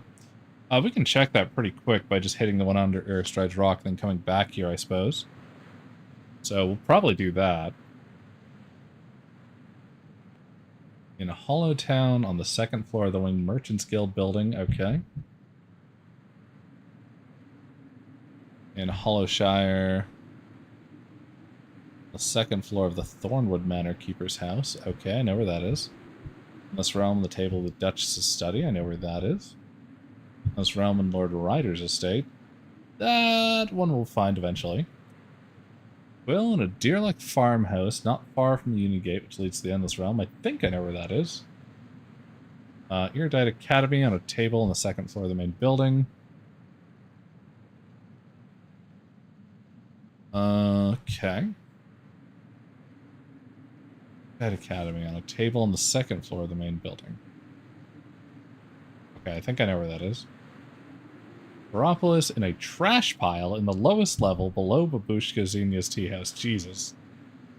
Pull the lever when you're ready to start the timer. The race ends when you activate the last skull. Return to the adventure to get the reward, the new cabin, and the airship. Okay.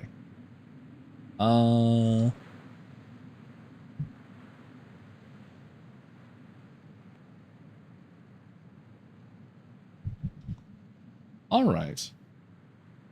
This sounds like a pain in the ass, but somebody's got to do it. Okay. So first things first, we will test it with a very certain sudden urgency. I sure do. Can we actually start it from here? Yeah, we can. Sick.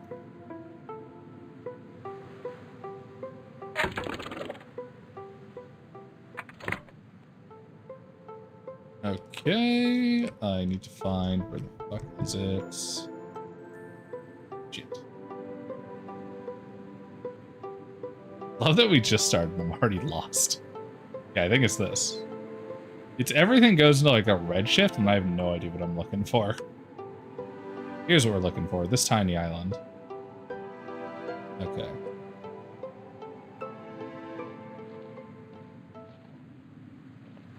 Let's see if this works. It does. Okay. So we can do these completely out of order, it looks like. And that's apparently just fine.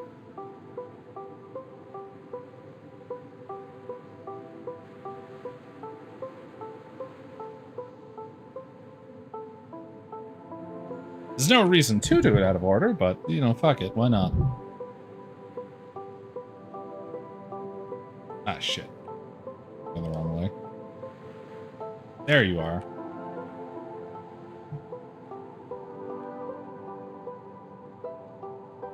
I believe this game does pause when I hit escape.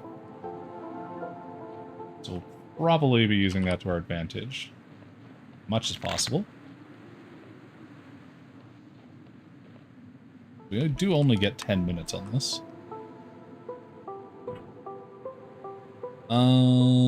Let's see. I think we'll head down to the Endless Realm next.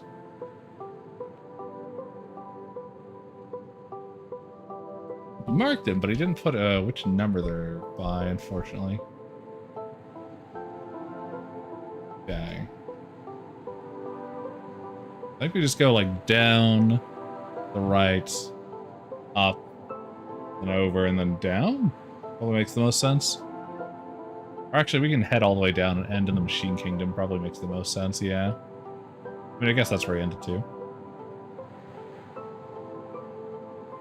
I don't know why he wants me to go across the fucking map as the third skull, though. That's crazy.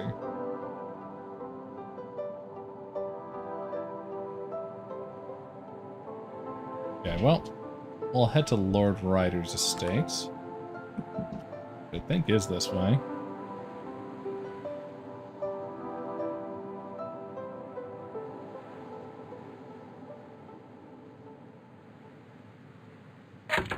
Check the map.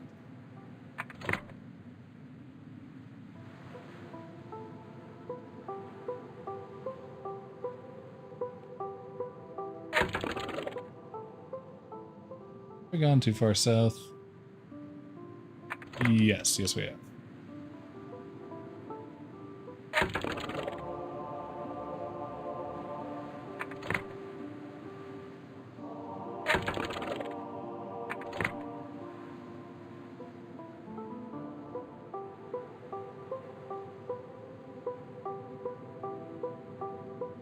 This isn't the Rider's Head, is it? It totally is. Okay. Alright. It's on the table upstairs, I think. There we go. Now we go to the Duchess's building. Watch as we do all this, like, barely, and then it does happen to be after being done in order. That'd be terrible. Okay. We need to go south. We're currently going north, I think, so this way. Yeah, that should be south. We gotta go to the Duchess.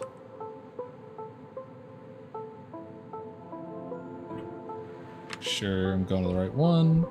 Realm on the table in the Duchess's study. I think that's where this is.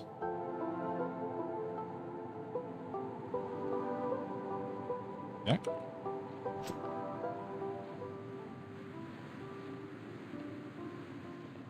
Fuck you, ship. Honk.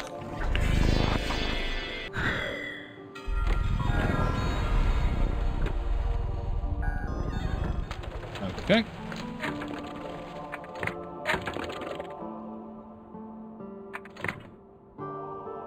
That's that. Now, where do we go after this? Done the Endless Realm. We've done the top left. Want to kind of head from the south of the central map upwards.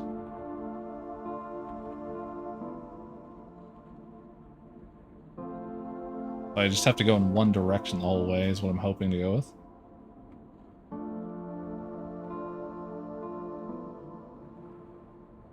Callose Shire and the second floor of the Thornwood Manor Keeper's house. Okay. Actually, you know, let's try and go to the desert area in the way far south. See if that works for us.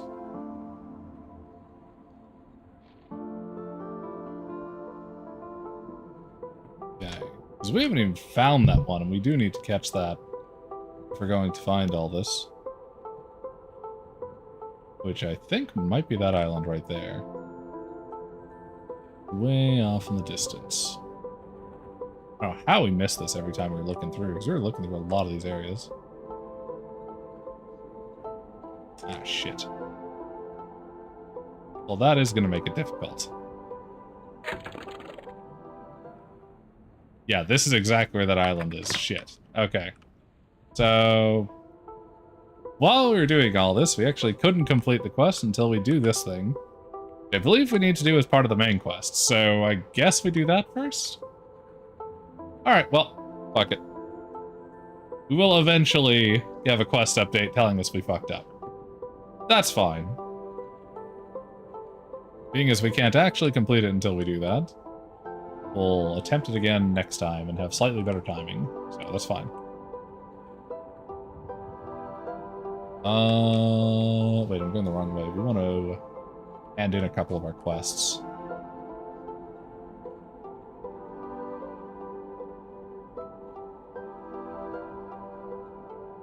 There it is. There's Hollowtown. We want to hand in our Aristride Rock quest. We hand that in somewhere around here.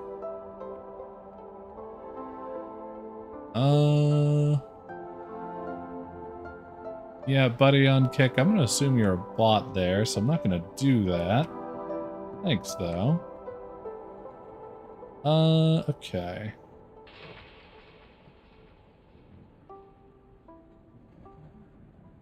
Alright.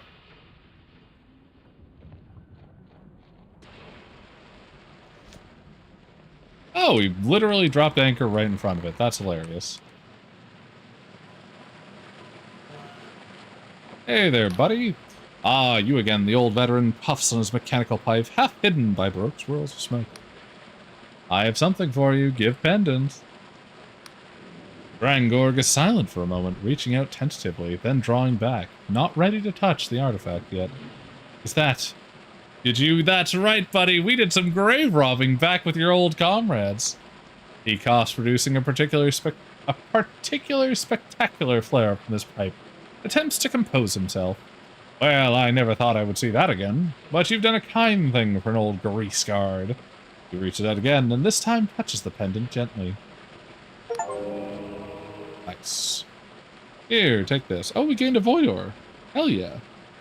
Don't open it here. You have embraced Delusion. Oh, we got a level up, too. Had removed God War pendant.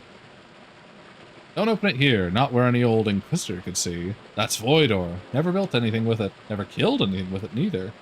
Now I never will. But that's what I did for all the gods. That's what did for all the gods. That and our own blood guts. True enough, friend. A little bit of the stuff I kept back for myself at the end of the war. I can't imagine why. Perhaps remember it by, but now I have this. Drangorg is clasping the pendant tightly as he slides a package across to you. Seems like a good time to leave the old man to his thoughts. Bye, Lieutenant Artificer. Hello again, Artificer. Alright, cool.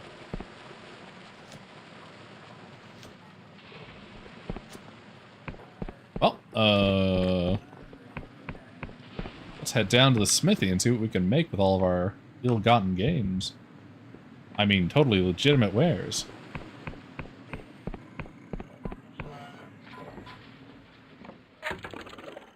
Yeah, we can make the Emberian armor better. With Emberian ore. Still worth it, though. Fire restored suit of Emberian armor. Hell yeah. And we have enough to make the Emberian dagger if we wanted to. We could make the greatsword. Probably do the greatsword. I know we have enough of the other ore.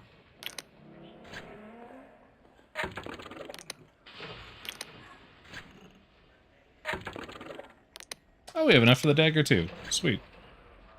Now we have a full set of Emberian. Dealer's choice. So we can make a void bow, a clockwork bow, or a shroomweave bow. Each one taking 1. We could make 2 void items, 1 clockwork, and 2 shroom. Void steel does 5 more damage. A bow forged from night black voidstone, this unsettling weapon seems to spit deadly shadows at its target. The string is eerily silent, releasing its arrows with only the ghost of a whisper. Clockwork bow is a particularly strange bow from where else? The Clockwork Kingdom. This contraption can be instantly transformed into a broad cutting blade, in case the enemy has managed to get close. Someone's in for a big surprise. Shroomweave, a bow made from shroomweave. A substance that shimmers with potent cipher magic. When gripped in one hand, it is said that shroomweave weapons make casting spells quicker and less taxing on the mind. Okay! So that is actually our only and first weapon that upgrades our fucking casting. That's awesome. We do actually have a thing for that. That is so sick. I wasn't sure we were ever going to get one. So Void Steel increases our damage by 10. Clockwork lets us use our bow as a melee weapon, but increases it by 5. And Shroomweave increases it by 5 and makes casting spells faster and costs less mana. How about the sword? Increases it by 7 or... wait. It increases it by 7 or 2. What the fuck? Okay. Masterwork forged from Void Ore, the legendary metal that absorbs light and nullifies the effects of magic. Fearsome weapon indeed, although staring at its blade for too long is said to be dangerous. The sword's hilt is inlaid with ingenious hidden mechanisms, which can reconfigure the single blade to 2 at the flick of a switch, wrong-footing the enemy. Okay, cool. An ethereal sword of Shroomweave, a substance long sought after by spellcasters. When gripped in one hand, it is said that Shroomweave weapons may make casting spells quicker and less taxing. Okay, so that's the same bonus. Void Dagger, Forged Voidstone, the subtlest weapon in the subtlest form.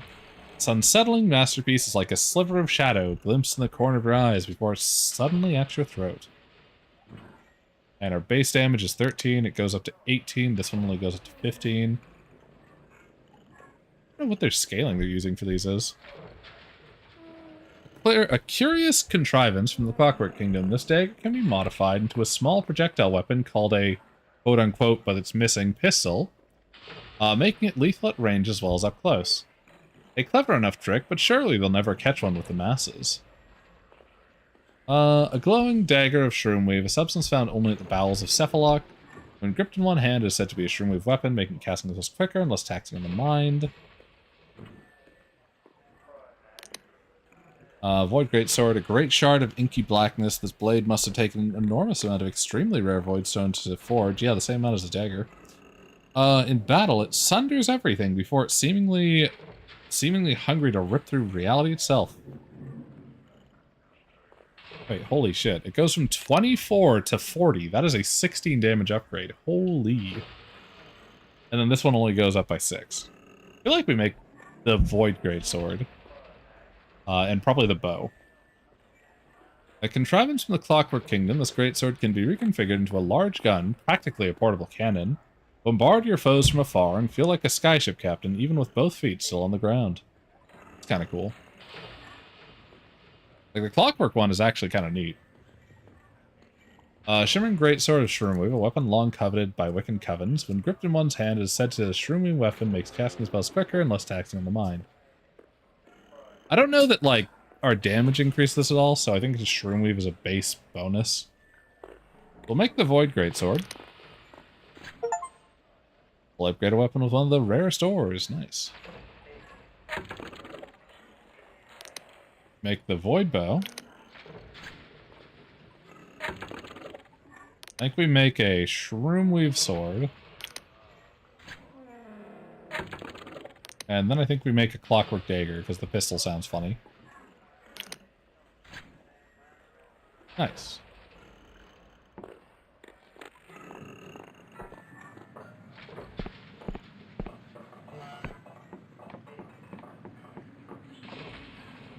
Skull's up here, but it doesn't actually matter. Bonk.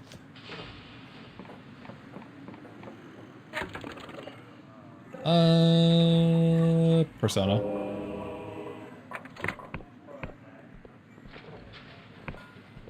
You know, thinking about how the lore portrays magic compared to the gameplay, I wonder if it's one of the weird issues of big magic is actually surprisingly slow to do.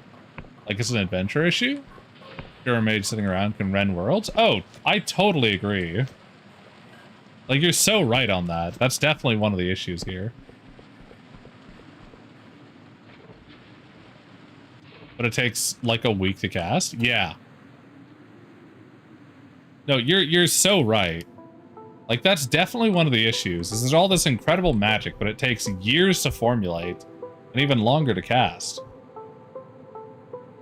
Mind you, the Duchess, who's like 300 fucking years old, can definitely use some pretty nifty magic immediately. But again, she's like 300 fucking years old. Yeah, small-scale magic is just like nowhere near the potency that you want.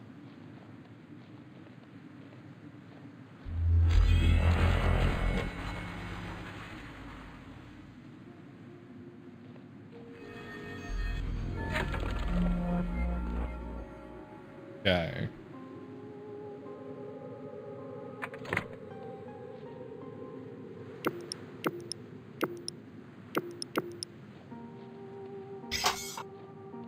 That looks fucking cool.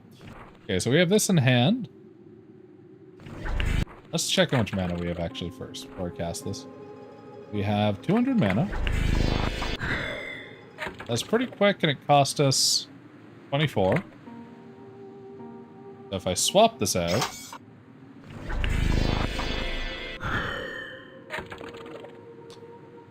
that cost us 35. So that's a pretty hefty decrease, and it was much quicker. So definitely going for a Shroom Weave weapon is ideal if you're a caster. Like, that's actually a massive change in how much spells cost. We'll have to really push what a caster can do at the end of this. And just see how useful we can be.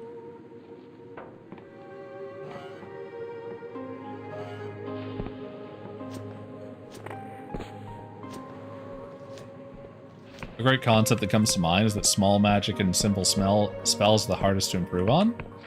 Low-level, easy-to-cast magic is hyper-optimized over generations, and apprentices inheriting the work of their master. Oh, definitely. Like, the only reason you can cast a fireball is because all of the pre-work's been done. God, everybody we walk into just has a fucking horrific face. Like, I don't know what happened that caused that. High-level magic can destroy armies. There's more room to tweak it? Yeah, definitely. It's not as optimized at all.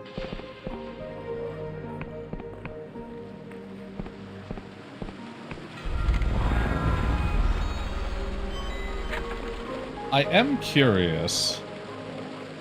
So we have, 1, 2, 3, 4, 8, 12. We have 16 spells. How many spells are there total in this game? Because we do have 16 of them.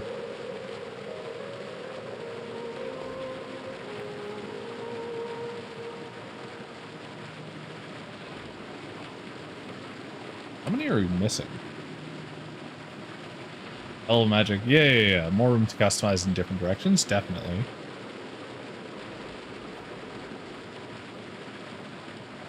Ha! That's funny. There's a lot of decent work going on behind the scenes. Let's see. 3, 4, 5, 6, 7, 8, 9, 10, 11, 12, 13, 14, 15, 16, 17, 18, 19. Okay, so we're missing like 3 spells, I think, total.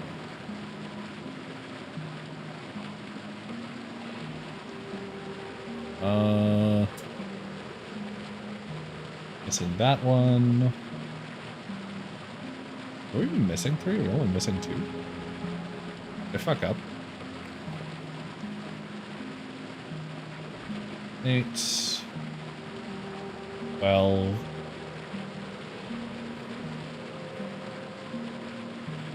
No? No, I mean, it says we're missing 3.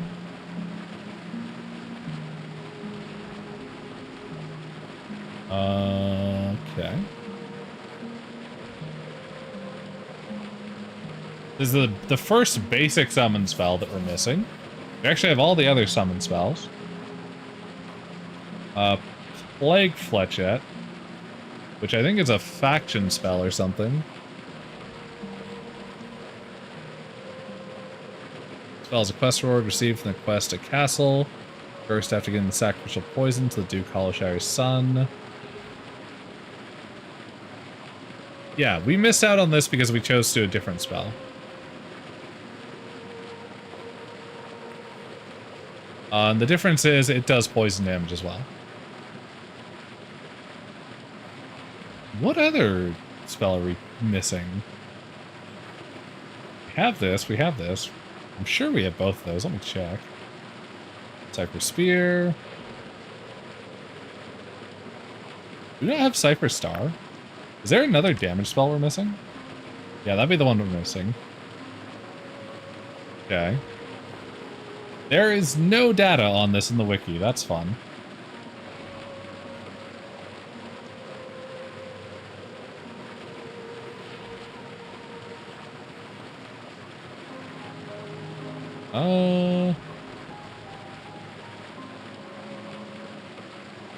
The wiki is trash. Thanks, Fandom Wiki is true.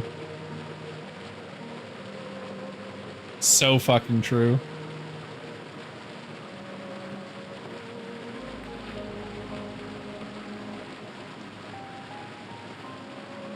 People are talking about this like months ago and they're like, yeah, nobody knows. So true. Fucking Christ. Let's see.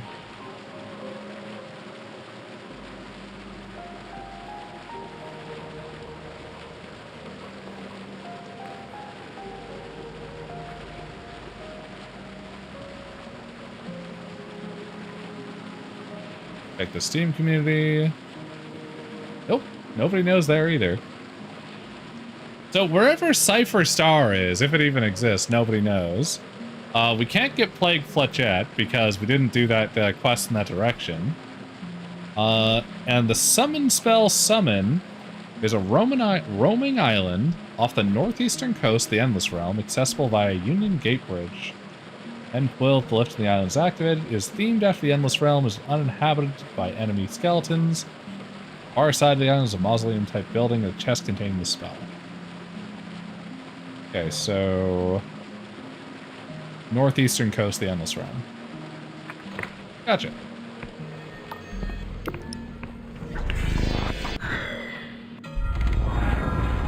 Monster Hunter fandom right now is getting together a wiki that isn't reliant on text or a fandom, and right now the major project is cataloging every piece of dialogue in every language so that proper citation can be done, as well as all the JP only books. Good call. Good fucking call. Strong choice.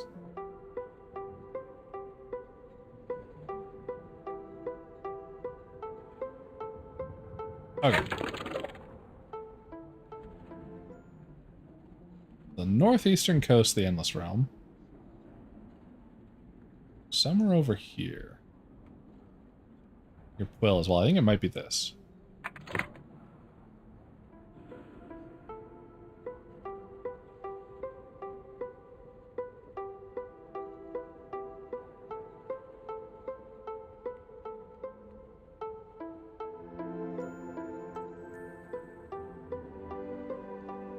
Hello, Mr. Dragon. Please do not eat us.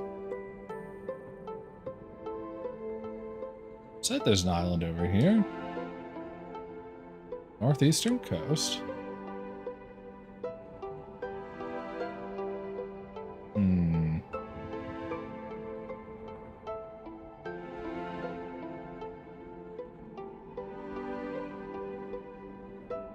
Surely not one of these. I mean, it says it's in a chest anyway, so I don't see a chest there. It's coming together slowly, but we're making progress. I mean, as long as progress is happening, that's progress, so nothing wrong with that.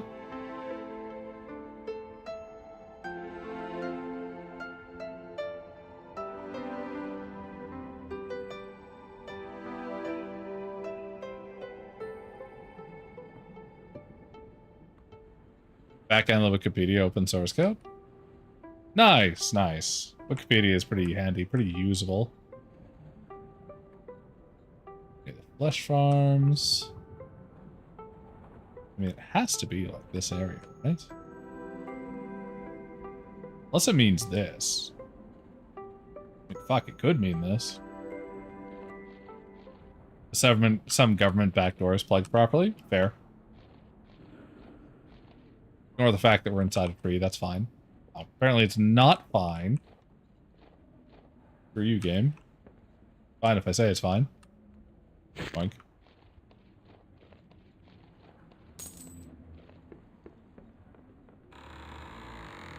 Ah! Here we go.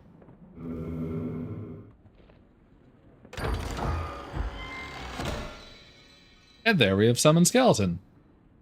That should be every spell in the game, minus Cypher Star that nobody knows where it is. Or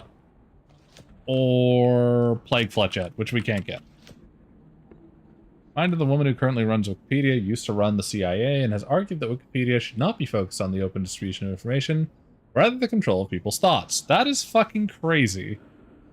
That's a crazy statement. On Wiccan Tyranny by Nelio Canicus, 1436. There was a time before the God War when every human settlement on these flying islands was built around a Wiccan coven. From Vena to Slev they enforced worship, demanding prayer to their gods. And so did those old gods grow in power once more under the flag of Wiccan tyranny. The Apostatic Union succeeded in overthrowing this tyranny and casting down those gods is a miracle worth celebrating. I am old enough to remember Wiccan rule. Every spell, every letter of cipher was controlled by the covens. What magic was permitted changed from realm to realm, as each coven's god had its own fickle whims. Not since the Middle Ages, when gods ruled supreme, has human development been so stunted. And since the Union gained its freedom, look at the advances we have made. Airships soar through the clouds, lowly scribes cast spells of swiftness and strength.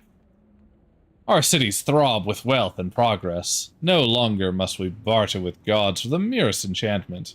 Humanity rules its destiny like the Emberians of the past. And yet, there are those in our midst who would see it all torn down. Outside Union borders, the Wiccans and their gods are more powerful than ever. Their spies and priests still lurk in every corner of the Union, some even hidden and protected by our own traitorous citizens. And despite these dangers, what do we discuss in our councils? Reform? Softer punishment for god worship? I call this foolishness of the highest regard. Many know of Beatrice Webb. She has made quite a name for herself here in Riova. She attests that our methods are too harsh, that god worship should be punished with a mere fine, but that censure of text should be ended, bringing about a freedom of the quill. I argue that such things would in no uncertain terms bring about the destruction of the Apostatic Union. It is only by a hair's breadth that we can stay ahead of our many enemies. The Wiccans would see our realm torn apart, our magical progress abolished, and the rule of gods reinstated. Nay, our punishments are not too harsh, they are too soft. I would see Wiccan sympathizers hung before I bow to another god. I am old enough to remember Wiccan tyranny, and I would die before I see it reinstated. Ah yes, look at the progress we made by controlling knowledge. I mean, to be fair, they went from a system where basically the gods above decided what spells you could use to help yourselves, to, fuck it, you know what, no. You can't do that. Instead, it's all going to be based on, whatever the fuck you find out. If you learn something, you can use it. Kinda seems more helpful to me. I don't know. Boink. Sploink. Splunk. Oh. Okay. I don't know. I mean, there's certainly progress being made.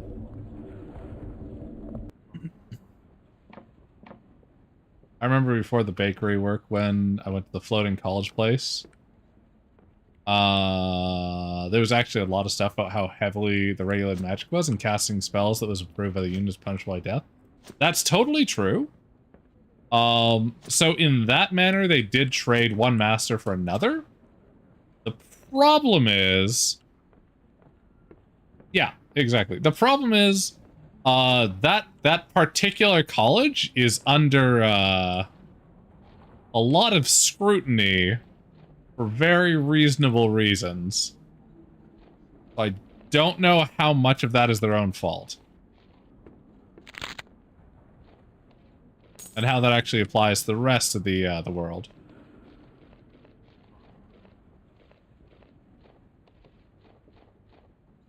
But yeah, they might have traded one tyrant for another. That's totally possible.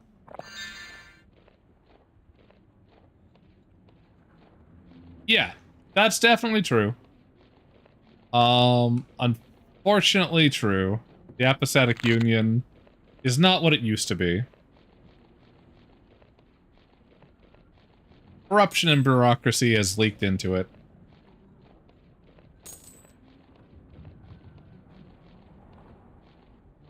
Huh. Attention, roaming island. The apathetic Union Geological Society has classified this as a roaming island. It has been known to drift erratically. In other words, it might not be here forever.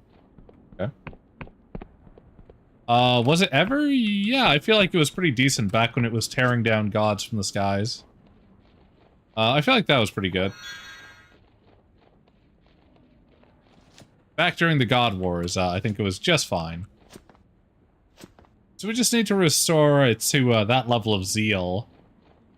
Perhaps the justifications are based on a few particularly evil gods.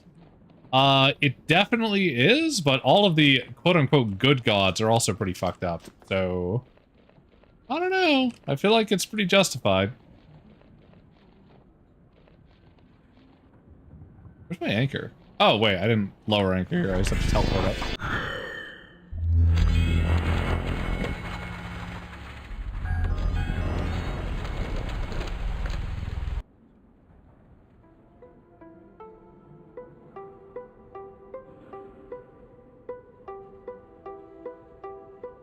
Yeah, I don't know. I feel like they're pretty justified.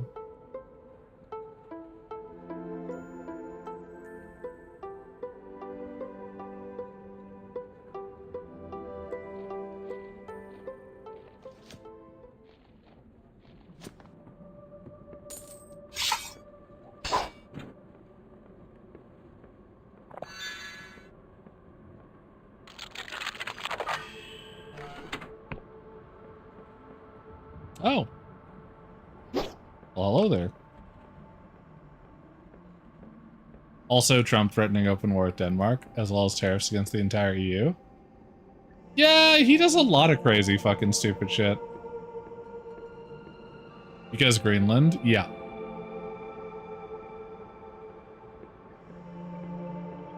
The man is insane. His mind has deteriorated to the point where he truly cannot be trusted.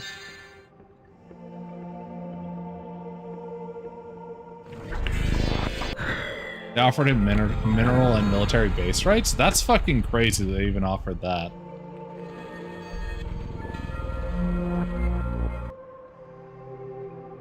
Like, they're not gonna just fucking give in because you want them to. That's so fucking stupid. Ah, whatever. It'll be what it'll be. The Rasmussen sphere. To face Vela in the cradle, you'll need to upgrade the Scudder with a powerful device that can pierce powerful force fields. Hack Confessors heard rumors that one such device was lost in a Iberian wreck on a distant island. You'll need an airship to search for it. I mean, I found the Rasmussen sphere, I think. It's that big fucking sphere island that we can't get into, but I don't know what to do with it other than that.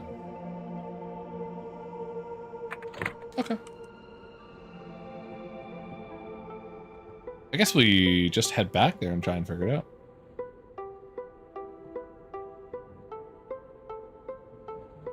This is the northern end, I can tell, with this giant fighting mech robot. Need to go this way.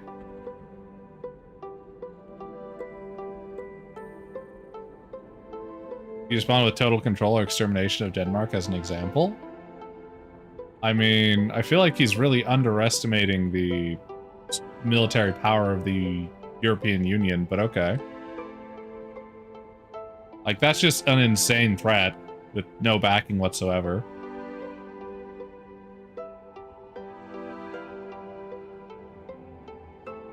Oh shit, there's a dock I can go on. Alright, sick. He thinks every country is an island? Yeah, he does. That'll be interesting for him. Unfortunate for my friends in the United States, but it shall be what it shall be.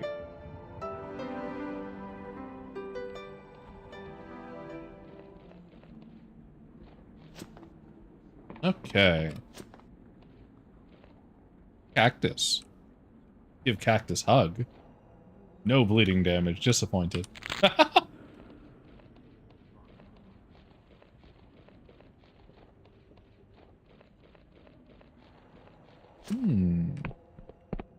There's our corpse island area. Think there will be a coup by his own circle if he goes too far? Yeah, I think that's very likely. I mean, you've seen his fucking approval ratings immediately drop day one, right? Like, he fucking... I guess a lower approval rating than Biden did before he lost, so... Like, it's pretty bad. Oh yeah, he did make lobbying legal again, which is fucked. Corporals don't want trade issues? Yeah.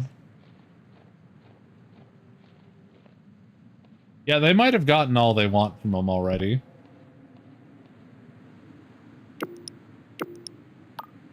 I mean, we'll see how it all goes, you know? I'm not particularly worried. Here we go. Save us, Corfo Daddy. Yeah, they're gonna pull another JFK. Maybe that's why he fucking released the Martin Luther King and JFK stuff. So that people will, like, be too suspicious of the corpo so they can't get rid of him.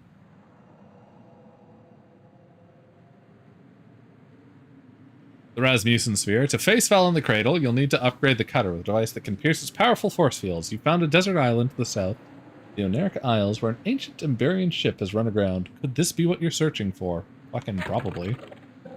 Oh yeah, I should probably equip our significantly better armor. This gives us 40 armor plus 20 defense. Gives us 50 armor. Is that better? I actually have no idea, but we're gonna go with it because it sounds cooler. I don't know what armor does versus defense. People are mentally gnats. They'll side with new tyrants as opposed to the old. Yeah, pretty much. That is the nature of humanity. I don't think anyone can really contest that. It's like pretty fucking cool.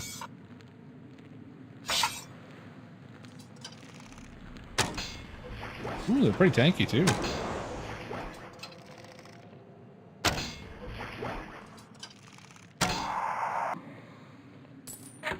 I am curious to see how the Void Greatsword compares.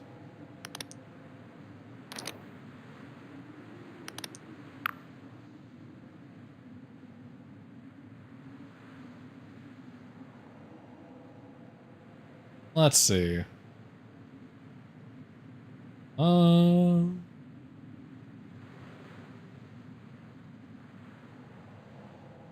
Highlighting lore objects. Was there another one that buffed us? I mean, Lifesteal's technically a buff. That allows wearer to summon additional skeleton battle. Oh, this is another thing I forgot about. Eldritch Focus. Didn't we give this up? Oh well. When worn, empowers your spellcasting while reducing your defensive capabilities. Not what we're looking for right now.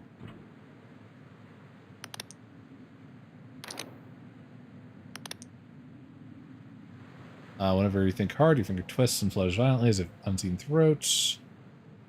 Ring draws the power of mind, converts them into something more kinetic, trading mana for increased damage in battle. This is what we're looking for. I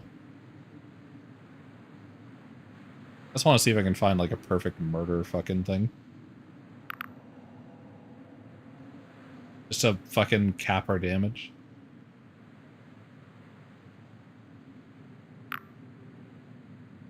probably a good idea to have. And let's see.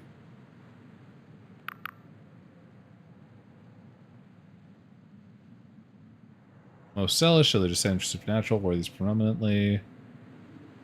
Ah, that's right. This one restores stamina while keeping our mana basically 0. Let's see how this goes. That is some fucking damage.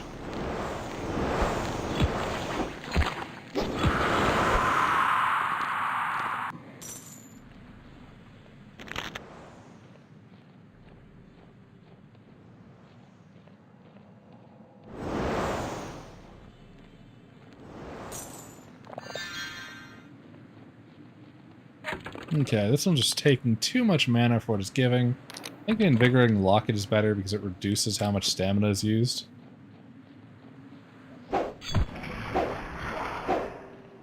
I missed that twice. That's crazy. There we go.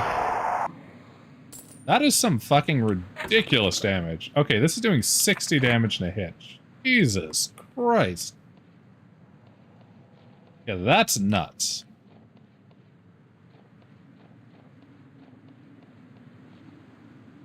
That's like basically free. You just walk around murdering people with that. And I only have like 6 brawn. Like I could have way more brawn than this. Or I have 5 might rather, sorry. I could have double the might right now. And I don't have that. I use the spellcasting build and I'm using this, so.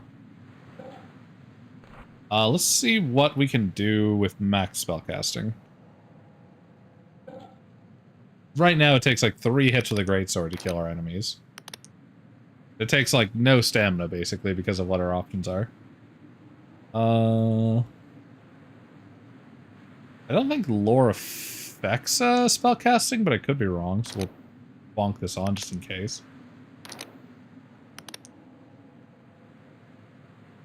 Obviously there are mana fucking things. There's also potions which I didn't use. I'm not going to bother using those either, I don't think. Like, I guess we could use them afterwards to see if they make a really big difference, but I kind of doubt they will. We'll just put on 2 rings of spellcraft. Let's see. This is more spellcraft. What else we got?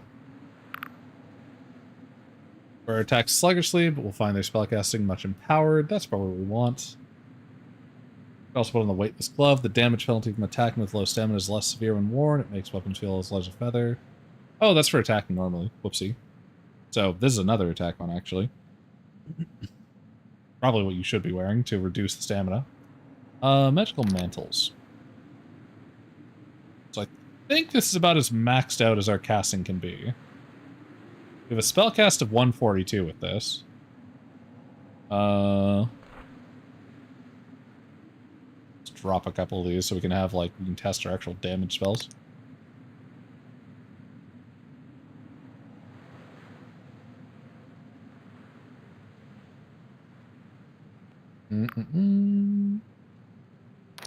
Electric Sphere. Immolation Incantation.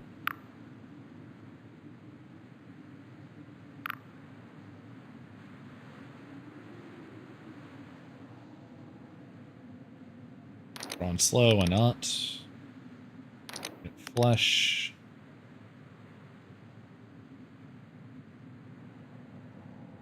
And we'll put on Spectral Shield, because we probably should use that with low defense.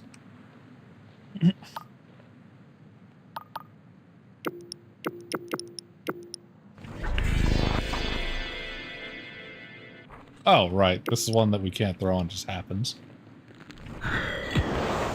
Okay, I mean, that's a pretty fucking immediate spell there.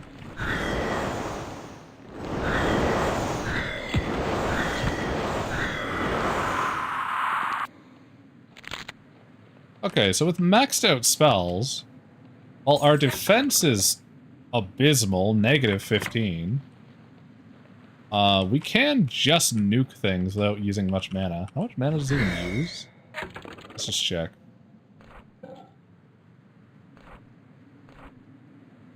142. Takes 3 mana to use the Ethereal Fletchette, which is our cheapest spell. And it basically goes off immediately. I think it's actually too fast for it to be the right thing to cast. You know, we weren't holding this. It might actually be faster now. No, okay. So it's either doesn't need to be out or it doesn't matter at all for this. 136. Okay, it does matter. So even though we didn't have this drawn, this is affecting our casting.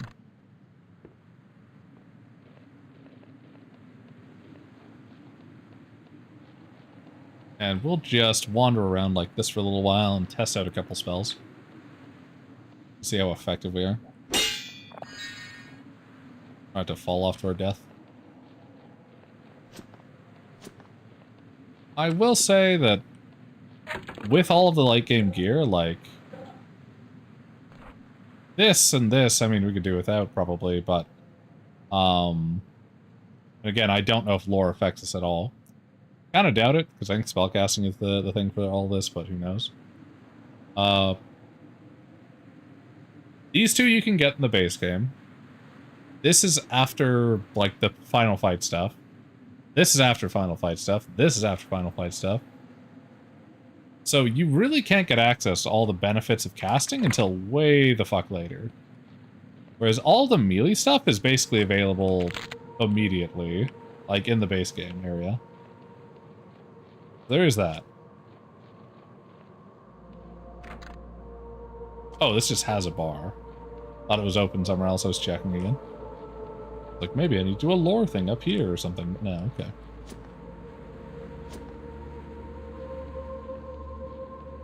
How far are we in our Delusion tree as well? Cultivating truths allows interaction with concealed mechanisms to reveal hidden secrets. This probably doesn't affect our spellcasting. This does. So we can probably wear, like, our armor thing. Now our defense is only 5 instead of negative 15. Is something.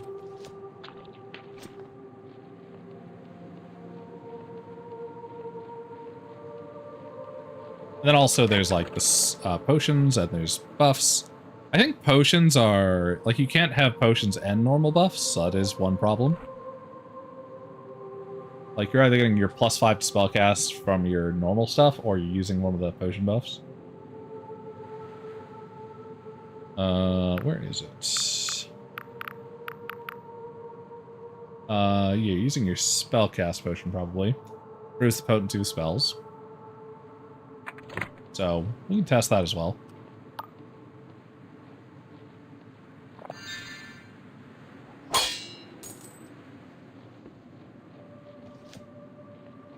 I think the item this game really could have used is a, something that just passively restored mana over time.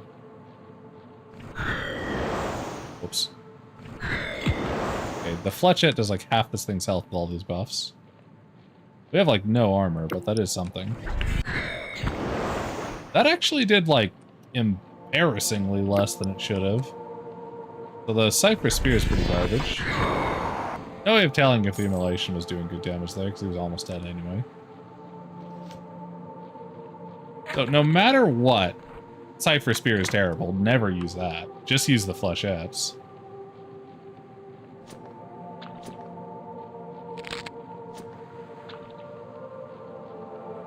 That is good to know. Let's go ahead and take this off. We'll give... Oh, we haven't tried summoning a base skeleton yet. Throw that around.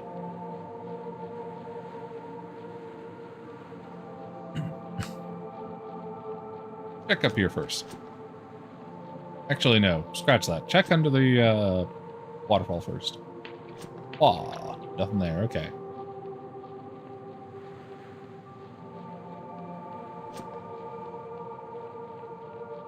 Okay, there's another one. Fucking missed because the ground is awful. It takes about half its health, and the tick isn't affected by your spellcasting, I don't think, so it just ticks down. With the Immolation tick, this does probably... No, it doesn't quite kill it, okay. Let's go ahead and slow it. Hella slow now, which is kind of funny. Costs a lot of mana, though. I think the best thing to do is either use Ethereal Plechette or Plague Plechette. The lowest cost and quickest cast spell, and try and hope for a critical. You either use that or you use Immolation because it burns over time. And then you run summons. Like, don't even bother with any of the other spells, really. I think that is still the best thing. This costs too much. Potions are better. What was this? Spectral Shield, don't make me laugh. I really think this is the best damage spell, though this one is quite nice. This one especially versus armored enemies.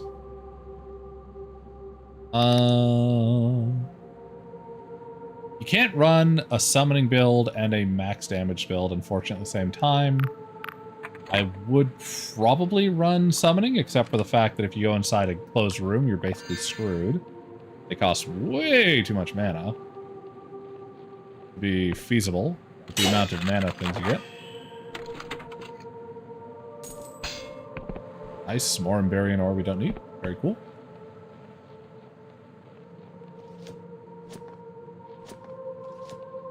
So yeah, I would say all very neat. But if you really want to deal damage, you're going to run flechettes. And the Plague Flechettes are probably actually the best of both worlds. Like, if you're going to go Wizard, you probably should go with the Wiccan side, or at least on that one quest, go with the Wiccan side. You get access to a poison spell that is also very quick to cast, which also does decent damage. Like, that just seems like the best of both. Okay. Let's return to using a normal build. By that I mean, it is still better to just be a warrior. Even with all the mage stuff. Which is sad. Okay.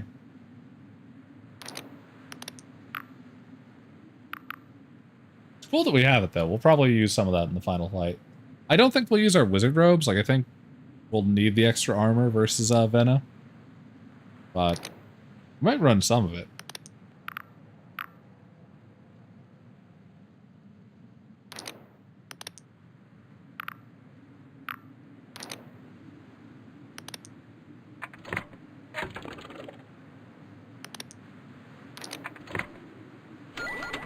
Okay.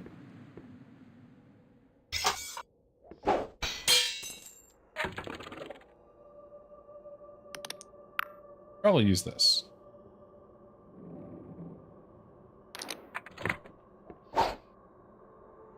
No, this is just for when we're light. Okay, never mind. I was thinking if it would reduce the amount of stamina cost. Doesn't look like it does. Sad.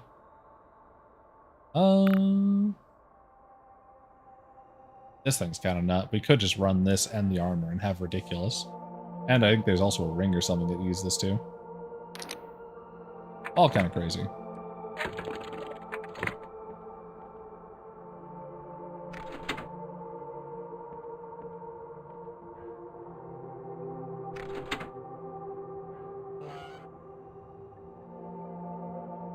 And where does this go? Ooh, a delusion. Have fun. Aha. Large breaker-like switch is set in a console before you. The whole thing and the hut around it seem to have been put together from a haphazard if impressive section of parts, now showing their age. Click the switch, we'll leave it for now. I think this turns off the, fucking this, so... In case there's somebody here we have to talk to first, I want to leave this. It's kind of hard to miss this building anyway.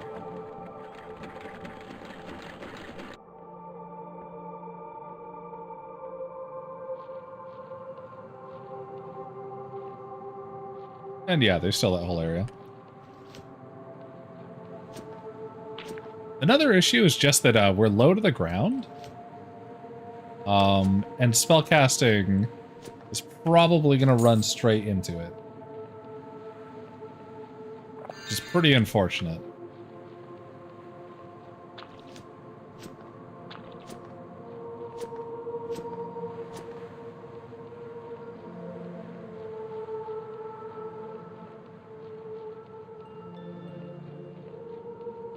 Man, look at that whole thing. Just busted up.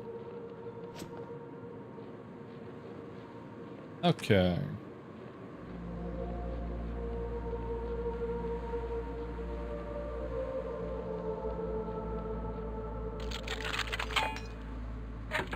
Whoopsie. Silly me, not having my lockpicking gear on. And it wouldn't have mattered either way. Hilarious. Okay.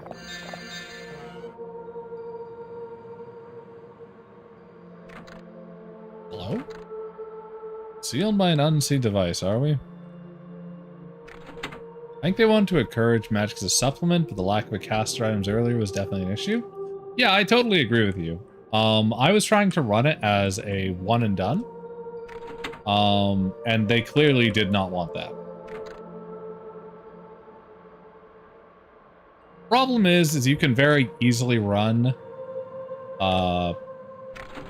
without magic. Like, all magic really gives you is teleport home and move fast. It is effectively your quick move. Desert key, a worn-looking key that seems to have been beaten into shape from a piece of scrap metal found on a distant island. Oh, okay.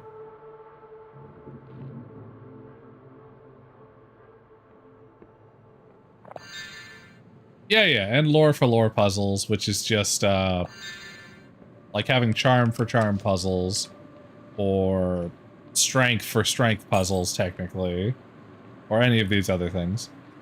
It's just a number you need to have in your stat key to get through things.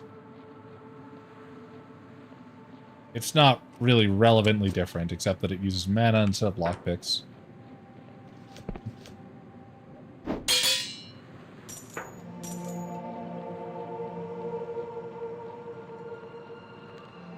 Okay.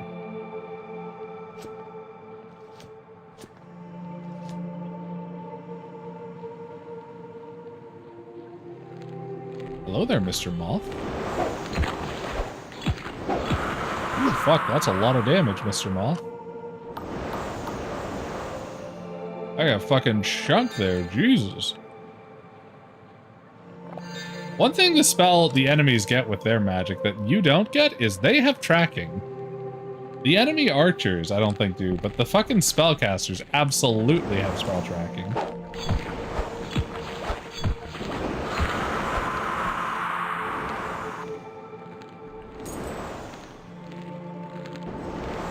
Yeah, you can see it curving towards me, actually, right there.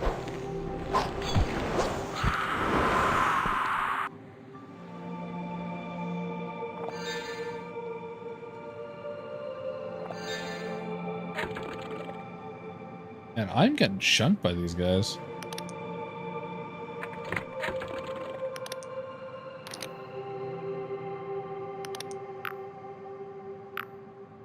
Go back on our high defense stuff, Jesus.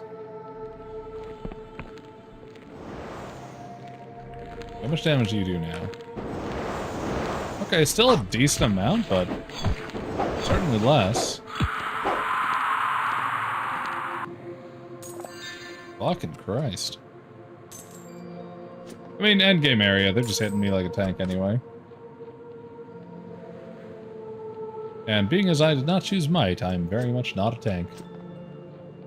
I am Squishy Caster Boy, wielding giant fuck-off greatsword because melee better. Melee too strong, ranged even stronger. But I don't want to waste my arrows when I might need them to kill Vela. Or her god pet.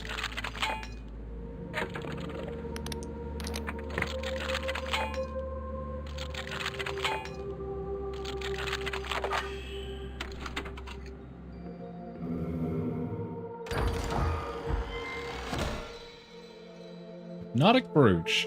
This seems to be just a little knot of twigs that's then faded flowers until you find you can't look away from it, entranced by its appearance. Others find it enticing too and will fall under your entice spell for longer than usual. Alright, that is, I think, our third entice item. Or possibly fourth, I'm not actually sure. One of the two.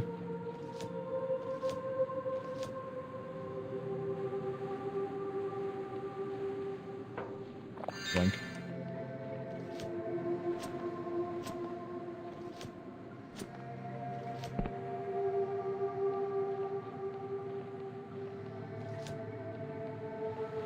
Like, all of our builds are coming together here.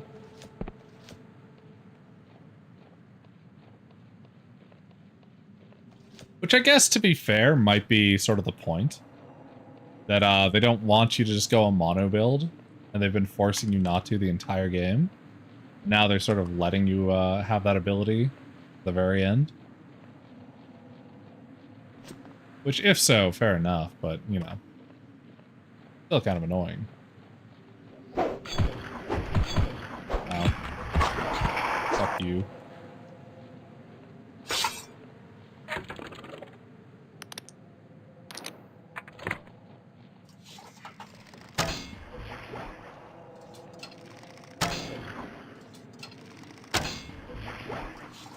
Yeah, see the difference between an archer build and the flechette build, because the flechette mage thing does about as much damage as my arrow does, is I can have like hundreds of arrows stocked up.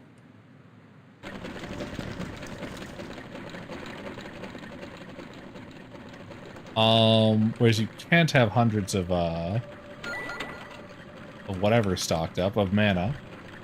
Well, I mean, I guess you could in mana potions, but you have to drink those in between. The flechette's faster at full build, but it comes at the cost of basically all of your defense. Like, your defense goes from 55 to -15, or rather 75 to 5. It drops by 70 points. Armor drops by 50 points, I think. Let me check. It drops like 30 points. And you specifically are just squishier and have worse melee. Oh, there's a couple of these. Yeah, all the good mage stuff looks to have been added in 1.0, basically.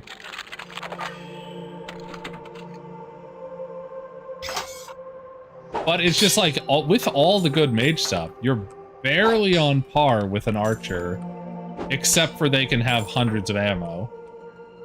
Like, that seems a little ridiculous to me.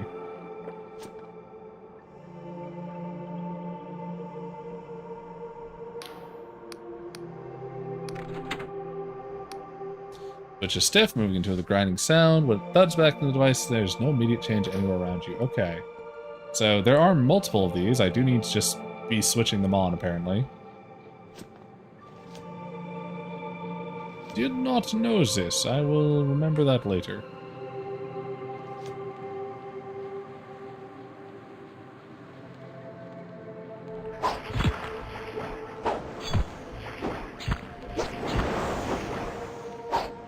Are moths shooting at me from above? Yeah, there are.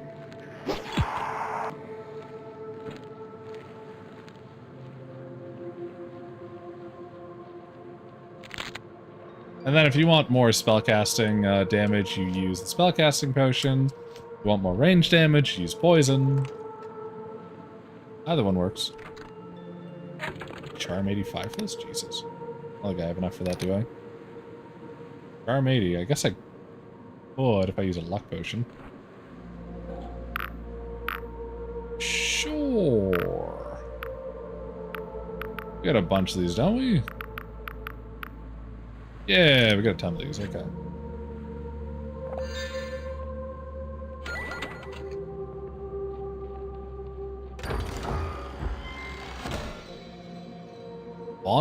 Band of Stimulus. This ring allows mana to regenerate. Okay, that's what I was asking for. Based on the wearer's regen stat. A rare trinket indeed that fundamentally changes the physiology of its wearer. So now we actually have a regen option. Holy fuck, this is taking all the game to get. That's ridiculous.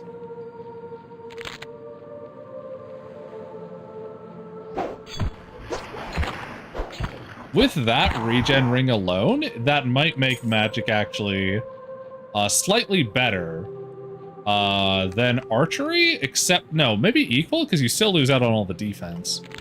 It's either, it's about as good as archery, I'd say now, with the mana regen band, if you get every single item. Like, that is fucking crazy.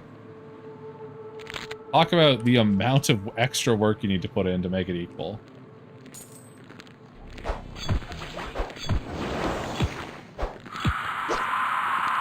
God damn. Something, though. At least we finally have it.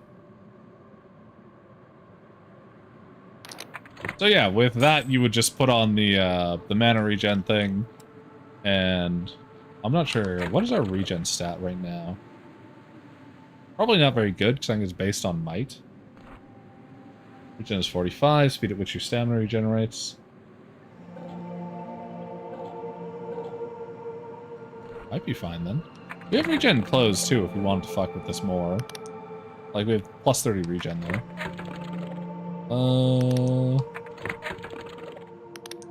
Let's go ahead and toss on our Stimulus. Yeah, let's also put on our Band of Rejuvenation. This should give us health and mana regen over time.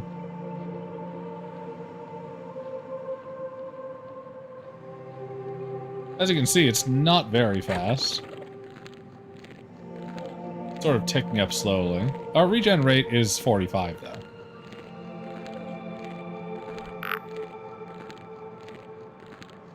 If we drink this to boost stamina regen, does this boost the other two as well? Curious now. So what did that boost our stamina to? Okay, regen only went to 46? That's fucking weird. What if we pump this on? 76. Okay.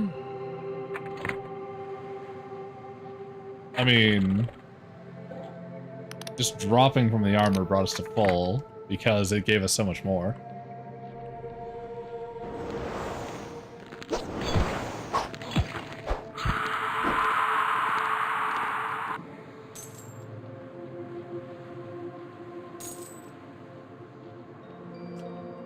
Honestly, the quickest solution would have been to not go with non-regenerating mana. Yeah, definitely. Like, that would have solved a lot of the problems that you experience as a mage throughout the entire fucking game.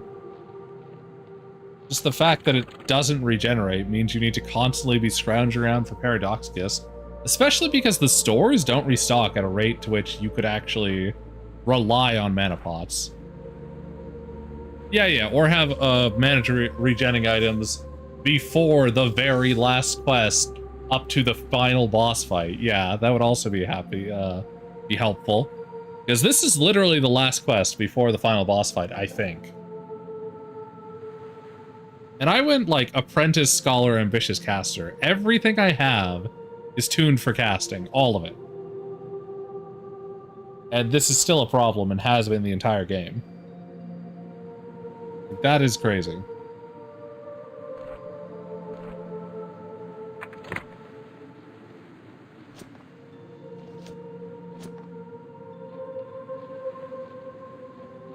I definitely will not be making the same mistake next time.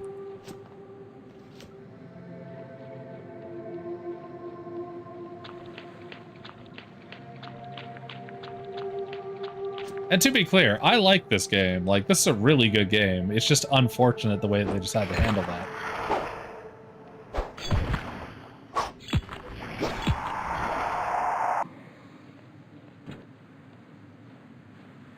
Yeah. If you just signpost that magic wasn't a primary style, I would have also been fine, because I wouldn't have run down this route. That would be perfectly fine. But it comes off as being, like, a totally acceptable way of playing the game. And I think they even thought that it really was. Or that you could manage it, and, like, you sort of can, but... like, not really. It's... the way that you play a mage in this is you run away from all fights and only fight fights that you have to, because that's how many mana potions you'll have. Which is fucking sad. Because it is a totally effective strategy to just run past enemies and ignore them. In almost all cases.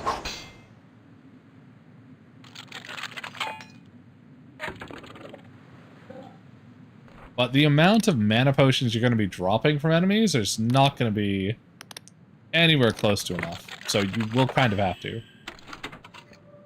I mean, maybe they are expecting me to run past more Like, they have a counter on how many things I've killed. I've killed 607 enemies. So, like, maybe. Possible. I have no way of telling that, though.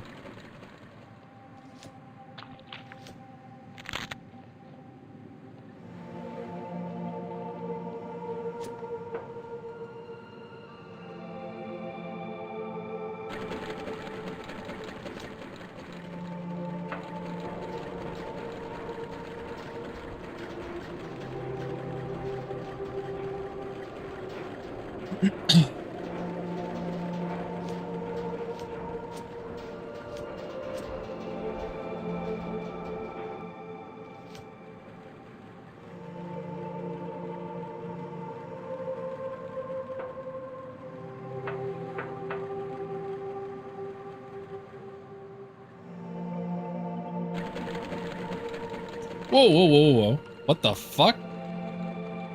Sometimes there's slippery geometry like that. Better watch the fuck out. I almost got launched off. Fucking Christ. This game sometimes.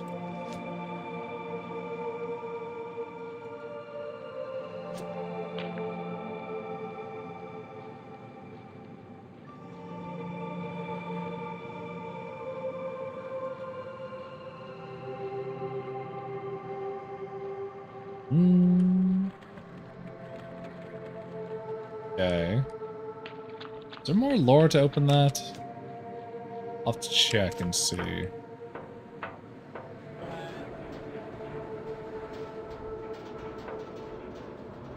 Make sure we have our spells set up. We do not have something to teleport us back somewhere safe, so let's grab that quickly. There we go.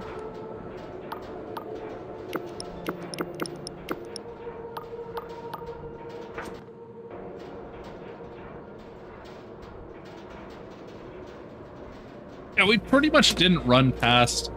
like, we've run past a little bit, but almost exclusively we've been killing our way through the, anything blocking our path. Because that's just how you get money in this game.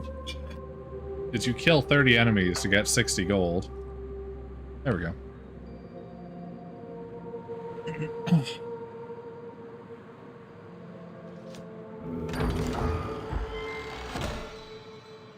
Damaged Emberian Helm. Cracked and incomplete it may be, but you can tell at once that this helm is Emberian, part of the legendary panoplies, worn by their long-dead warriors during their conquest of the world and its inferior civilization. Boosts all skills slightly. Okay, cool. We will absolutely take this and wear this in the final fight. When we fucking murder Vela Callose. Fine by me.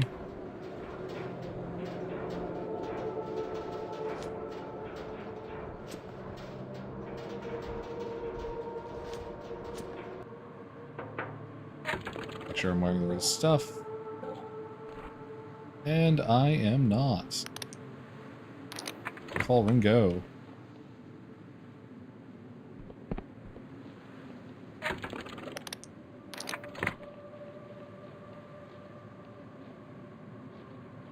Okay.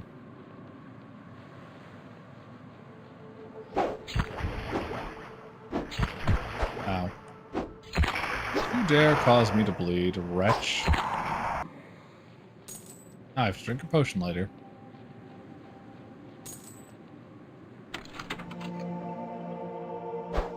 Oh, this is what the desert queue is for. Okay. Emberian ore, sure. That was totally worth it.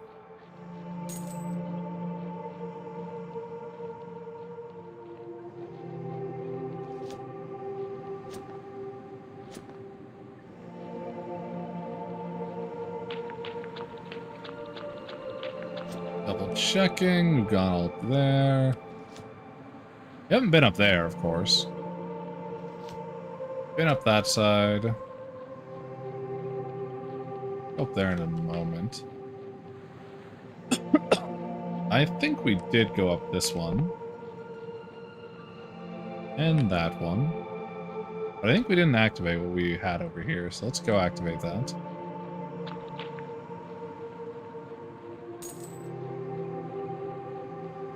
We do want to be activating all of these, apparently. I'm pretty sure it was this one we didn't activate.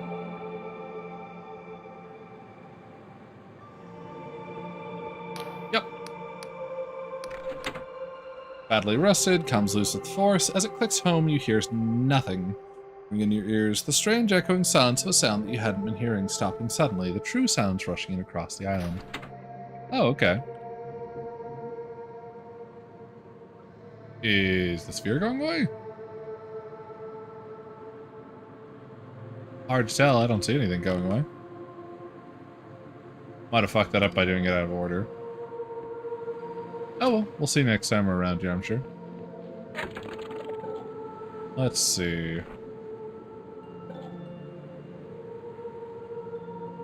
Found Desert Island, the south of Nerik Isles, where an ancient American ship has run aground.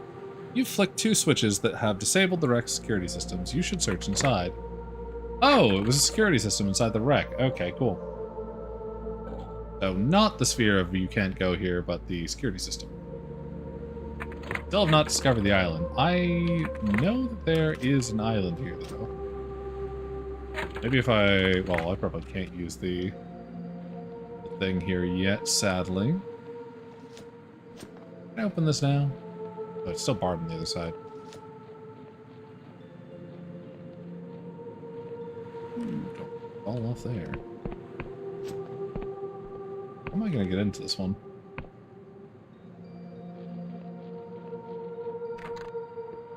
Sealed by an unseen device. Oh. I'm just blind. Probably more of those. Are in fact more of those.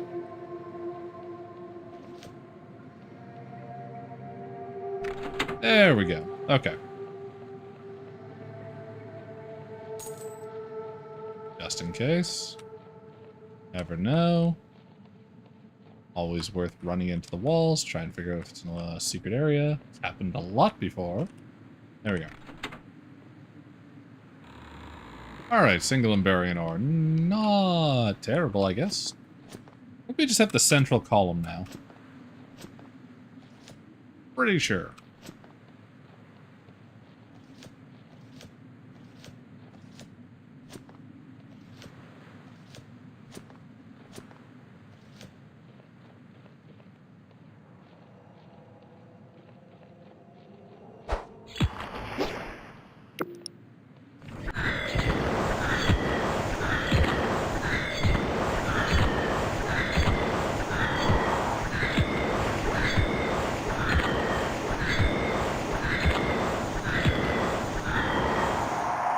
The fact that now that I have a mana regen thing, I can just do that is really nice.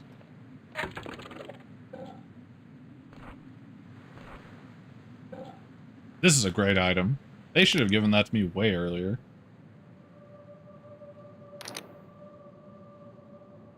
Okay.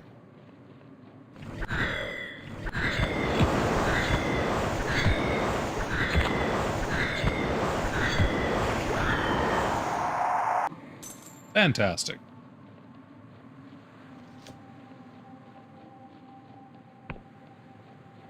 Wasn't there a moth up here? Oh well. Must have disappeared somewhere. Okay, and the waterfall, nope. Okay. Oh shit, there's a guy here.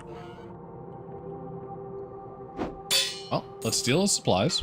First things first. Be rude not to. What the fuck? You look kind of fucked up. Definitely steal his supplies. Oh! He's got one of the skulls. Okay. So that's where we go to find that. Alright, sick. Can't steal his lockpicks. Face that. Oh, I should have found my charm stuff first. Duh.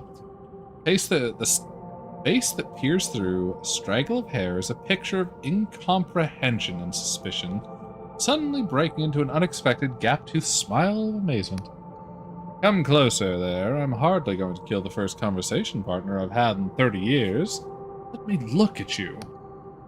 You are real, aren't you? Not another entropic discharge of the sphere. Say nothing as you approach, that's fucked up. That's the first time I've been accused of that.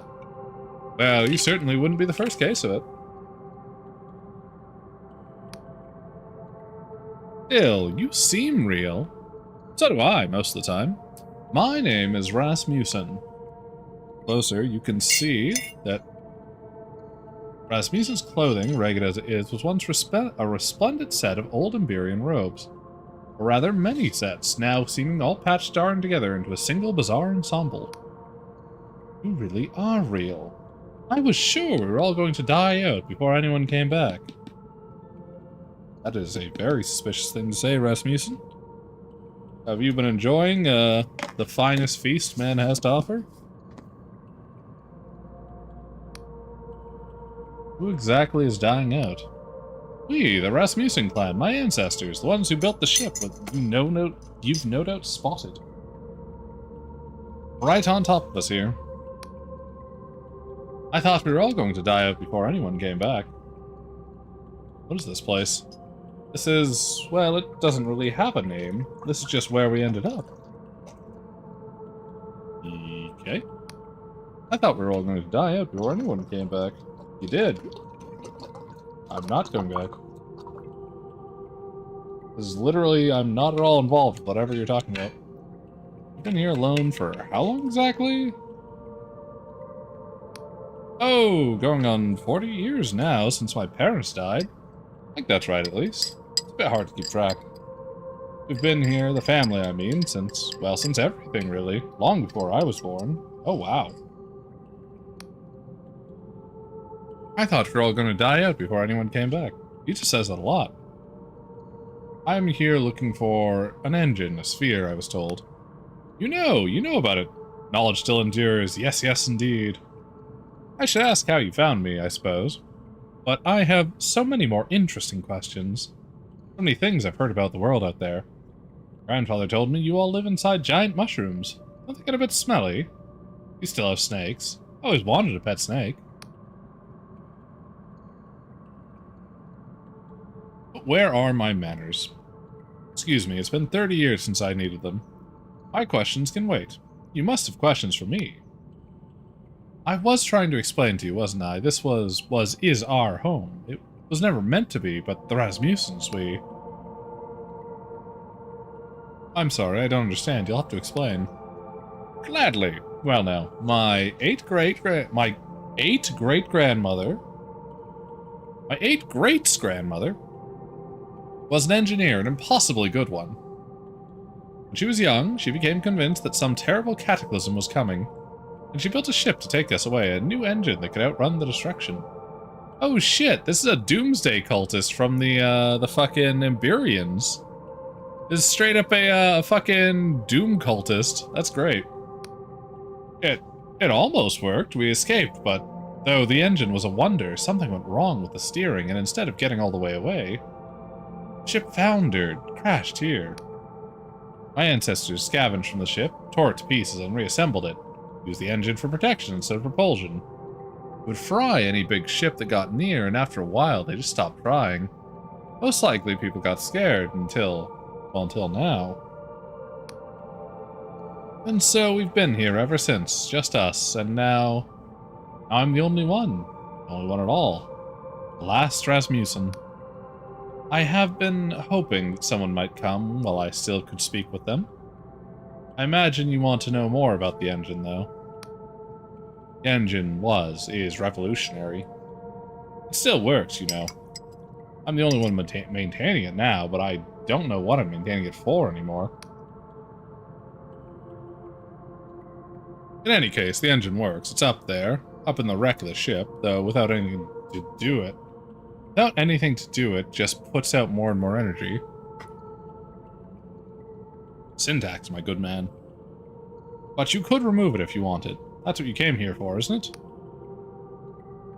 Don't worry, I know you didn't come here just to listen to me. That's true, I didn't. I hardly ever go to random places to listen to the insane ramble. The sphere is up above, but you won't be able to reach it just like that. It puts out too much energy to get close to it. There is a way to shut it off. 2 switches elsewhere on the island, separate from each other. Fail-safes. I've already got them. If you can switch them both, the sphere will disconnect, and you'll be able to get it out. Move it. Really don't mind if I remove it. What will happen to you? What, you think I'm going to stop you? You think I could even try? No, you'd get destroyed, dude. Like, it wouldn't even be close. And in any case, what is it doing here now? Protecting me? From what? And when I'm gone, it will be protecting nothing at all. No, much better that it goes back to its original purpose. You can switch them both, the sphere will disconnect. And you'll be able to get it out. Move it. I found those already, they're both shut off. He smiles a little sadly. I suspected as much. Forgive an old man his little conversation indulgent, will you? I just wanted to hear another voice for a while. You can go on now, up into the ship. The sphere is there.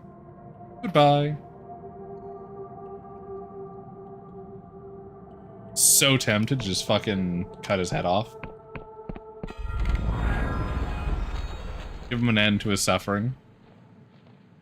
But I feel like it's better to just leave him here to live through it. Oh, I get a landmark.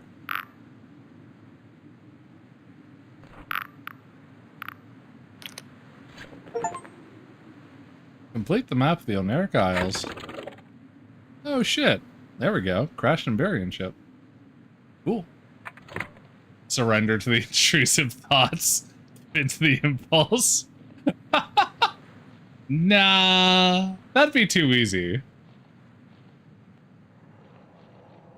This man deserves the fate he's asked for.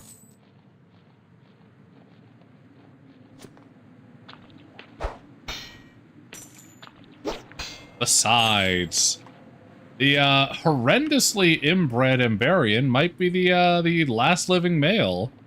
We could hook him up with the Emberian lady that we have from the Dark Star Mercenaries. That would be fucking hilarious.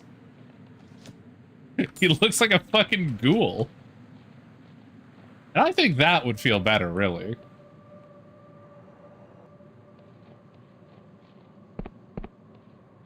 That's my headcanon now.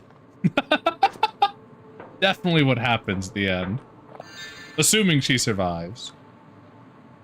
I might have to kill her. I don't know.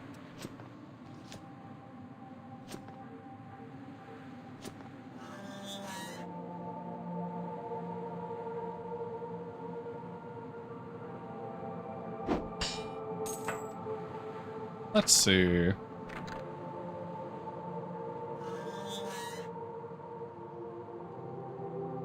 Oh. Some fun looking rates.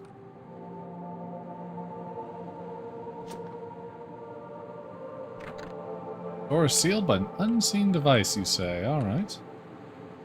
Very well then. Murder it is. Bonk.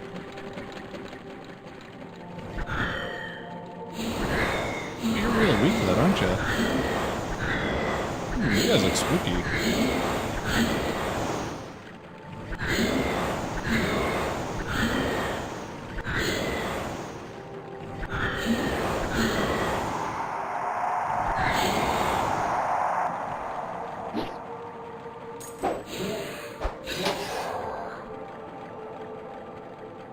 Fall before me.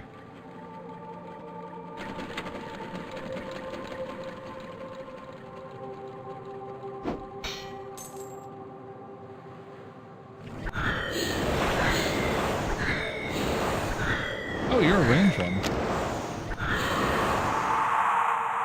You're not having to worry about mana is so fucking good. Like, that is just incredible.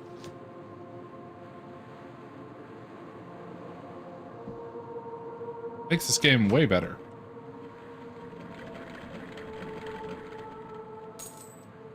Because, like, I still have to watch for it because I'm using it faster than I'm regenning, even at this rate, but... I don't know. It's just, I feel like this really improves on it.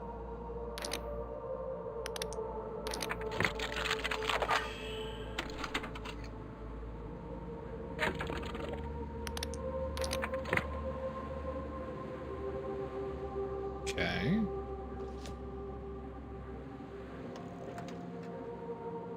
You're a charm one. Oh. Well, okay then.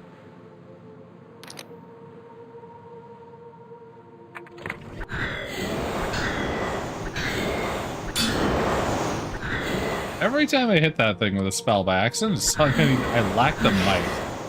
Like, it would be nice if I could use my my wisdom as a caster as opposed to my strength when using spells to attack something. Shame that's not the case.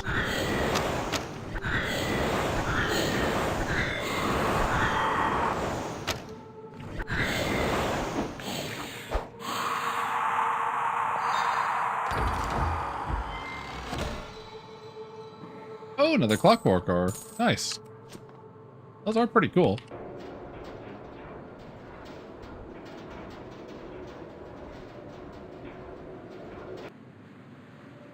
That makes me wonder, because we do have the clockwork dagger. Oops. Oh, that is fucking cool.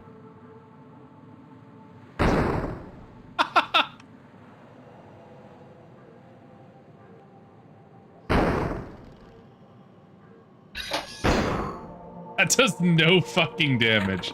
However, very neat.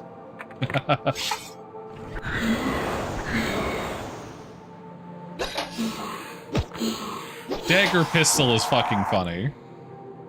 Single shot dagger pistol is fucking funny.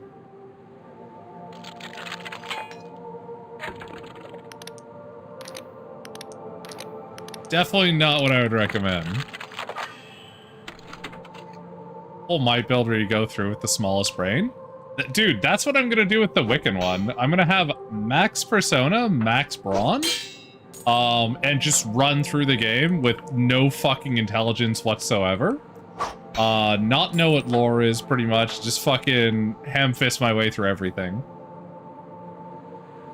Which is clearly the opposite intention of when you're going with the Wiccans, but whatever.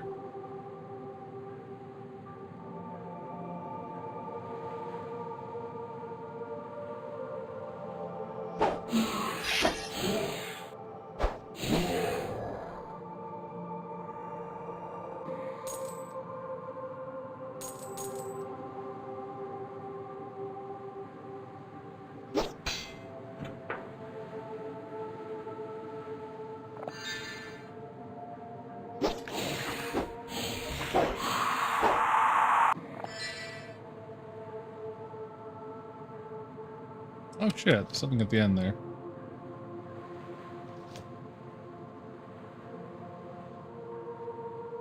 Full might build definitely is just the best choice though, I think.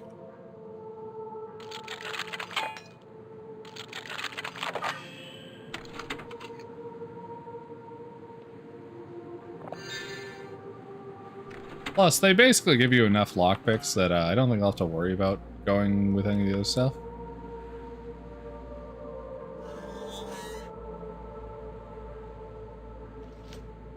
That's what we came here for. We'll get it in a second. Ah, just to look down. Okay, then.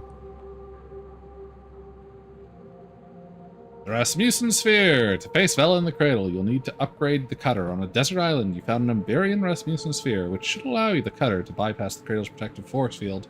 You should return to the High Confessor with what you found. Sick.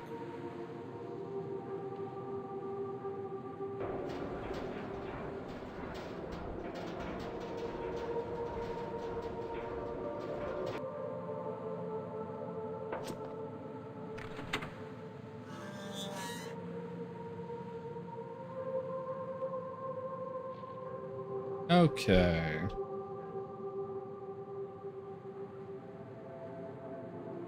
Oh, let's see. Okay, looks like, yeah, the sphere is gone now from overhead. Sick.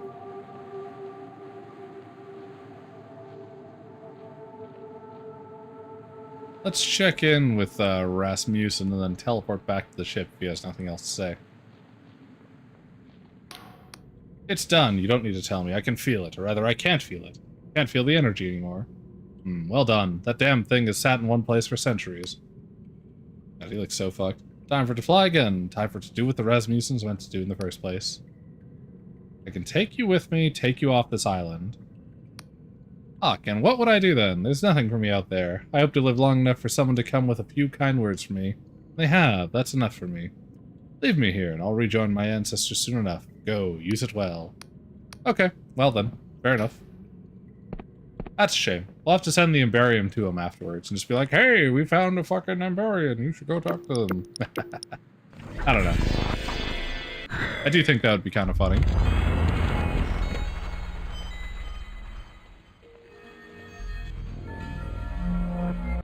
Alrighty.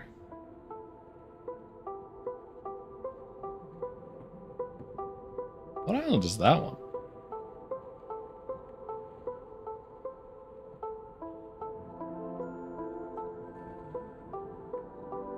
Oh, it's... I know which one it is now. Okay.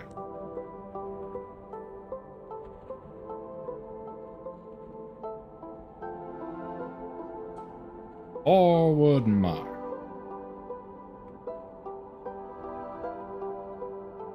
Onwards to somewhere where I can upgrade this helmet.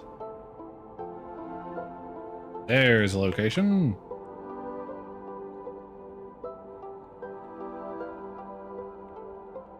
Imagine somebody using a giant fuck-off airship to destroy part of your town because they're bad at parking.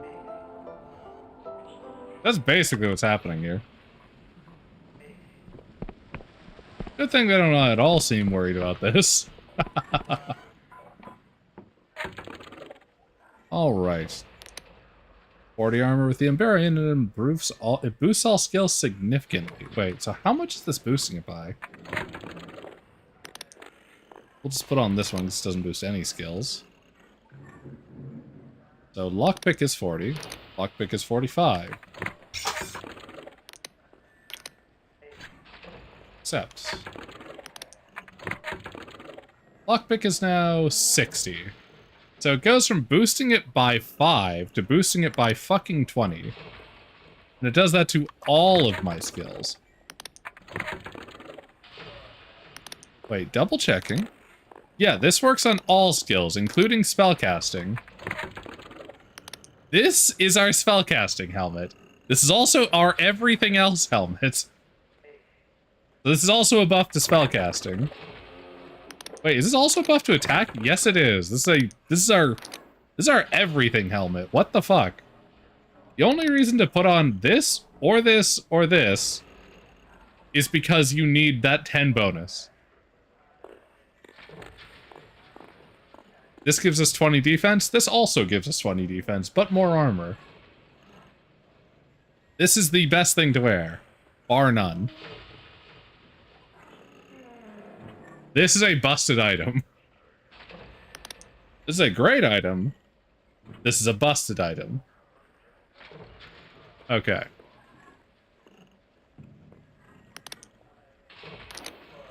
Yeah, we can have 70 attack now with only having 5 might. What the fuck? How close are we anyway? I think we're like 1 or 2 from leveling up again, getting 9 persona.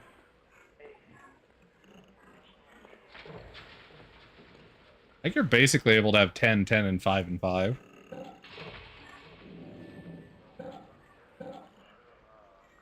Okay. So let's see. We're at 70 attack. That brings this to 68. Base is 40.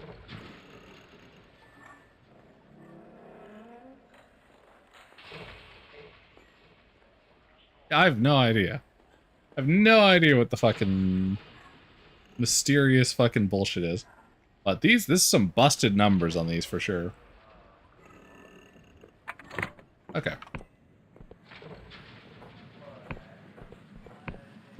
We definitely use the helmet. The helmet's broken. Yeah. Suddenly there's significantly more content at the end. There is approximately, like, fucking 10 hours of additional content that I wasn't expecting.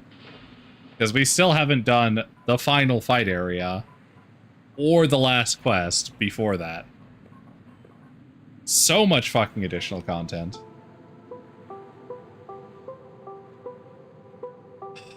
God. It's like 9 o'clock. Fucking Christ. Okay. I'm gonna take a bathroom break. Then we're gonna do the skull quest. Then we'll, if we still have time in the fucking day, do the fucking final fight. I swear to God, I do want to finish this game, so... This is such a long fucking... Whatever. Okay. So we need to go up here. Where is our Rock'em Sock'em robot? Yeah, clearly. I mean, I did kind of screw up my sleep, so I am waking up later right now. So, I can stay up a bit later, basically. I mean, that's helping this. Not that that was a good thing. Not that it's a helping thing. But, you know. It is aiding in my attempt to finish this game.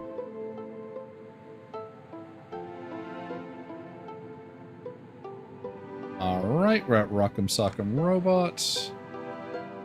So, where is our starting island for the quest? It's right there, isn't it? We just went past it. Yes, it is.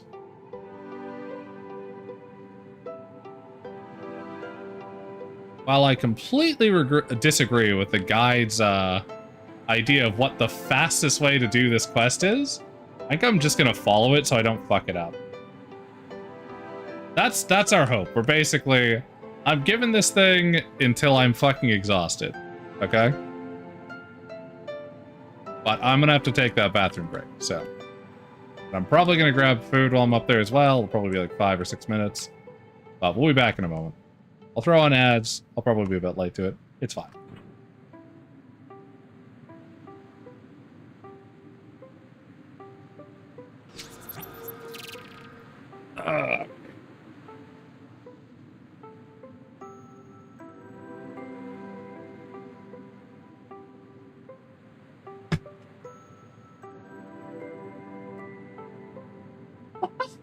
Yeah, I don't know about that one. That would be fucking crazy.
Okay.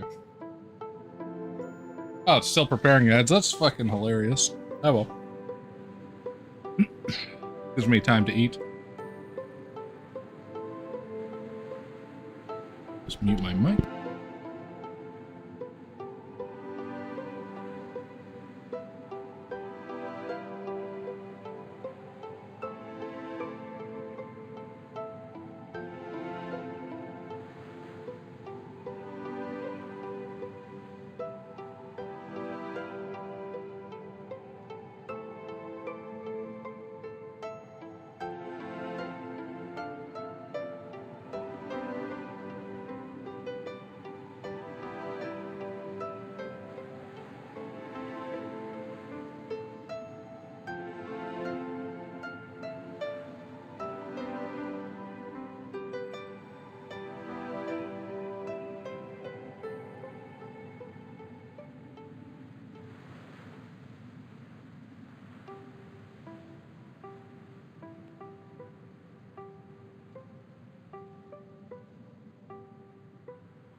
Give me a second, I'm fucking eating.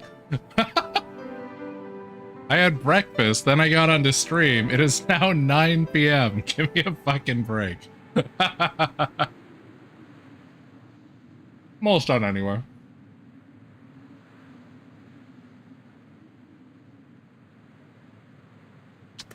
Okay.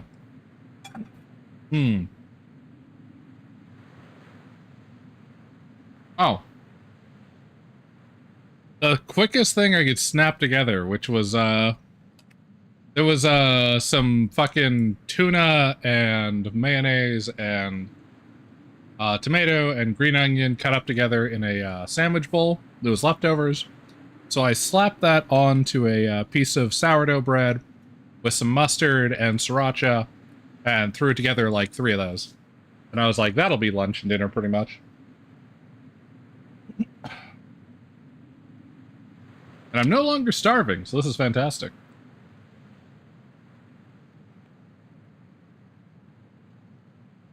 All right. Ah, there we go.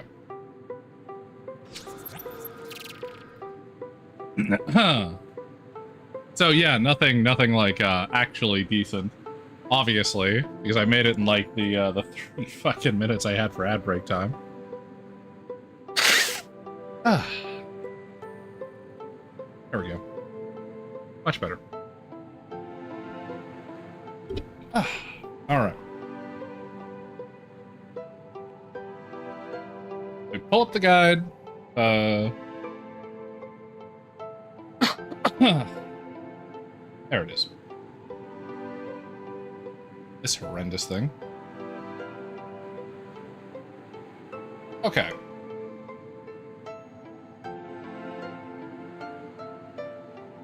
is pop between that one and make sure it's open on this page too, because we're going to be timed the entire time.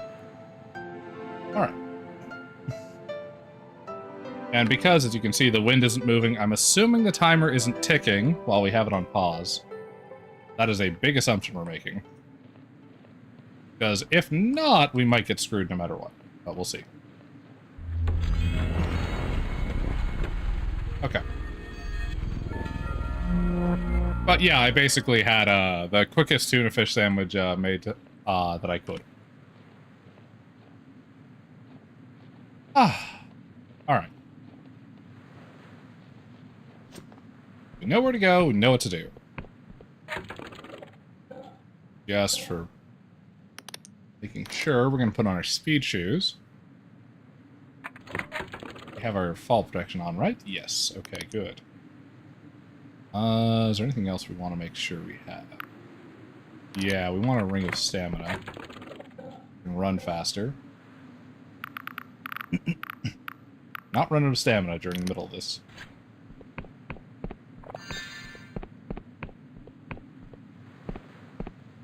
But yeah, no. We went with what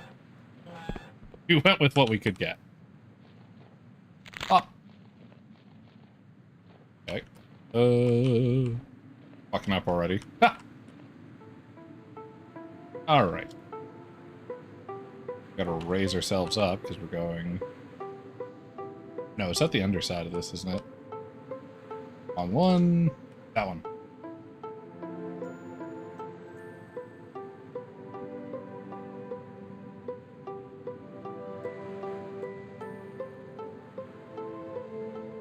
Alright. That went decently. That's the first two.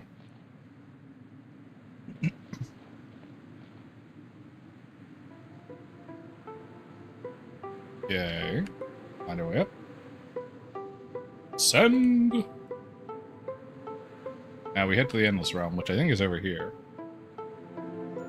Pretty sure. Looks like the Endless Realm. Yep. We're in the northern end. That'll be Wiener's castle. We want to ignore that.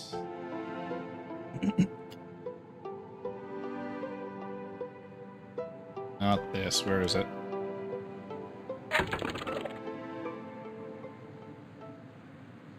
Pretty close. Need to go a bit more forward. Okay. Just past the city. It is this one. Alright.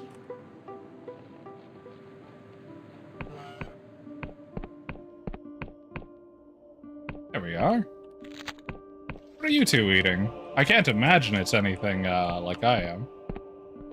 I'm eating basically the quickest slop I can throw together. At least in the moment. I had, some nice turkey soup and, garlic bread last night, which is really nice. But, yeah, we'll see. Things are what they are. Gotta go farther south.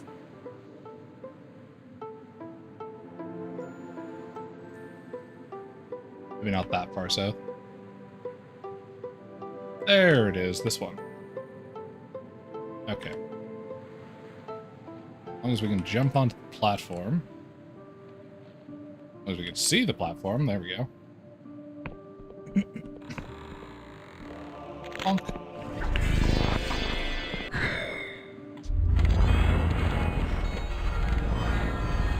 Okay, that's basically what we did last time. That's the Endless Realm. Now we're gonna start from the bottom of the Quill Nation, I think. We want to continue in this direction.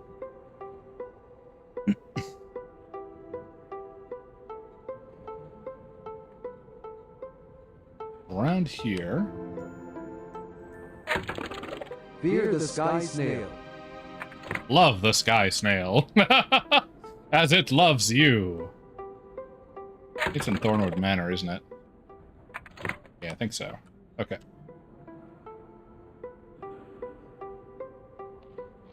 Da-da-da-da-da. What do you mean there's nowhere to anchor? Fuck you, game. Surely it works now. Okay. Thornwood Manor. where exactly inside this place is it? I know we said we were going to do this in order. I immediately decided against that, because fuck that. The order that they want me to do this in is absolutely absurd. Thornwood Manor, okay. It's in the Keeper's house. That's where it is, not in our manor house. Alright. It's down there. Dude, I love the Sky Snail too. That was fucking crazy. I've been looking at that thing the whole time, like, what the fuck is that? The fact that you can actually just go inside it is awesome.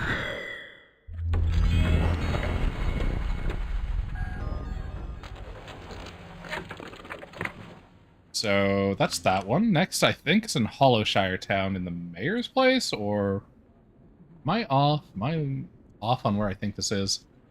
I'm using a guide in Steam, and none of the things are numbered, so... It's kind of hard for me to tell. Hollow Town, the second floor of the Winged Merchants building.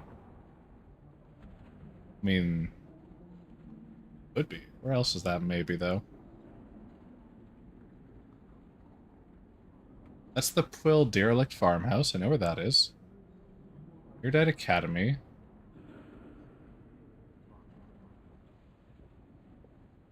Yeah, okay, cool. It's like there's one that doesn't give a map location, and it's the Winged Merchant Guild building. But I know where that is, so it should be fine.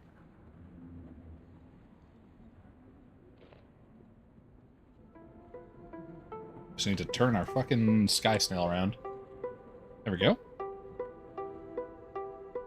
Okay. Should be pretty close here.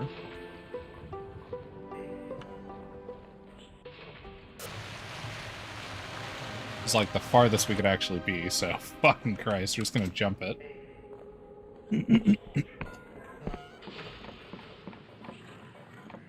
There it is. Alright, back on the ship.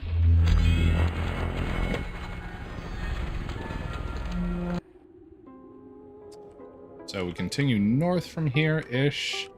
And we go to the Iridite Academy, which is just up here. As the game freaks out to our ascension.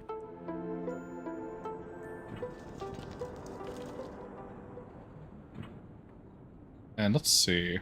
Iridite Academy. Where is it? Here it is. On the table on the second floor of the main building. Okay. Okay, I know what I'm looking for.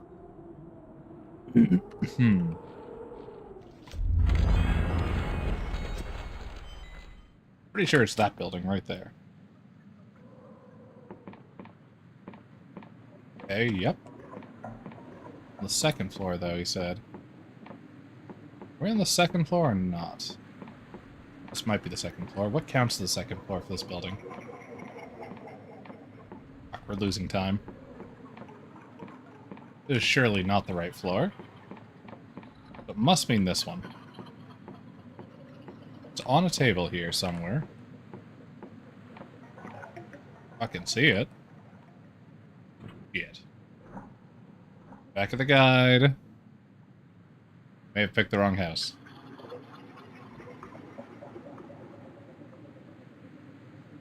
Iridite Academy, on table on second floor in the main building.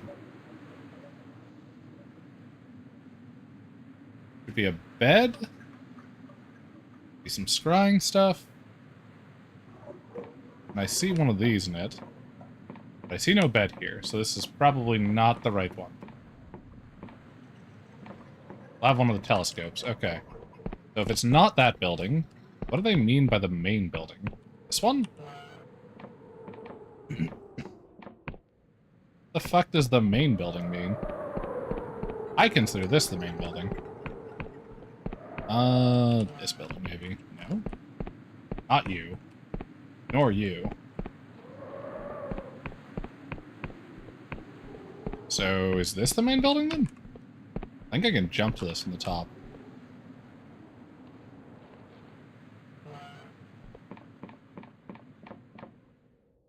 Surely this is not the main building.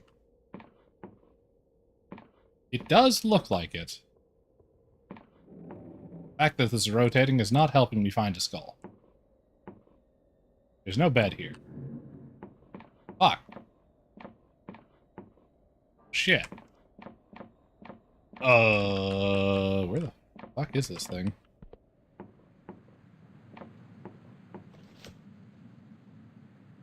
Okay.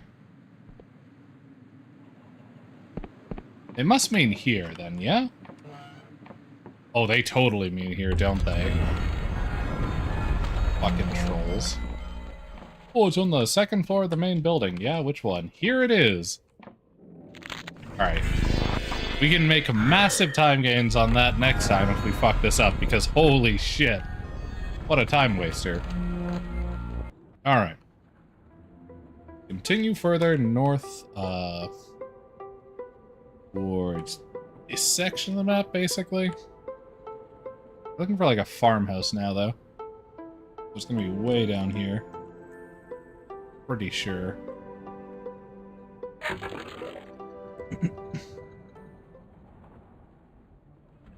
Okay, further north. This looks like it.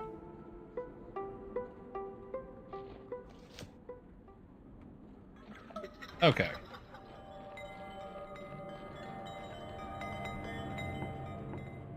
This one.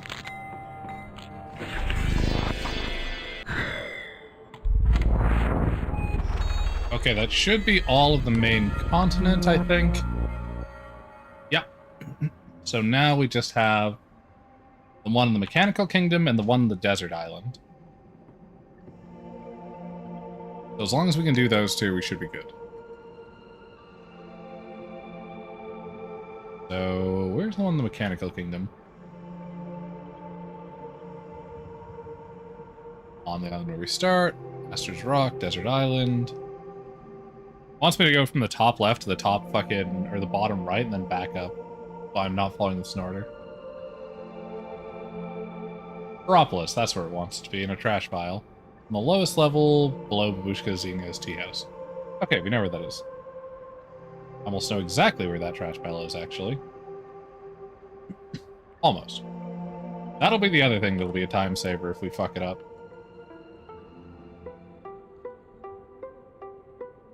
It's in Veropolis, though. This is the Endless Realm. We're going the wrong fucking way. Shit. No. Our time.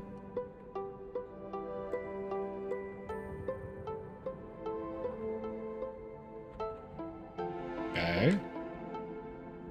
Going too far to the side. It's over here. Veropolis. Not gonna shoot at us, are they? That'd be a real fucking shame. Roundabouts here. Ooh. It did not want me to do that. Yeah, I didn't think it. Okay. Make sure we have the right shit on. We do. We're just gonna be hopping down.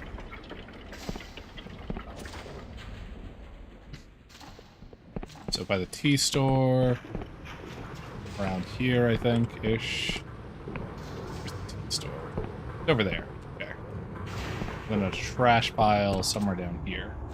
Found it. Okay. Now we just need to make it to Rasmussen's one.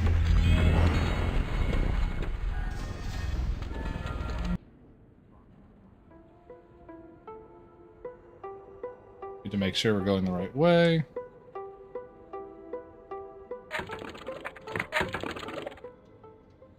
Are, I think, going the right way?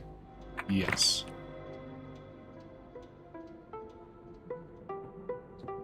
I believe it's this just over here.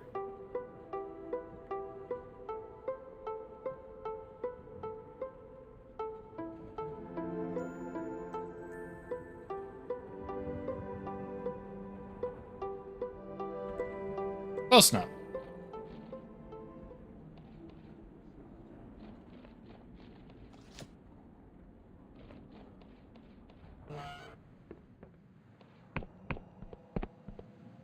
There we go. On a small island to the northwest, an adventure tasked you with opening an ancient door. You activated all the crystal skulls before the time ran out and should now return to the island to open the door. Perfect. I did not think we would get that in one attempt, I'm going to be honest. Alright. Nothing up here, is there?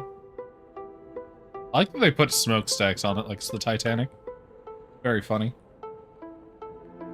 Okay.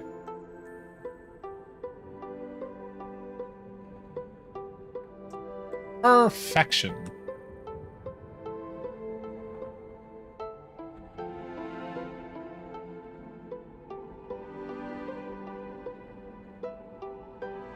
Forward march. Go, you snail, go forth.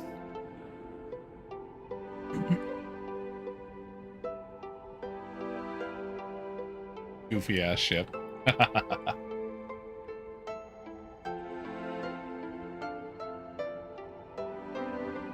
There it is.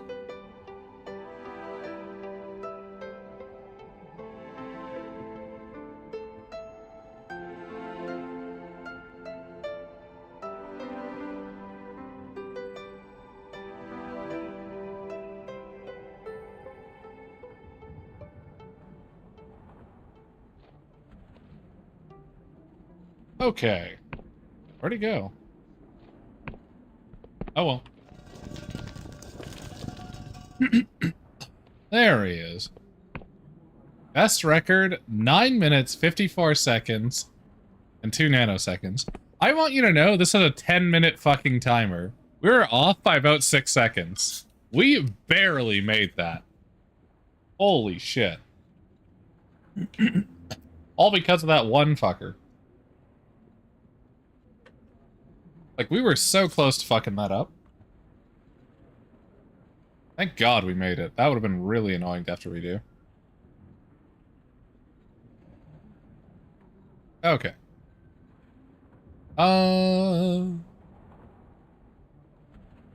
Let's see. You there.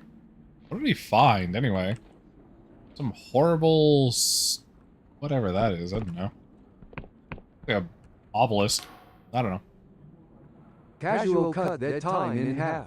Yeah, pretty much. I mean, if I ran it back a couple times, I probably could cut it pretty close. I don't know if I can cut it in half, but I definitely shave off a minute. Venture yells furiously. Squid shit, typhus crap, son of a silk slug, confound it all. What's the matter? The treasure, it's a brick. It's a bloody IOU. Look, this tablet here in the prehistoric writing of the Sky Dweller tribes. This roughly translates as the great treasure hoard of, I believe this translates as the Cloud Rider tribe, has been loaned to our brethren in the Drifting Isles for use of their hot springs? The bastards gave it away! He sighs. Well, you got the blast thing open, so I suppose I should honor our deal. You may have my adventurer's cabin, and all that lies within. I ordered my servants to dismantle it for transport. Now leave me. Perhaps there's still a gemstone left in the dirt somewhere. Nice. And we got our delusion with that one. So let's pump our persona up to 9. We have almost max persona now. We now have a charm of 75. Which could be bumped to 85 if we change out our hat. And could be buffed to 90 if we use an elixir of luck. So, pretty decent. And also our barter is obscene now. Alright. Let's check out that adventurer cabin. And then I think all that's left is, going and murdering Vela Callose.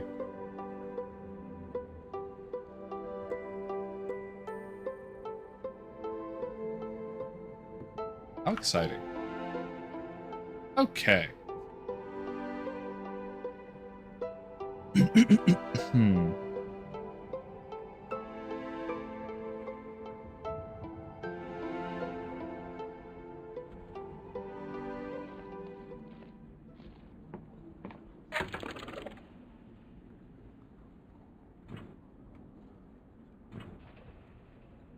Alright, splendid cabin.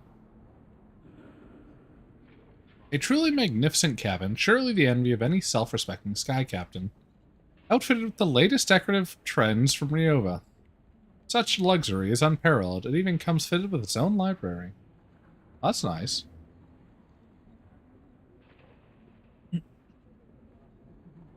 Huh.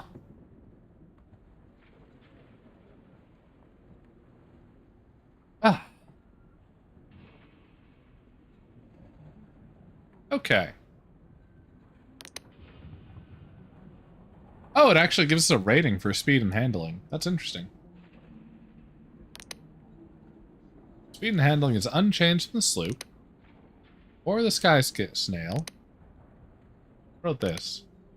Our speed goes up by 5, our handling does not decrease. The sloop sail is better.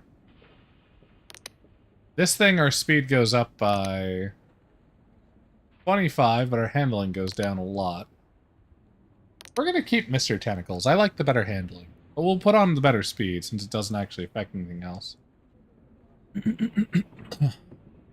There we go. We have a piece from each piece, actually. We have an abomination chip now instead. Very nice.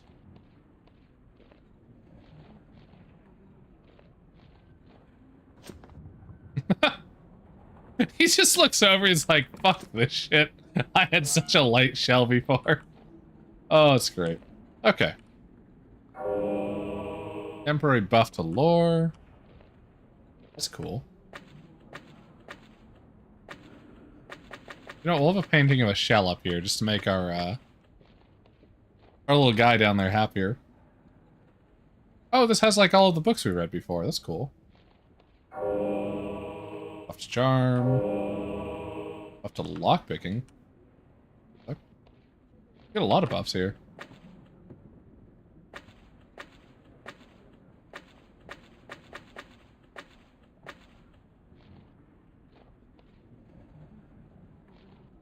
Alright.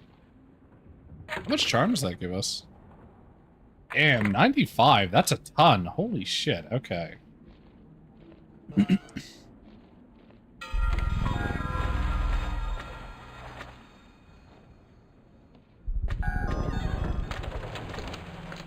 Some internal decorating.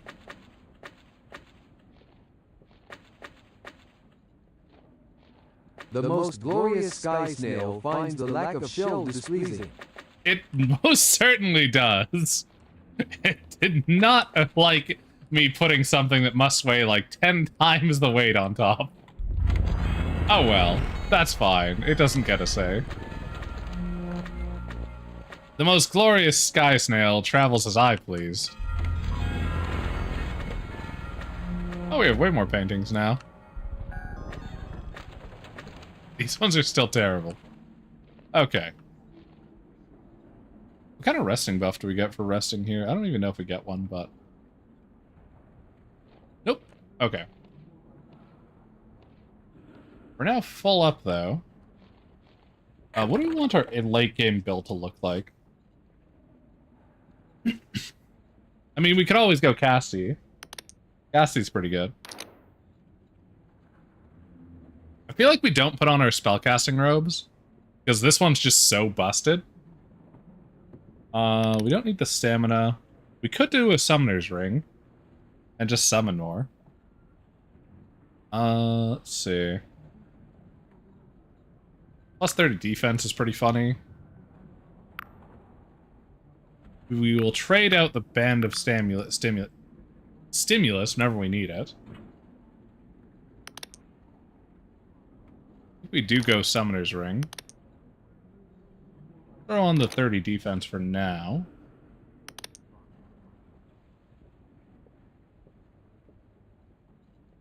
Yeah, we can do that.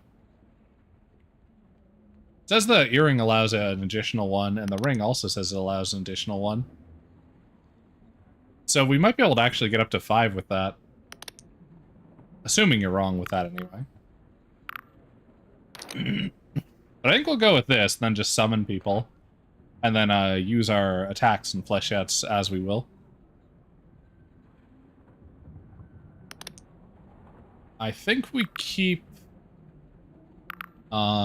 flechettes. We keep some skeleton mage because it's better than the others. Skeleton guard might be okay. Maybe we throw a couple of these in. We throw out Immolate's not bad. And then we're still gonna want airship emergency. We could throw out slow. Slow might be decent against specifically Vela. Or her hordes of enemies, assuming she has them. I feel like this could be fine. Okay. Got a pretty decent late game build, I think. Let's go talk to our commanding officer. So fancy. Oh shit, what happened to its legs? Oh, no wonder he's pissed. We fucking took his legs. Where did those go?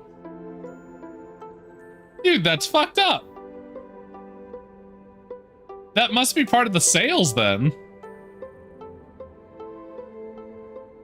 This poor guy. We stole his fucking legs. He's just a tube of mollusk. Oh no. Oh, that's terrible.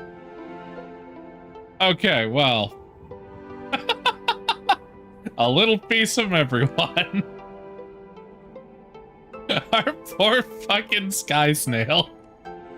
Oh gosh. You tortured the holy sky snail. I sure do.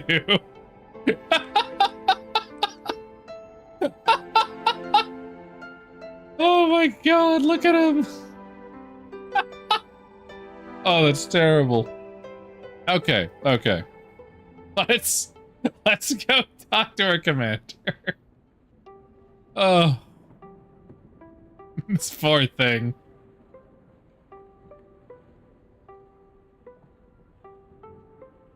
Oh.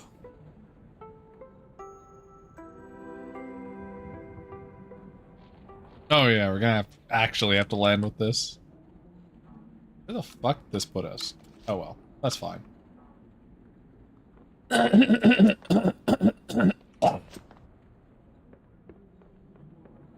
Poor Snaily.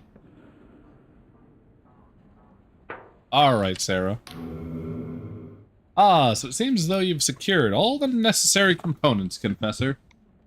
Assault informs me that the cutter is ready. That's nice.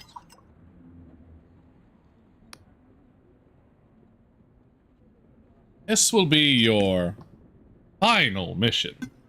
Finally, fuck. For after this, I will declare your penance fulfilled. You'll be free to roam the Sky Realm once more. But I wanted to offer you a place here. In this tribunal. If you wish to serve the Inquisition alongside me. Yeah, no, I'm happy to join the Inquisition. I like my work here. That is good to hear, Confessor. You will make an exceptional agent. Yeah, no shit. But back to the task at hand. We'll assemble your strike team for this final assignment. We'll approach the cradle in the cutter and find your way through to Vela's defenses. We've seen no sign of aberrant behavior from the cradle. So we can only assume that Vela has not yet awakened the creature within. She totally has. You must kill her before she can do any harm. Kill her? Why not capture? You did not sail with her back in those days. You did not love her as I did. You were not betrayed by her and left to die. Gasp for air. If left to enact her plans, Vela will be the death of us all. That woman deserves nothing better than death. Okay. Just get the cutter docked at the cradle. The rest of your team will begin the assault. Expect fierce resistance. Sacrifices may be necessary. You may not all meet again. But know this, I have come to respect you, Confessor.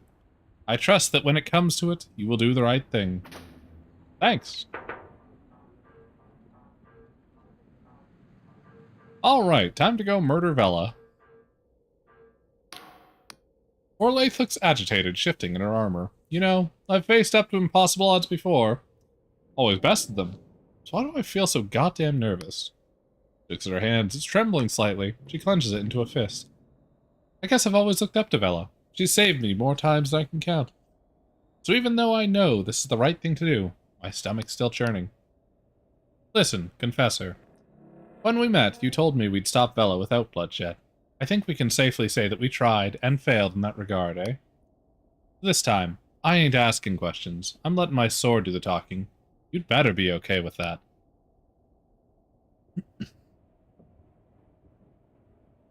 You're right. The time for talk is over. Do your worst. She grins. I hear a lust for revenge in your tone, Confessor. She did skewer you pretty good back there. Orlaith is silent for a moment. You know, I've never felt like I belonged anywhere. Being born from a glass tube will do that to you. Even those first few years with Vela, when we thought we were really making a difference, was still Vela's dream we were chasing, you know? But now, I think I finally know what my purpose is. To stop the evils of my ancestors from ever being repeated. Twists up the corner of her mouth, or die trying. For better or worse, that's thanks to you, Confessor. So I suppose I just wanted to say, thank you. My pleasure, Orlaith. Smiles at you warmly. Aw, that's nice. I can't wait to sell her off to the other guy. They're gonna make a great couple. Frost is sipping from a teacup, which he raises in salute at your approach. Ah, Confessor, good of you to join us. So here we are at last. The interval is nearly over. The curtain's soon to open. Everything is in place for the final act. Let's just hope I can remember my lines. How are you feeling? You'll do fine, Frost. After all, we've rehearsed plenty. He sips. Nevertheless, a little stage fright is only natural. This is the confrontation I've been running from all along. This, what I became Horus to escape. I think that's supposed to be, this is what I became Horus to escape. Whatever. And I am finding the fear is less biting than before. Feels calming, somehow, to be walking... Should be at last. Walking towards my troubles with a firm resolve. He snorts. Funny how long resist the simplest lessons. Confessor, do you remember our first meeting? Lately I found myself turning it over in my brain. The time you persuaded me that the angel's promise was a mirage, that a better world could only be built one brick at a time. Those were wise words. Dark Stars could have bettered so many lives with all the power and treasure we attained. If we took the easy path, or no, if we'd done the hard work and made the hard choices instead we took the easy path, following our leader into damnation for a prize that could absolve any crime. But, he takes a deep breath, and locks eyes with you. Things are different now, don't you see? The cradle has risen. The stable door has been blown off. Its bally hinges. Everything the Clockwork Kingdom ever tried was mere child's play compared to the angel. This is it, the real deal. Now that we're on the precipice, I find I cannot turn my back. It's all Horus's fault, I'm afraid. His visions were so good because he still had hope. Hope that every person could be redeemed, that love really was more powerful than despair. When you reawakened my old self, that hope didn't die. It stayed with me, infectious, all mixed up together with everything I've seen and done. Frost smiles ruefully. So you see, I have to believe that Horus wasn't wrong to hope. I mean that literally. I have no choice but to believe. Sam, and my family, and everyone I've ever loved. You're saying you want to activate the angel? I'm with you? I'm not with you. Sorry, Frost, I won't let you activate the angel. Honestly, I have no idea what I'll do once we reach the angel. Yeah, no, dude, there's no way you're activating that angel. Frost gazes at you for a while, then nods, his expression surprisingly peaceful. Very well. If this final act should cast us as foes, let us play our parts with gusto. Sighs. I'm going to flipping regret all this, aren't I? Oh yes, brutally so. I will fucking kill you, Frost. Oh well. Not important.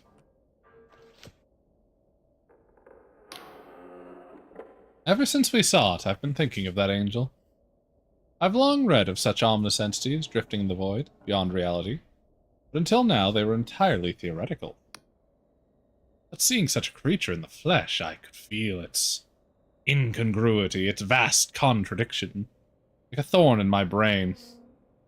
Something so alien to this world, maybe Vela really can bend reality to her will. Duchess plays idly with her void dagger, watching it glide through the air. Oh, Confessor, my apologies. I was lost in thought. It's that angel. I've long read of such entities, drifting in the void beyond reality. But until now, they were entirely theoretical. For all the complexities of our cipher art, we have only the smallest understanding of the void. Confessor, you told me that Vela must be stopped, and that us Endless must learn to accept our fate. I've been thinking on this a great deal these past few days. My people's burden is ours to bear, and though we lament our torment, I believe some good, no matter how slight, can be gleaned from the worst of tragedies. Vela's idea of heaven might benefit my people, but I've no doubt it would wreak great havoc and disruption upon everything else. For this reason, I'll help you to stop Vela, no matter the cost. You are still going to try to stop her, correct? She ran me through with her blade. I'm hardly going to help her. So falled. Heaven is too chaotic an idea. She must be stopped. Despite her actions, I will help her achieve the heavens. Nope, I'm not going to help her. She nods. I thought as much. It will be a risky fight, but I'll do my best to aid you. When we reach the cradle, I'll help Vela's main force. Or I'll keep Vela's main force distracted with a cipher shield. That should give you time to find an alternative entrance. No matter what, this will be a perilous mission. I've spoken to Care, and arranged for my daughter's hand to be delivered home if I am to meet a similar fate to hers. Oh, that's nice. Hey, buddy. Well, this is it. One last daring push into Vela's maelstrom, eh? Only this time, I fear there will be no second chances. He shoots you a serious look. It doesn't matter how many times that god of yours can pull you back from the dead. If Vela activates that abomination, it's all over. Unless we can stop her, Vela will either rule the world or end it. Damn that girl for bringing it to this. Could have done great things, you know. Her name could have gone down in history as a savior, not a tyrant. Well, anyway, the cutter's ready to depart. You might want to check the rest of the crew to see how they're holding up first, but otherwise, use the controls when you're ready. Let's make sure you're really ready, eh? Assaulting that cradle is no easy task. Maybe the last thing we ever do.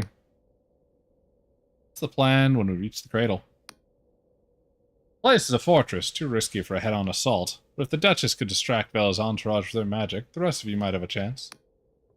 Frost thinks he's spotted a back door, some sort of utility pipe that could be cracked open, giving you and Orthlaith a way inside. Then Orthlaith will head straight for Vela and try to keep her busy. As for you, find that angel at all costs. And if all goes to plan, we'll meet up in the Cradle Center, and we can boot that angel back to the void. Piece of cake, eh? Yeah, this is gonna go badly. I can already tell. Oh well. Onward, outwards.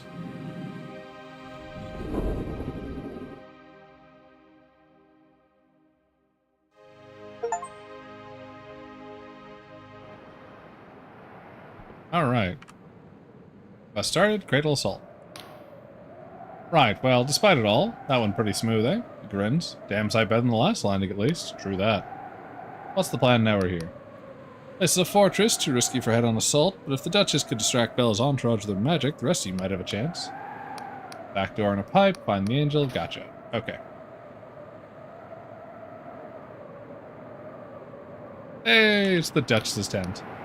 Once more, I've erected my transpositional supply tent. By all means, use it to stock up, but don't tear, you must strike quickly now that we're here. Vela's lackeys will come at us in full force, but I'll try to keep them at bay for as long as I can. Once we've set off, you must find Frost and help him make his entrance.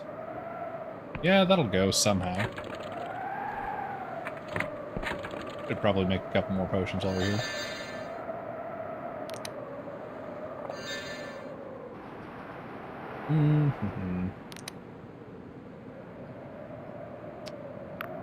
God, look at all these. We make so many fucking exceptional spirits out of these throwing daggers. Let's see.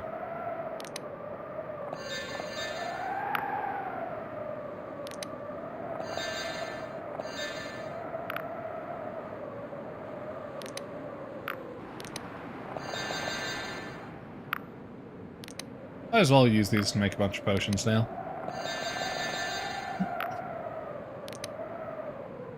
Makes poison. Nice shielding potion. Sure, I'll make some tree potions too, just in case.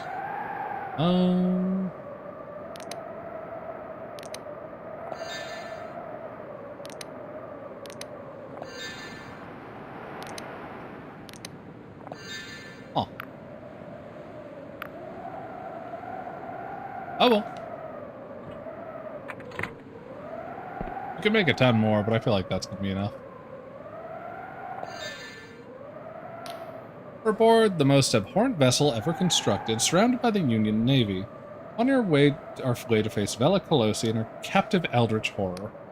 He smiles. Careful, Confessor. If anything more dangerous, and I might start having fun. Ah, good for you.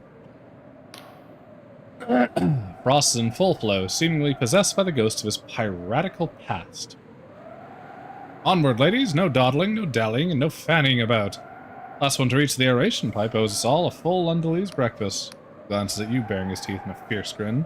Showtime, Confessor. Break a leg. Well, alright then. Heading back here, right? Oh, there's a fucking invisible wall there. Hilarious. Alright then. Forward march, I suppose.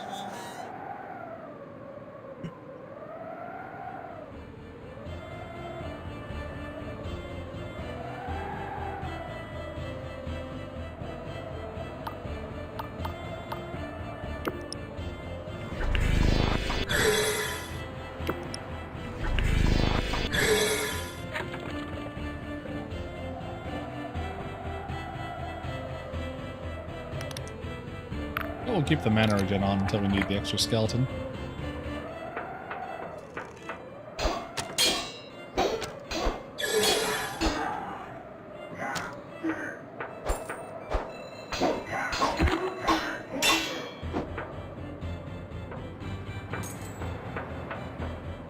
Bunch of guys over there.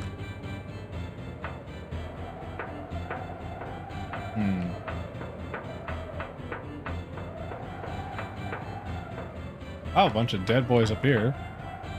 I hadn't even reached yet. I see, the Duchess is over here.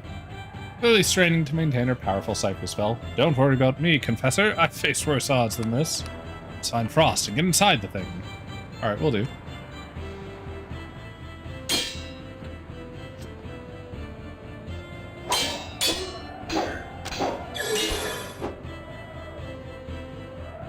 Oh, there he is. Well, time to check the other side then.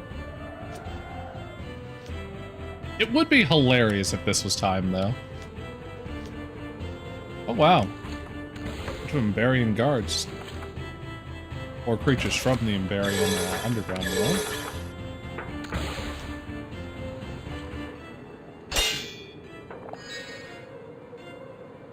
And a treasure chest. Nice.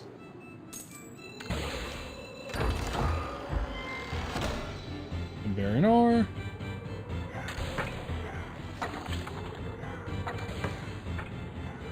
Oh.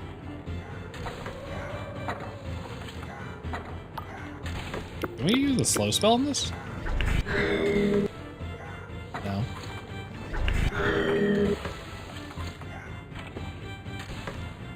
Ah, that's too bad. That would have been nice. Oh well. I don't see a way to turn it off either. Maybe there is up here.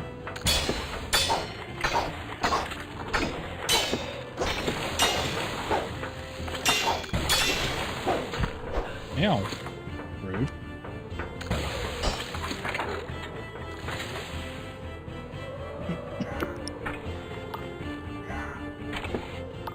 Why do I have a truth spell equipped? I forgot about that.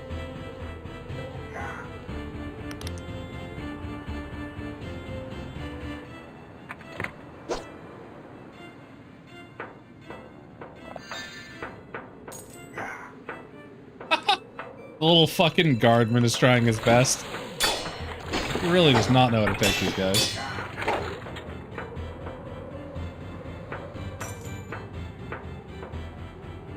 Okay, I see nothing to activate here.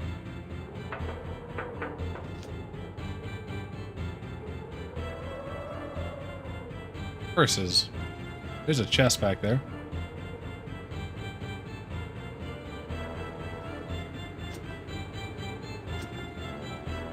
Oh well. Oh, that's hilarious. Our skeleton's name is the Coward. What's taking Frost so long? We need to get this thing open, or it's all over. True enough. Damn that Frost being so slow. It's like he's not even focused on the main mission. What a fucker. That's crazy. What an arsehole. Where's this go? I would like backup, please. Oh yeah, also, we don't need this anymore. Apparently that won't be an option.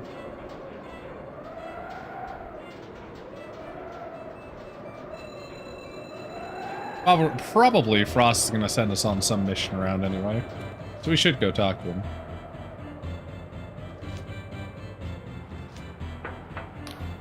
Frost is once again fiddling with his handheld door-breaking device.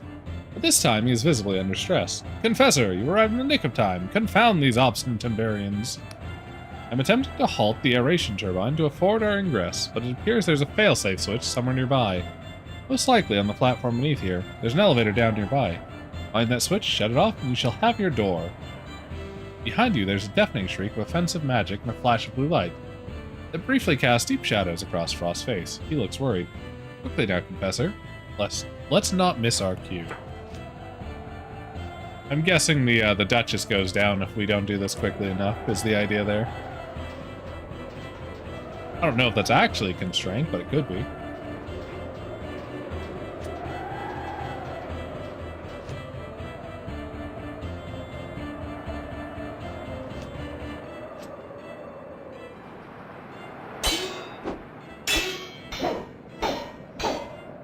Fucking shield, guys. You deal with him, Skeletor. Good old Brightbones, he's got this.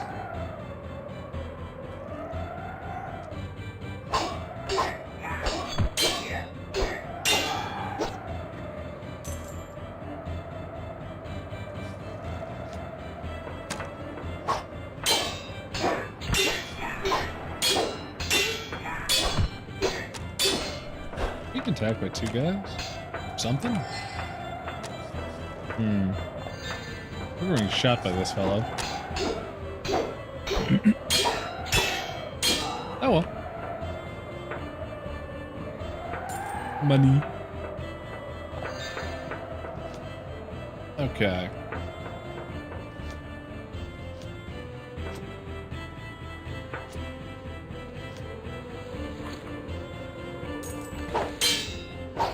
Shouldn't faff around too much with these boys.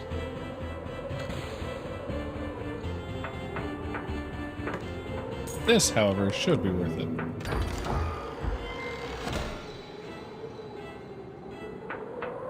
Are we like one glimmer off? Oh no, we just leveled up, that's why. Adoy. Double check there's nothing to activate up here, doesn't look like it. Just a sentry post to attack me from. Okay. We're meant to go over here then. Oh, there's a way up here. I know where that goes, I think. Well, we'll take that as our exit point. Fatal assaults updated. Something has changed.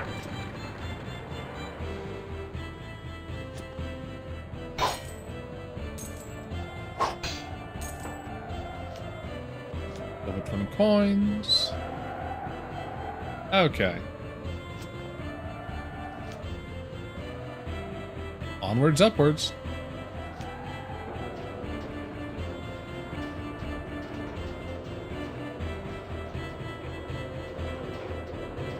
Chest. Yeah, it doesn't look like we left anything important down there. So we'll be back into the start.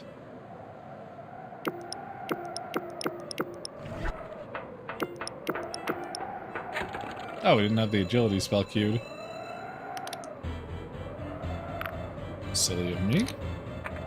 There's always an accurate spell to have. Oh shit.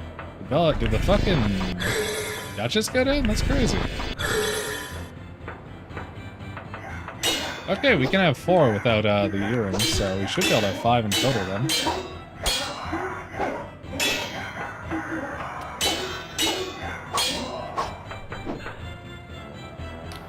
Duchess has been hacked to pieces. You see parts of her body scattered across the floor, like the remnants of some gruesome festival. Duchess, can you hear me? In response to your voice, the finger starts pointing wildly. You follow its gestures to a pile of bottling components and you pull a jaw from within. Sorry, Confessor. Couldn't hold them all back. Can we fix you? Heh. Did you bring your needle and thread? What a pleasing image. Alas, I fear there's no time for any such thing. I'll send for help. You'll do no such thing. No, Confessor. You mustn't make a fuss about me. There's simply no time. I knew it would come to this sooner or later. No doubt I deserve it. After all I've done. Perhaps it will even prove an interesting change of pace, no? Just find Vela and that angel of hers. Now go, Confessor. Yeah, fair enough.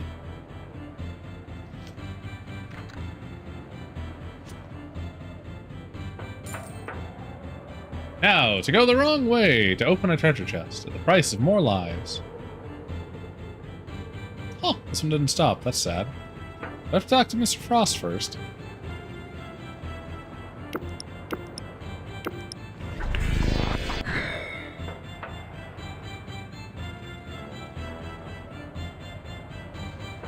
No, he's already finished through. Oh, he's fucking dead. Frost's body lies mangled within the twisted wreckage of the clockwork armor, his fine clothes sodden with blood. Ah, fuck. Hang in there, Frost. I'll get you back to the cutter. Frost tries to sit up and he cries out with surprising vehemence. No! A coughing fit overwhelms him. Looks up at you. No, don't stop for me. You must reach Vela before it's too late. Grimaces, not a bad finish for old Caxton Frost. Final stand. Heroic.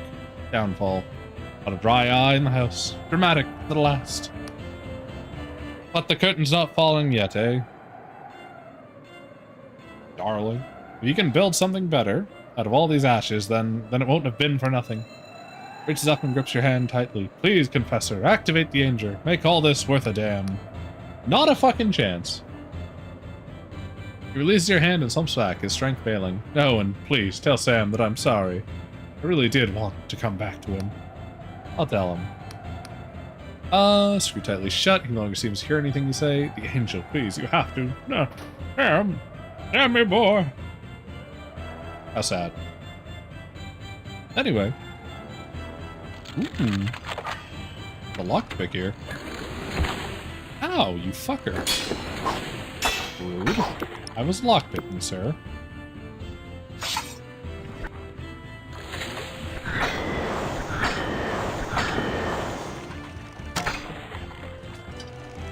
Fucking die.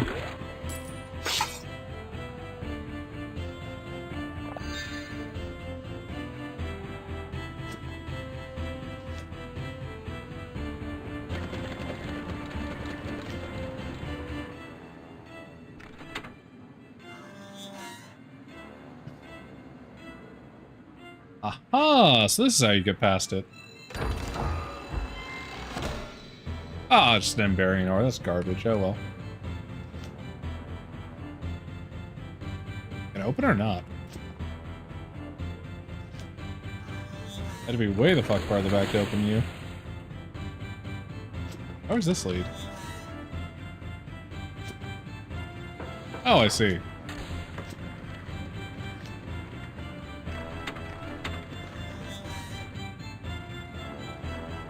And we know where that is.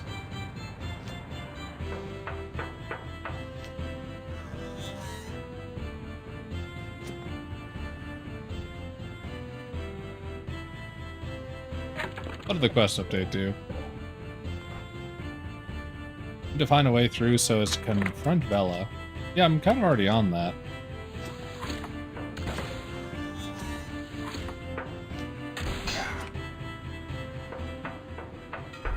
Ooh, a save point.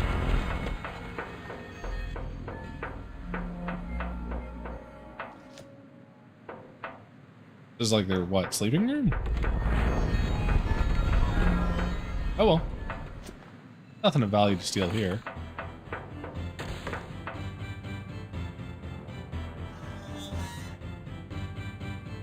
Okay, this is where that directly leads. This side is... door is barred from the other side. That's annoying.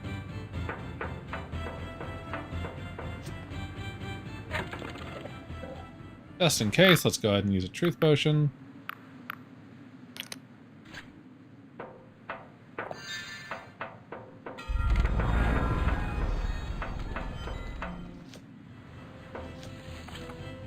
Never know when someone might try and hide something behind illusions.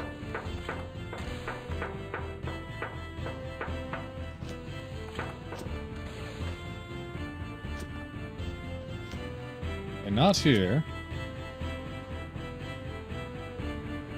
Maybe down the trap hallway?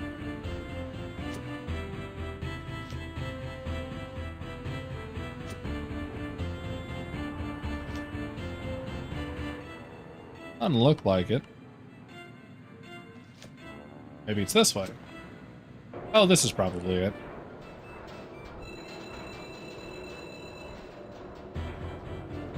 Okay.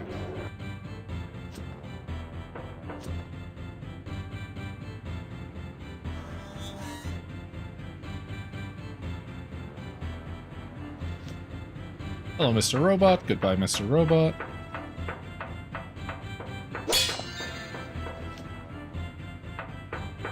Ooh, money.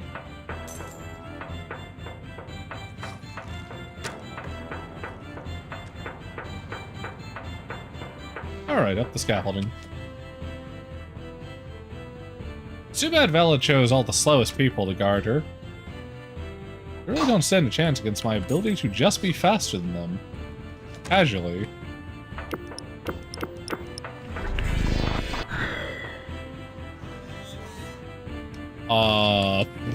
Apparently if you run fast enough, you can just run through doors they're opening. That's interesting.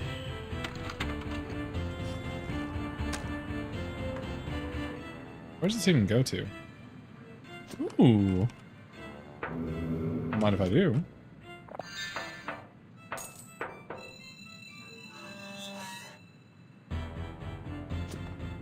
That looks important. Let's go back there later.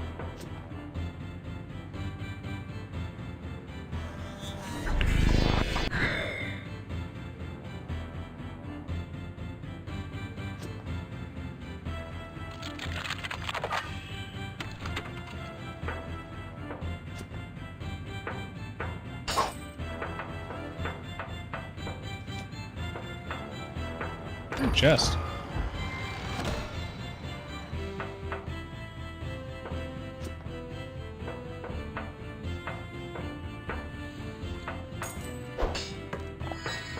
Nothing over here.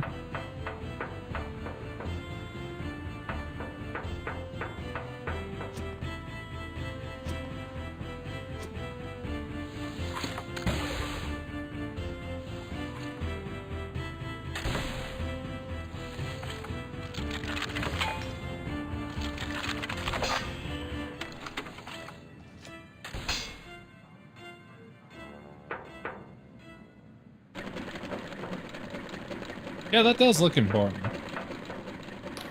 Cradle network breach. Security protocols overwritten. Control of mechanical humanoid severed. Further contaminant comprised prime specimen code angel. Not contaminant, containment. Compromised for prime specimen code angel. Entity is attempting to replicate. Access to Cradle Womb sealed until threat nullified. Additional information restricted to Class A citizen and above. Let's pump on our full charm here.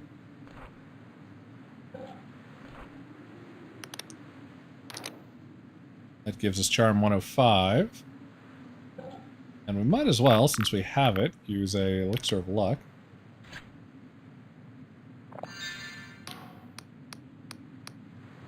All your citizens have been dead for hundreds of years. If you want to stop this angel spawn, I'm your only chance.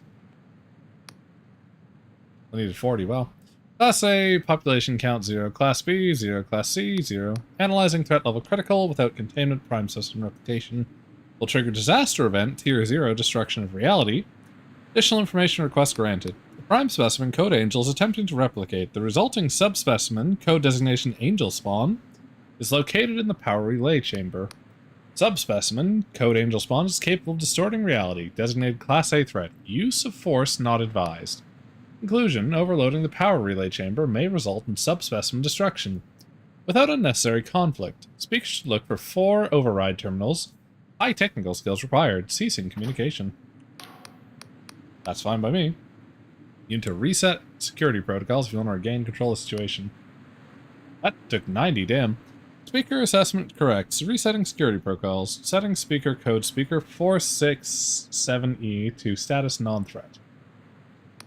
Conclusion, mechanical humanoids will now attack all threats on site, including those designated code Vela kick ass. Code Vela kicks ass. Ceasing communications. Okay, so it's now going to attack everyone here, I think? As far as I can tell. That's cool. And if we find, what, 3 more of those, we can, Obey the user machine. Hate the user machine. Hilarious. Basically, I love that we're not using, like, our cipher lore, which is what they use to code for this, too. We're using our fucking charm. You gonna attack me now? Nope. You're chill with me now. Okay, sick. Yep. Now all the robots are fighting Vela's, boys. This is good.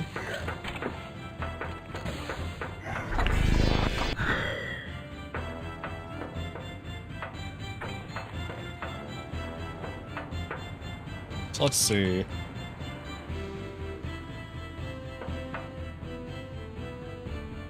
We shouldn't deal with that directly. Anything in here we can even do other than dealing with it. It doesn't look like it. I don't see any doors or anything. We don't want to be near that creature.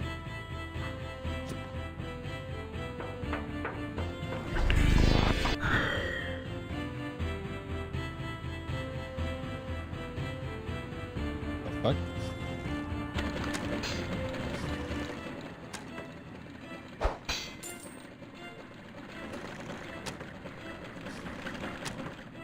Ooh, nice.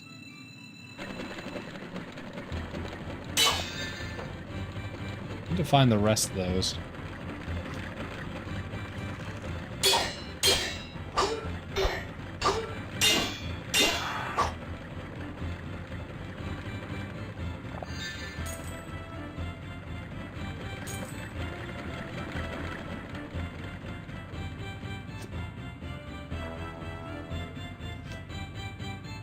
Okay. We've got either 2 or 3. I'm guessing 2. Pretty sure we just fucking rocketed past the door before it mattered, and that's why it was open.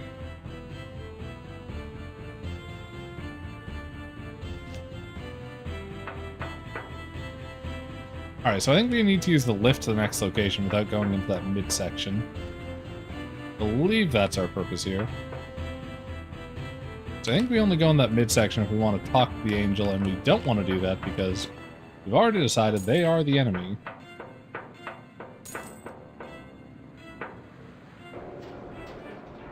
Them and Vela.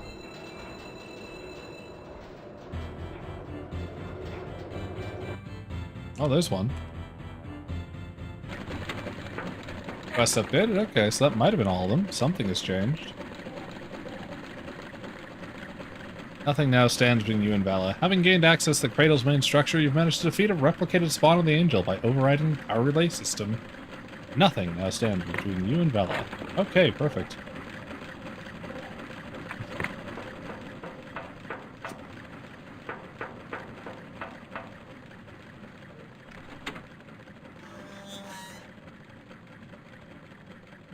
Let's go check the Angel's corpse, actually. I don't know if it drops anything good, and if it drops a Delusion, we'd be literally 1 level off of maxing our persona as well. Plus, with the Angel spawn dead, we now don't have to worry quite so much about what Vela's here to do. Not sure where our little swordsman's gone off to. Did it even drop anything? I do not believe it did. Sad. Oh well. Where's this go?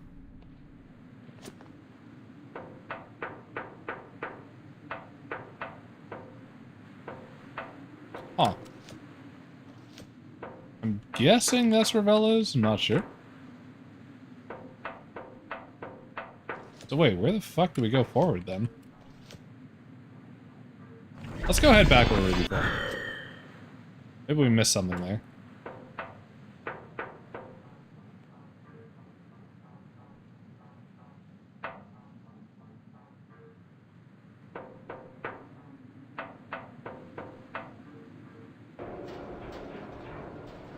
Alright. God, I love the agility spell. So good. Best spell in the game. Big fast is big good. This is the wrong lift, motherfucker. God damn it.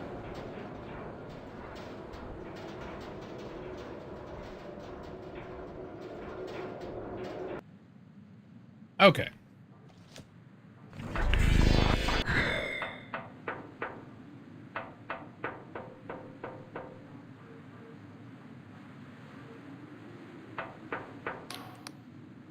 Network stable, security protocols functioning correctly. Containment secure for Prime Specimen Angel. Excellent. As it should be, sir. As it should be. Okay. Down here is where we want to go.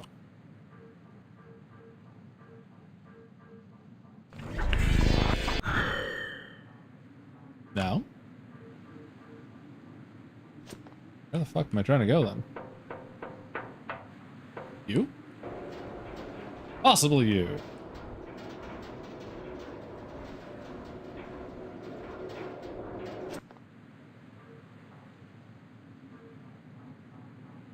Are these just two sides of the same fucking hallway? Just going around in circles here?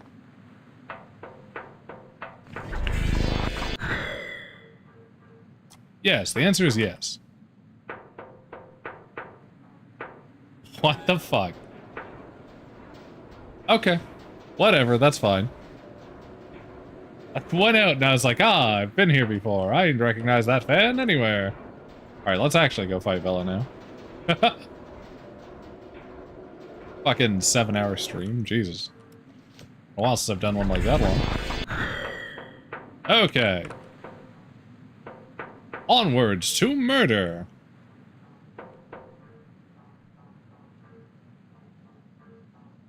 Fuck you, Vela, time to die.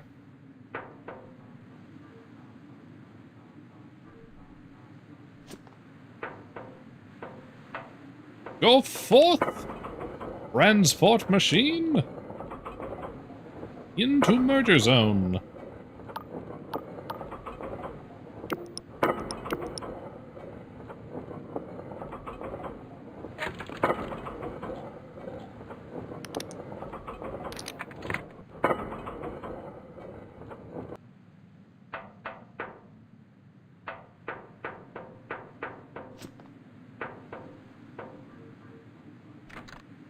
Hard from the other side. I'm guessing the other one will be the same.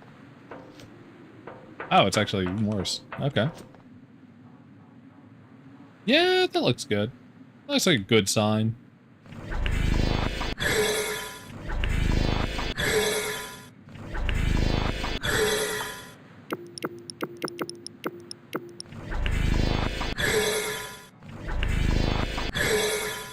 There we go. We got 5 boys.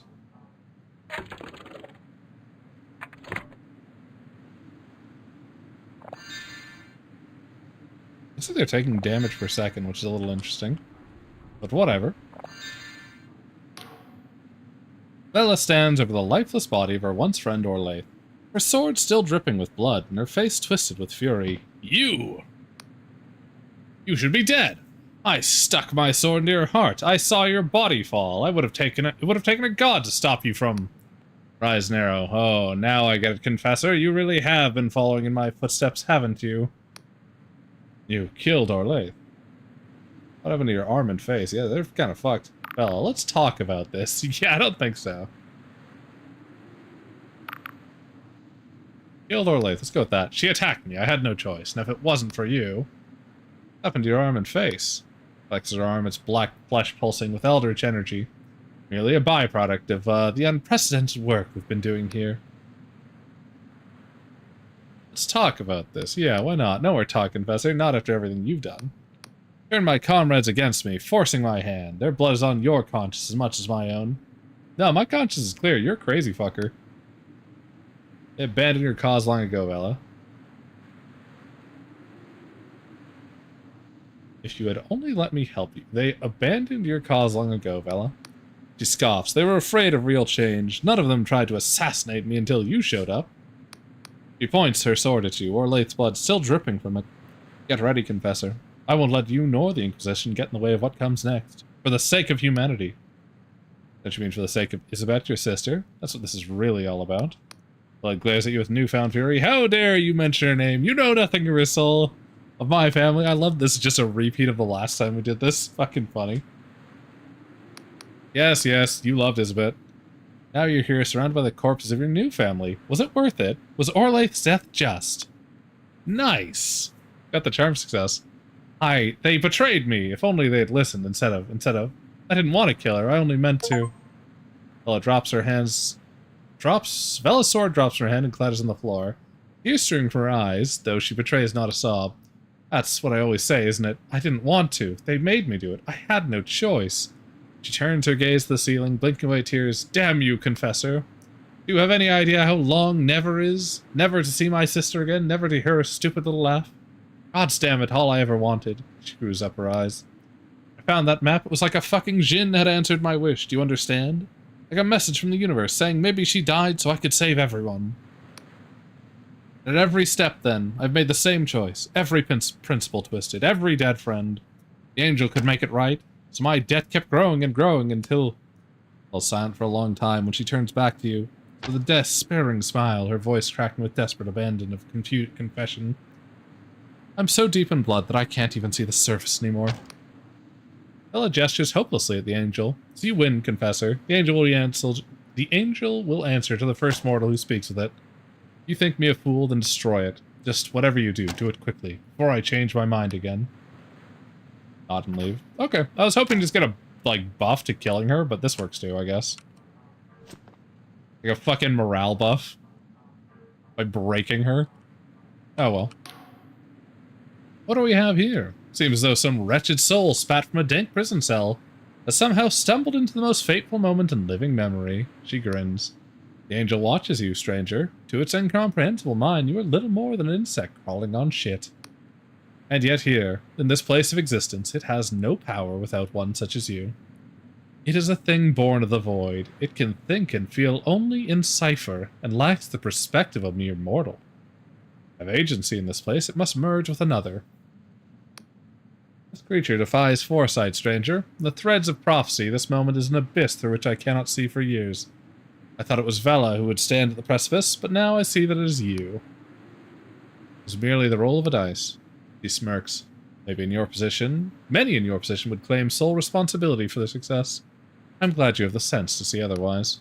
These islands have long been the home of dreamers and fantasists.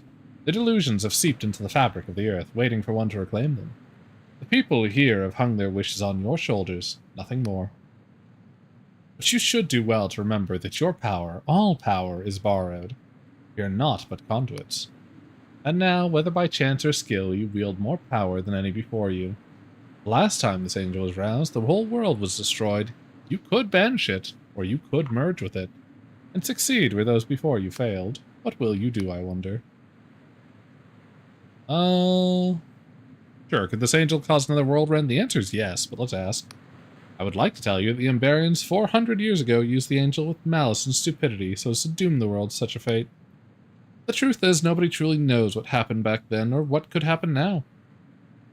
Vela was certain she could merge with the angel without triggering a syntax cascade. I am not so brazen as to say either way. For someone who has spent her life predicting the future, it is somewhat a novelty to admit I have no idea. Well, it's now or never. Good luck, stranger. There is such a thing.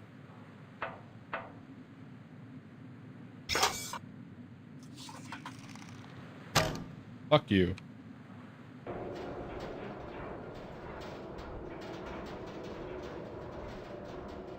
Man! I was really hoping I would get to kill Vela, but I had to try with the charm thing. I was kind of just hoping it would give her a morality buff, though, for real. Whatever. As you approach the angel, pressure builds inside your skull, until it feels like your head might split in twain. Your body shivers with a nauseating energy. Somehow you know the angel is inside you. Clench your teeth. Get out of my head?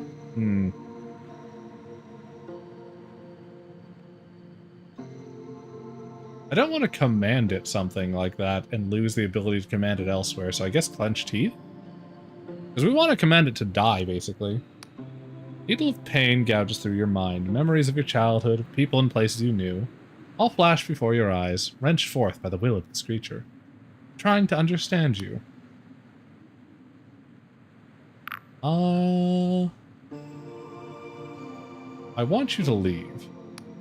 Your body seethes with impotence and impatience. Yes, you understand the angel can do nothing on its own. Not in this reality, not in this body. It is trapped here. It must merge with another, a sentient being from this material plane if it is to have any agency here. It need only be a moment, and the angel could separate once more, peeling off from its new form and returning to the void. Or it could stay and weave a new reality within this one. I need to think soda. I think I'm ready to choose. No more before I can choose. Let's get the answers while we're here. Let's know more. A warmth washes over you. The angel waits for your query. What are you? More pain, but this time the memories are not your own. A sensation of limitless possibilities, of incomprehensible freedom, and unending time envelops you. For just a fraction of a moment, you understand what it means to be truly infinite, to stretch beyond the limits of this reality. Realize the angel is trying to share its experience with you, but much is lost in translation. Why are you here? A confusion of sensations flashes through your mind, an Emberian vessel invading your life essence, somehow latching onto you, pulling you through layers of reality until you are small, oh so small, and trapped in this cage. You understand somehow the angel is severely impaired in this world.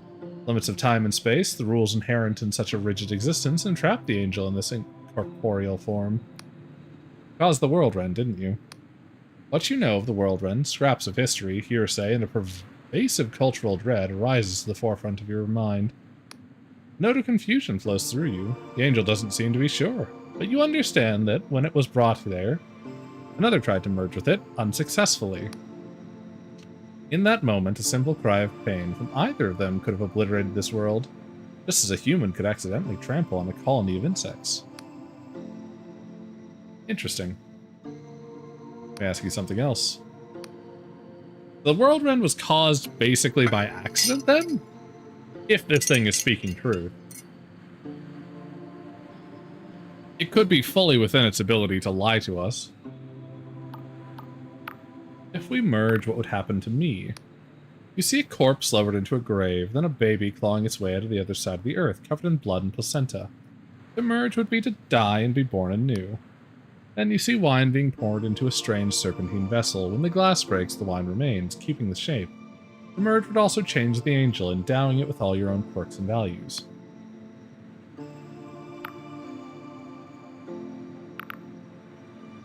Did this cause another World-Rend? Flowers blossom and decay all at once. Clouds boil away and flatten and burst. Moth flaps its wings and towers fall. It flaps again and the towers have always stood proudly. Uncertainty. The angel cannot say for sure what will become of your world. A sense of responsibility comes over you. You think this means that you must be careful. If you merge, you will be as one. The power you wield will be terrifying. Yeah, that seems like a bad idea. I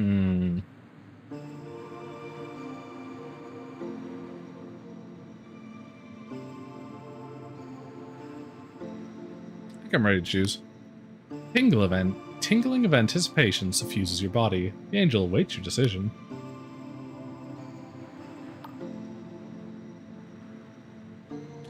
I wish to banish you back to the void. You feel a yearning for something like home, for the expanse of the infinite void, but a wave of anxiety hits you. There will be no going back from this decision. All the pity and despair, the tumult and the blood, the cyclical cruelty and the pious theft, all of it will go on alongside whatever joy the people of the Sky Realms can carve from the crooked bow.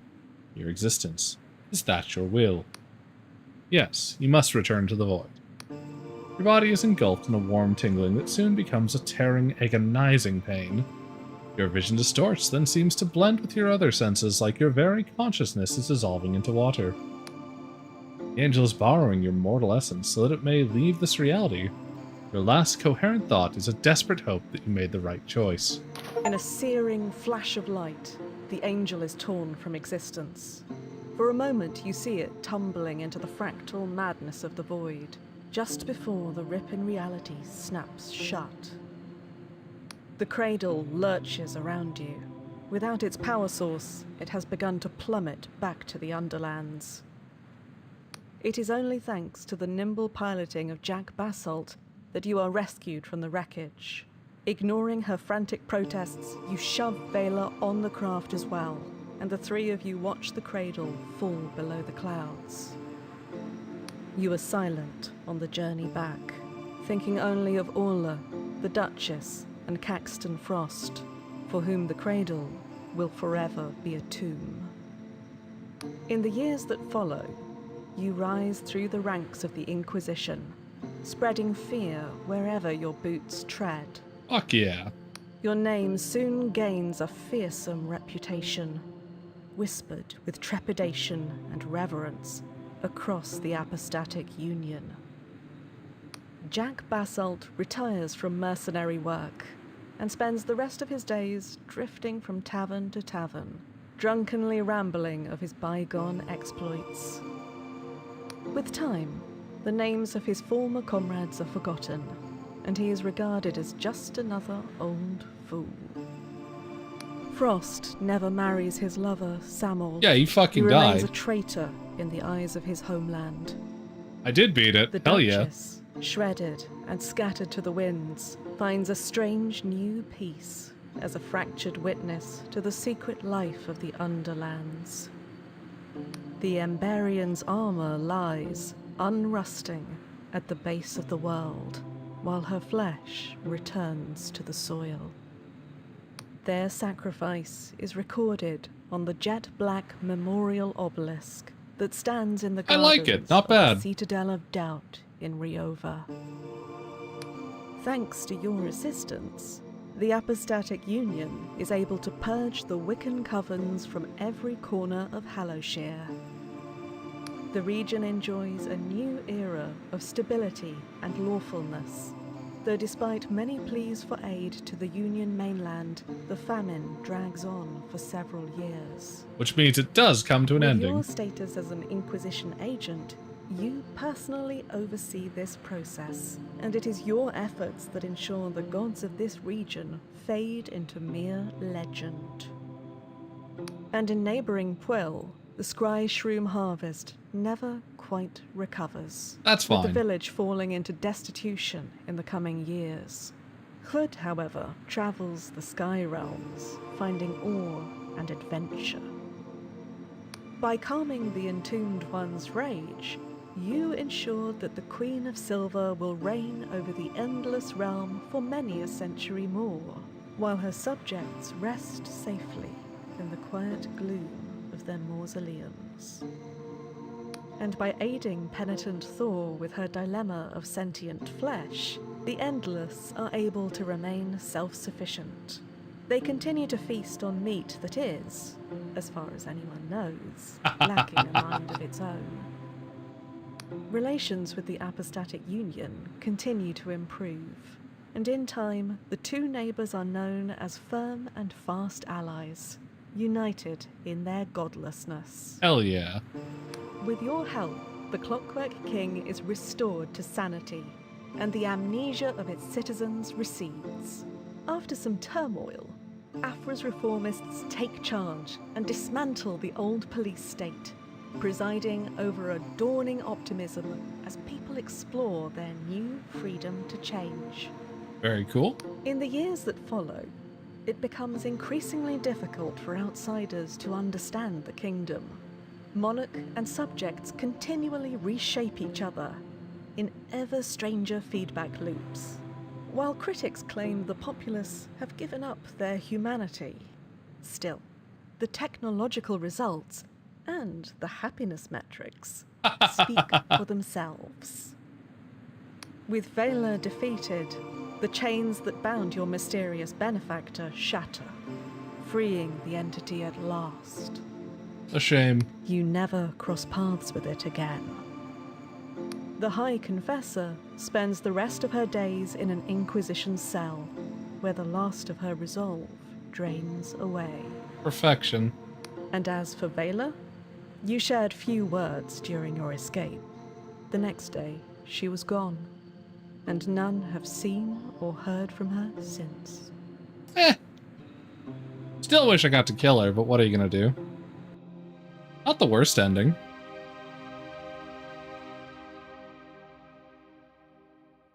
I have only one regret, and it's that I didn't get to kill Vela because I talked her out of fighting me. I was hoping I would have the option after breaking her spirit to just fucking stab her, but it did not give me that, sadly.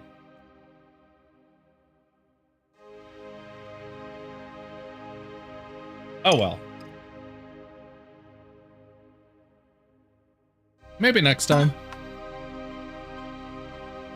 You should have given into the impulses for violence. Yeah, I didn't know talking to her would, like, stop me from having the option of attacking her.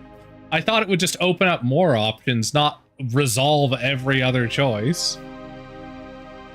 I had no idea that's what was coming, and so I took the gamble, and I lost the gamble, unfortunately. I had 5 skeletons behind me. I was so ready to fucking put her in the grave. God damn it. Oh well. Next time. Next time we fucking kill her. No more charm bullshit. Okay, you know what? Actually, if we manage to not die once, next time we're also going to talk to her because I want to see if we can do it without dying. At least the first time we'll talk to her. Because I don't want to get killed in a cutscene and lose that option. But we'll see.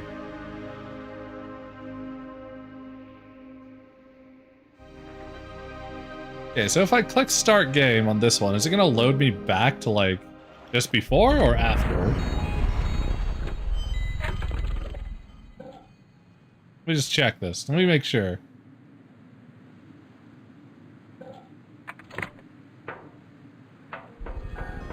I mean, I'm pretty sure we're, like, in the area. Yeah, we are. But we don't have the quest, so I'm not sure what's going on here. Can we still kill Vela? I just want to check this real quick. I've just got to open all these fucking doors now.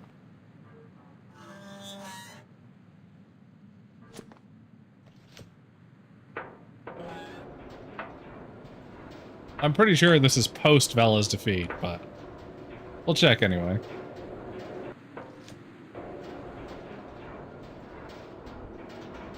I'm not unhappy with how things ended, though.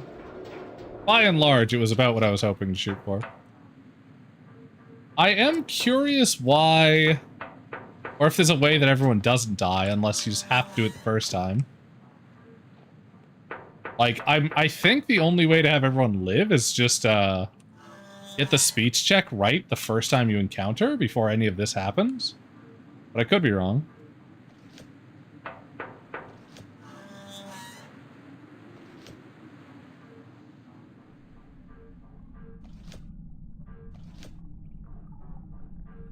You know what I should have done? Is I should have taken, the time to grab the save state and just copy it so I could have reposted it over. In case I fucked up the ending. I didn't think to do that, though. It is 10 p.m.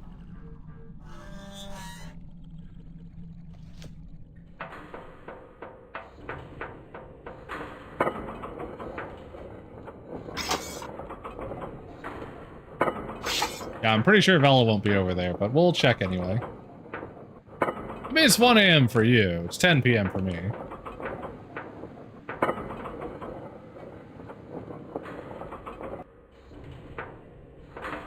Alright, let's see if Vela's there to greet us. I see an angel. I see an angel and a Vela. Okay, maybe we can do this legit. That'd be fucking sick. Game, let me finish my spell. Rude game, very rude. This one. That one will finish. Okay, so summoning spells aren't working right now. Why not? Is it because I had them summoned before and the game bugged out on them? I can probably cast them to spell then. Spell's also not functioning. What the fuck?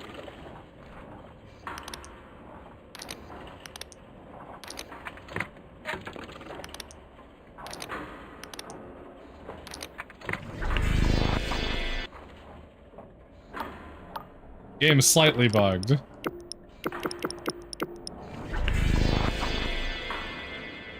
Okay, I don't think we get summons for this. That fucking sucks. Oh well. We'll fight her without. If it lets us, even.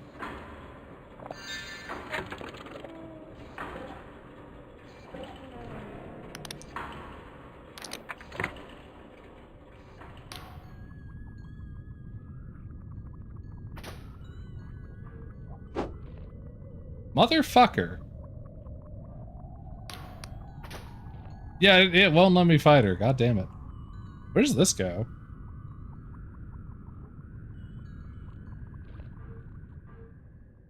Oh, that's where this goes. Interesting. No. I summoned all 5 of them while I was standing right here. The problem is the game has decided that I've already made my decision. Can I talk to you again? Can I just choose the other option now? Is that a thing?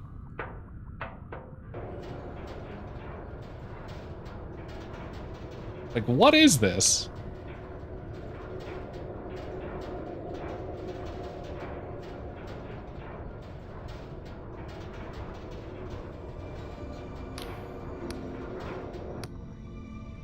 It's the same dialogue as before.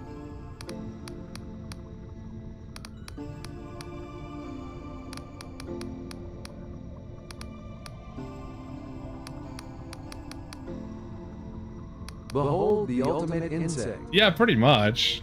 We're just gonna cycle through all of his dialogue.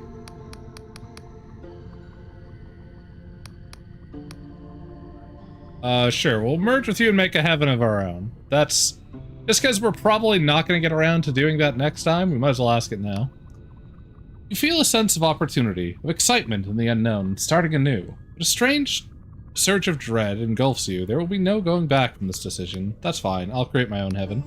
Your body is engulfed with a warm tingling that soon becomes a tearing, agonizing pain. Your vision distorts and seems to blend with other senses, like your very consciousness is dissolving into water. We're merging with the angels so that two become one. Your last coherent thought is a desperate hope that you made the right choice. The angel beckons. Alright, let's see what this one As does. you tumble into its mind, your consciousness twists, strains, and bursts, spilling into the universe. Nice. You see it now, for the first time. A tapestry of words, lines, and verses thread themselves through every corner of existence. With a few twists of your tongue, you could change it all. Well then speak carefully. And you do. Your words reverberate through reality. A few utterances reverse the finality of death and the frigid linearity of mortal existence. With another sentence, you bestow upon each person the smallest droplet of your newfound power. All across the sky realms, everyone, from the noble to the downtrodden, feels a surge of understanding beyond that of any cipher wizard. The long dead, silent for centuries or more, find they need only open their eyes and breathe. Among them are your companions. Basalt, Orla, Frost, and the Duchess stand ashore, watching your ascendancy to something beyond godhood. And here, in the Oneric Isles, you contrive a resplendent city to oversee this new age. You understand that with its new gifts, humanity will writhe and struggle like newborn babes. Without your guiding hand, chaos could engulf the world. So you name this city Heaven, where watchtowers of cipher gaze unblinking, and legions of angelic guardians stand ever ready to protect what you have built.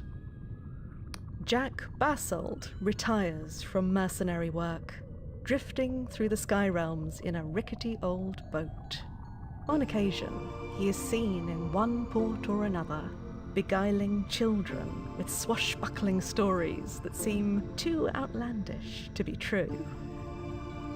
Frost marries his lover Sam'el, and they raise their children with stories of skyfaring adventures on a quiet little island on the edge of the Sky Realms. The Duchess, her youth restored, begins a journey to find her daughter, which takes her to the Underlands. In a grove of newly blossoming trees, she sees that beaming smile at last. And the Emberian finally sets down her armor, allowing the burden of her ancestors to finally lift from her shoulders. Thanks to your help, the Apostatic Union is able to cling to power in Hallowshire, despite the chaotic transition into this Oh yeah, new because I said I'd be an Inquisitor. That's fucking hilarious. As the region transforms into a surreal and shifting wonderland, the Union are able to temper its excesses while ensuring a semblance of order and normality. They are aided by your ever-watchful eye, for when events threaten to erupt into turmoil, the Guardians of Heaven react swiftly and thoroughly. And in neighbouring Pwyll, Llwyd, in time, comes to be the town's mayor, and guides his people through this new age of wonders. By calming the Entombed One's rage, you ensured that the Queen of Silver can lead her people into this era of possibility with a newfound hope. Sure enough, the inhabitants of the Endless Realm soon find their skin a little more smooth, their throats a little less raspy. Some even notice saplings sprouting among the dead trees. Relations with Hallowshire improve dramatically. For the common folk of the One second, I'll talk about it seem to afterwards. harbour less prejudice against those with blood in their cheeks. In time, the newly titled Kingdom of Verdant and the neighbouring Union are known as firm allies, sharing commerce so and culture bullshit. alike. In the Clockwork Kingdom, the power of the Angel supercharges Afra's reforms beyond her wildest dreams. Shit. After a period of total chaos, the renamed Kingdom of New Cardova becomes a beacon of radical ingenuity, where anything is possible, and ordinary folk reinvent themselves 7 times before breakfast. Cardovan society swiftly becomes incomprehensible to all but the most broad-minded outsiders, Jesus. spreading lunatic machines and persistent reality glitches across the Sky Realms. Elders warn that those who emigrate there will forfeit their very humanity. But for surprisingly many people, that's the attraction. With Vela defeated, the chains that bound your mysterious benefactor shatter, freeing the entity at last. You never cross paths God with damn it, again. I will kill you. The High Confessor spends the rest of her days in an Inquisition cell, where the last of her resolve drains away. And as for Vela, the last time you cast your gaze on her, she was embracing her sister, tears in both of their eyes. Okay. That is some bullshit, alright? So, apparently, if you... I don't know what exactly the parameters are for this to happen, but basically, I became the Overgod and work with the Apostatic Union to kill all other lesser gods, and to usher in this new world of possibilities and power under the leadership of myself, with the what's the word? The iron fist of the Apostatic Union and my fucking angelic servitors to force everyone into obedience should they ever get too riled up. So basically, I created a lawful good heaven, basically, as far as I can tell. Because everybody just has godlike fucking powers. Because I gave them a fraction of my own powers. And then I serve as some kind of god king. Yeah. And then in the Endless Realm, everything's fucking fantastic because I brought them all back to life and immortality. In the fucking Machine Kingdom of New Cordova, they're literally transcending reality by remaking themselves and reality itself constantly. And I have the power to stop anything that goes wrong, so that's basically another different type of heaven. Quill is fixed, Quill is fine. Everything is good, and the world is saved. Couple questions, though. It said even the long dead return to life, so everybody who has ever died is alive now, including all the Emberians in the ruined hell world down below. Didn't say I fixed that land, just they're alive again. Enjoy living in the curse forever, guys. I don't know what that's doing to you, but you know, whatever. Not my problem. My real contention point is that absolutely should have caused another world-ending catastrophe. Accepting the angel's power should cause the world to fucking end. That's so bullshit. Why does that work? It was like they set it up perfectly for it to be like, oh, you thought you could make this better? Fucking get fucked. But no, it just works. Why does it work? Nothing in the reality of this game or in any of the things of this game led me to believe that there was a hope of a chance of that going well. That is fucking funny. I mean, I'm still happy with the other ending, but like, this is bullshit good ending. This is like you didn't like the setting? Okay, well, I guess we can make it perfect ending. Like, it feels like such a cop-out, I don't know. Unless it can fuck up. Like, can that fuck up? 2 sunshine and rainbows? Yeah. Here's what I'm saying, though. If there was, like, some threshold that I can't see that causes a different ending where you try and fuse with the being and then you do cause a world end, I'm instantly fine with it. If I just somehow crossed some invisible barrier, maybe I was high enough level or something. I don't know. Maybe I actually got it by hitting a lot of good ending flags. Maybe. I was playing a good route, so that's possible. I was basically playing lawful good apostatic union fucking servitor. So as good as that lets me be. This is possible. I gotta look this up now. God damn it. But anyway, we're gonna end the stream there. I'm glad I got to see that there was totally a good ending, apparently. I got both the neutral good and the fucking incredible ultimate good ending. Both were fine. I liked both endings pretty much equally. And I will say, it's nice to hear that even under the Apostatic Union, things do eventually get better after the hard times. Once people stop worshipping the gods to fucking destroy the land harder and harder. So that is good. Anyway. Have a good night, everybody. That second one seems slightly dystopian. What? No! Nah. What do you mean?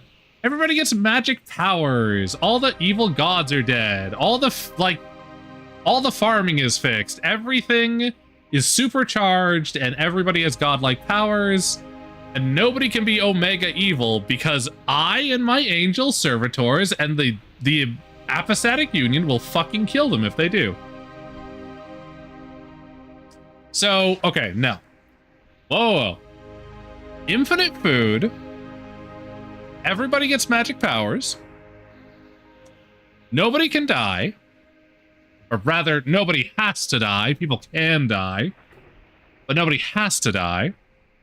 So nobody dies before their time. The only way that things go badly is if you try and fuck things up and destroy my civilization. If you try and literally burn heaven to the ground, I come and kill you with the apostatic union. That seems pretty good. I don't know. Though in the long run, it might be more fucked by your logic. Maybe it could be. Because the question is, the being that I merged with and died to become one with, the void creature, it can rewrite how things work. So if I permanently have the ability to rewrite the very nature of reality, then at any point I could grow bored and destroy everything. Think of it, you might be borrowing from later by your logic for why the gods were bad. I might be borrowing from later. Yeah, I could be borrowing from later, but the gods are cipher beings built from within the reality that work within the constraint of the system. The void god that we fused with is not from within that system. It can act outside of Cypher's actual code. It can rewrite the base code itself. That is the point of the void god. That's why I think you shouldn't be able to fuse with it and make a perfect world. It should be too alien, or too much knowledge, or in some way too much, or too incomprehensible, for it to either want to, or be willing to help you. We also literally kidnapped it and stole it from its world and then forced it into a horrible tiny cage for all of reality. So it's been enjoying that. There's really no reason for it to help you other than that you merge with it and therefore it wants what you want, right? But anyway. I think that the Void God would be the only thing in this, well, out of this world that could change how things work, because it doesn't work within the system. It works outside the system specifically. It might not have such thought capacity normally. Yeah, that's exactly right. But because we merge, all of its memories and all of my memories go and become one, including all of its torment as seen through my eyes. Because every thought that it had will be recontextualized with my ability to actually have those thoughts when we merge. Yeah, it might be too alien to have resent me. I think it might be, but I'm not, and I'm merging with it, and it's becoming one with me, and therefore it gains the ability to have resentment. Who says it had memory? Well, it doesn't matter if it... No. It has memory, because it shared memory with us during the conversation. It specifically does have memory, because it can share its memories with us. So, technically the Void God said it had memory. So I think the Void God can do things with magic without borrowing from reality, unlike normal gods. I think it has the capacity for that because it's basically borrowing from creation itself, or borrowing from outside of reality. So whatever we're taking power from isn't from within reality. It's capable of that. So we might be bringing on some apocalypse later. Who knows? Not important. The real risk is that our character, our God King, eventually becomes bored of reality and decides to shift everything suddenly. Because with a single thought, a single word, we could destroy all of reality. And we are permanently alive and permanently capable of doing such. So that is the only negative with this scenario. On the one end, you have everything is kind of fucked, but, you know, it's going to get better. Or everything is fucking amazing right now. Check in 1,000 years. I don't know. I don't know which one is actually better in the end, to be fair. Either way, I think the world should have been destroyed when we merged the angel. It's a shame it didn't. Unless there was some hidden tick box, like I said. If we were just so fucking good aligned that it worked out and we were so powerful we were able to merge the angel, fucking sicko mode, dude. That's awesome. But I have no way of telling that, so I can only assume it was supposed to be written this fucking sickly sweet and the other option is a fucking trap. I don't know. Anyway, good night, everybody. I will see you all probably Monday. But if not, then Tuesday. Toodaloo. Sleep well.